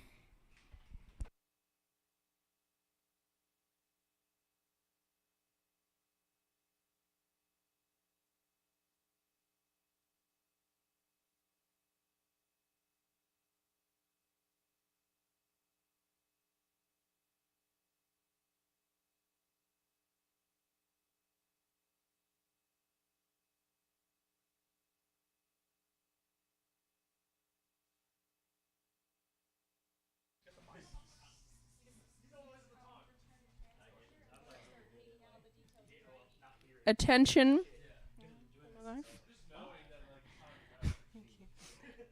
Attention all drivers. I need the following drivers to return their transponders and pick up their IDs. Joseph Skaggs, John Adams, Thomas Stowers, John Mark Peckham, Stephen Busick, Tyrus Clements, Kevin Alvarez, Kenneth Ballou, Nicholas Laferdo, Nicholas Schomer, and Eugene Panenko. Please return your transponders. We must charge them and have them ready for tomorrow. Please return your transponders. Thank you.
All right. How's everybody doing today? Did y'all enjoy some round 1 winter series racing action today? It was fun for my position up here in the booth. We hope you guys had a good time. Just want to give a big shout out to all the racers, to all the parents, to all the staff, everybody here that made today possible. We appreciate you guys coming out. And without any further ado, we're going to go ahead and jump right into this podium ceremony. Up first, LO206 Cadet. LO206 Cadet. In third place, Isaac Carvalho.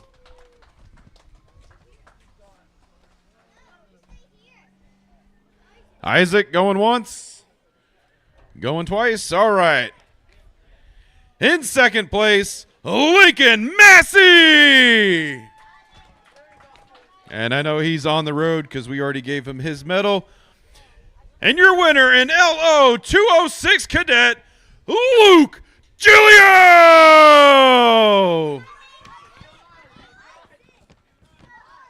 Hey, he's coming. Oh, Isaac's here too. No, Lincoln's not here. Yeah, I already gave Luke his medal, so.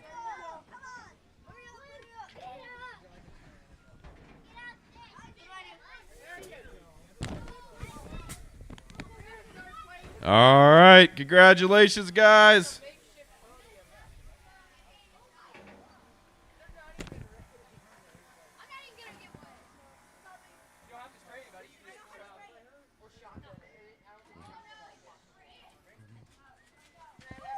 Yeah.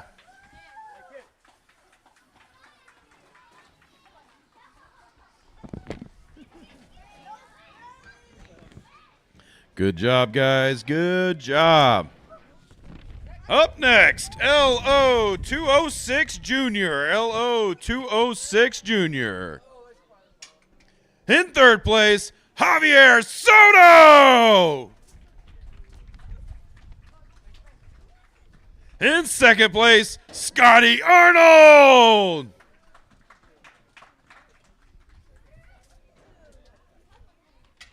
And your winner in LO206 Junior, Talon Laney.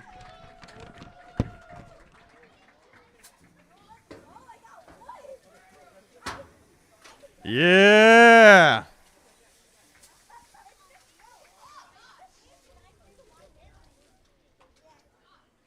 All right, good job, guys. Good job. Up next, Tag Senior. Tag Senior.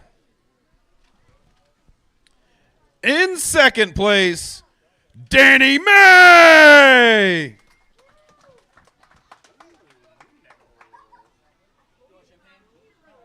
Yeah, don't bite him too hard, Danny. And your winner in Tag Senior, Oz Cheek the Fourth.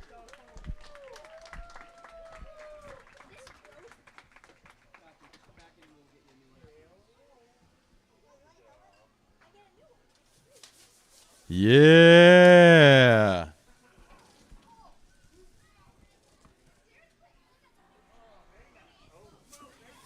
There we go.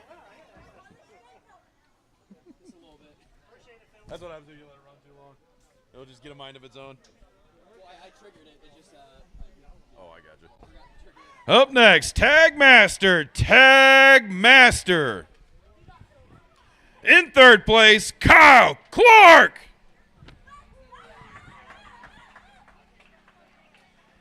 In second place, Sean Atkins. And your winner in Tag Master, Eugene Panenko.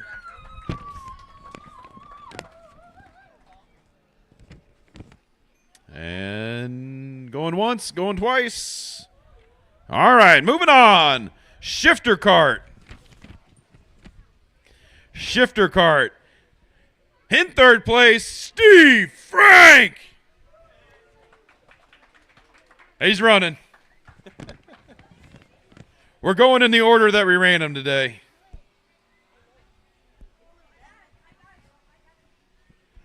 In second place, Eric Huey.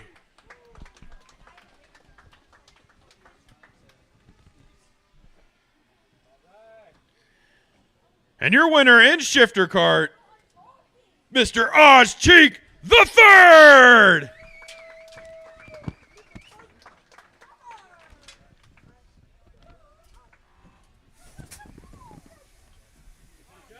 Good job, guys. Good job.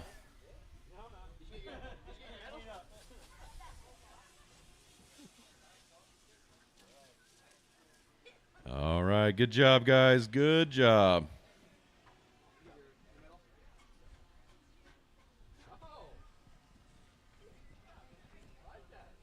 Up next, tag rookie. Tag rookie.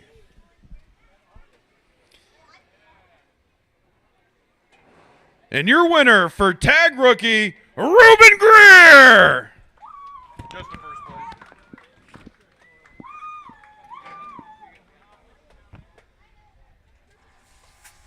Yeah.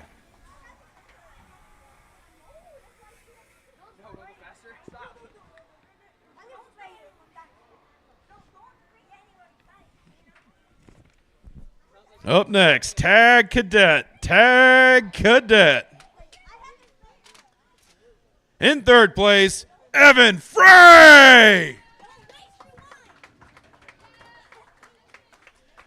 In second place, Ryan Perez. And your winner in tag cadet, Luke Giglio.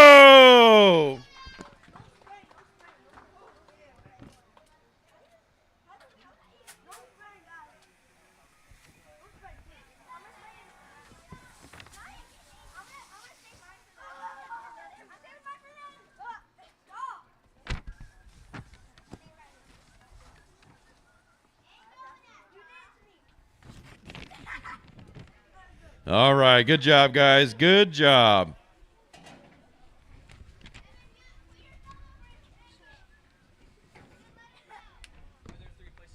I'm going to need one more first place because I only did 13 of them.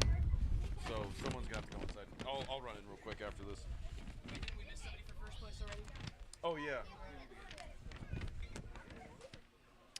All right, up next, LO206 Kid Kart. LO206 Kid Kart. And your winner in LO206 Kid Kart, Harrison Martinshank.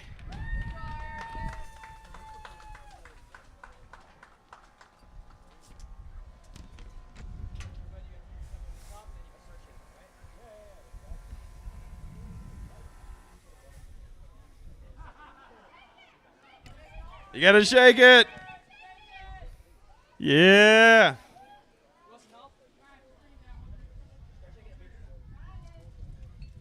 Yeah. Good job.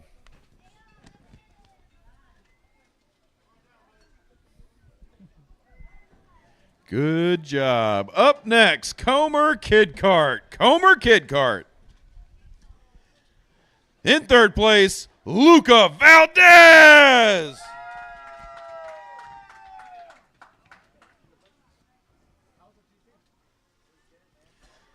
In second place, Arlo Stowers. And your winner in Comer Kid Kart, Alex Schomer.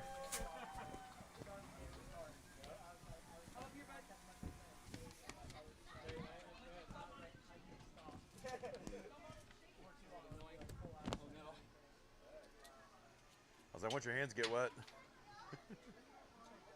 I don't know how you do that without like. Yeah. Gotta put your thumb on it.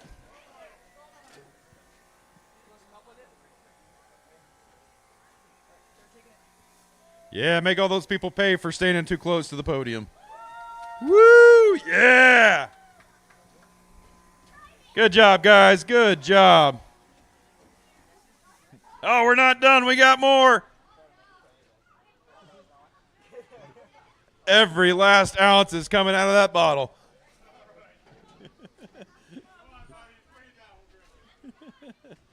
Got to save some for the car ride home. All right, good job, guys. Good job. Up next, KA100 Senior. KA100 Senior.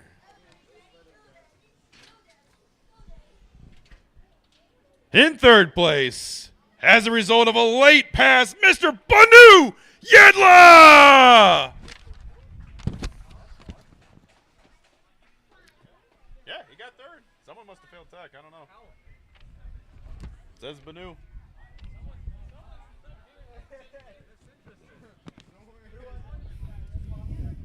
In second place, Andrew Hamill!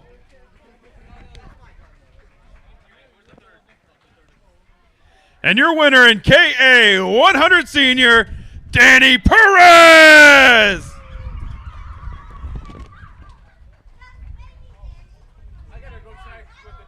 I would go talk to them because there was a lot of confusion. Because I finished third. Yeah, like by law. Yeah, I mean, there should have been a penalty. We're all the same. I'm pretty sure they messed up because y'all had like 3 false starts. Yeah, somewhere there it got. Talk to Jennifer tomorrow.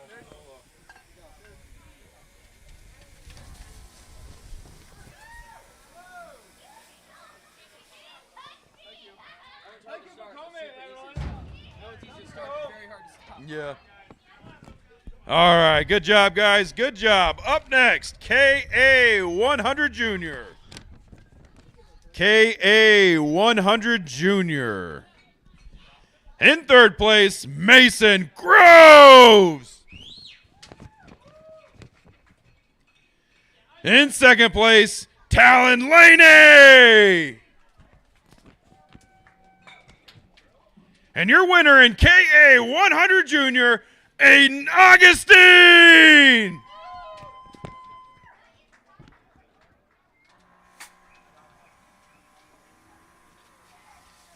Yeah. Good job, guys. Good job. Up next, one of our biggest fields of the day, LO206 Senior. LO206 Senior. In third place, Steve Roberts. Nah, not here. In second place, Eric Evans. And your winner in LO206 Senior, Mr. Nick LaFerdo!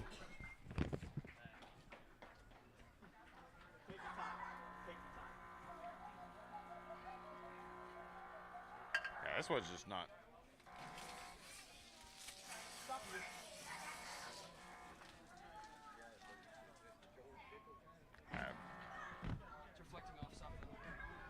That's all right. They'll take a second to heat back up. Up next, LO206 Master. LO206 Master. How many we got left in here? 1 or 2? 2. All right, cool. We got enough. In third place, Matt Lassiter.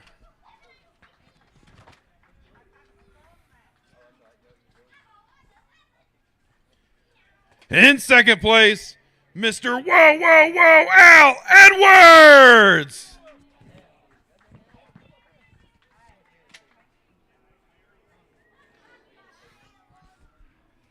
And your winner for LO206 Masters, give it up for Brandon Miller.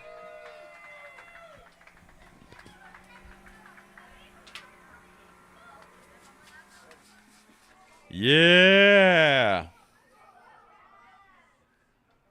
Good job. And our final podium of the day, Vintage Karts. Vintage Karts. In third place, Jessica Epting.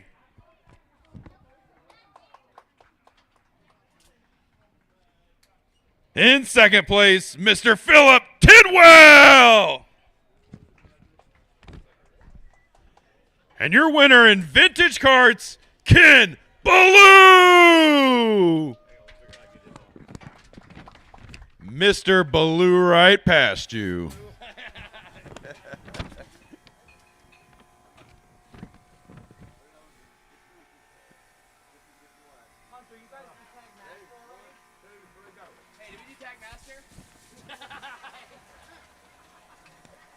Yeah, we did.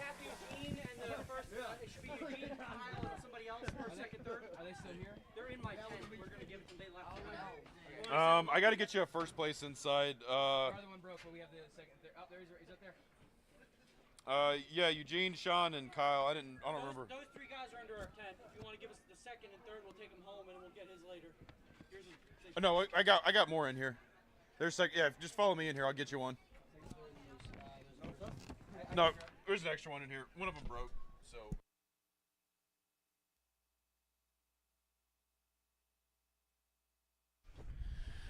All right, we appreciate everybody for coming out today. Thank you. Hey, Banu, we got a medal for you up here. Yeah, you were third. I don't know. We'll might take it up with scoring tomorrow. But we appreciate everybody for coming out today. Thank you. We will be back at it again tomorrow. And then if you're not going to be here tomorrow, make sure you definitely join us in 2 weeks as we hit the main track. As we have the big track weekend. Karts on main track. We got Bandoleros, Legends, and Go-Karts all in 2 days of race and action. We appreciate you coming out here today. We'll see you all tomorrow. Have a safe trip home. So long, everybody.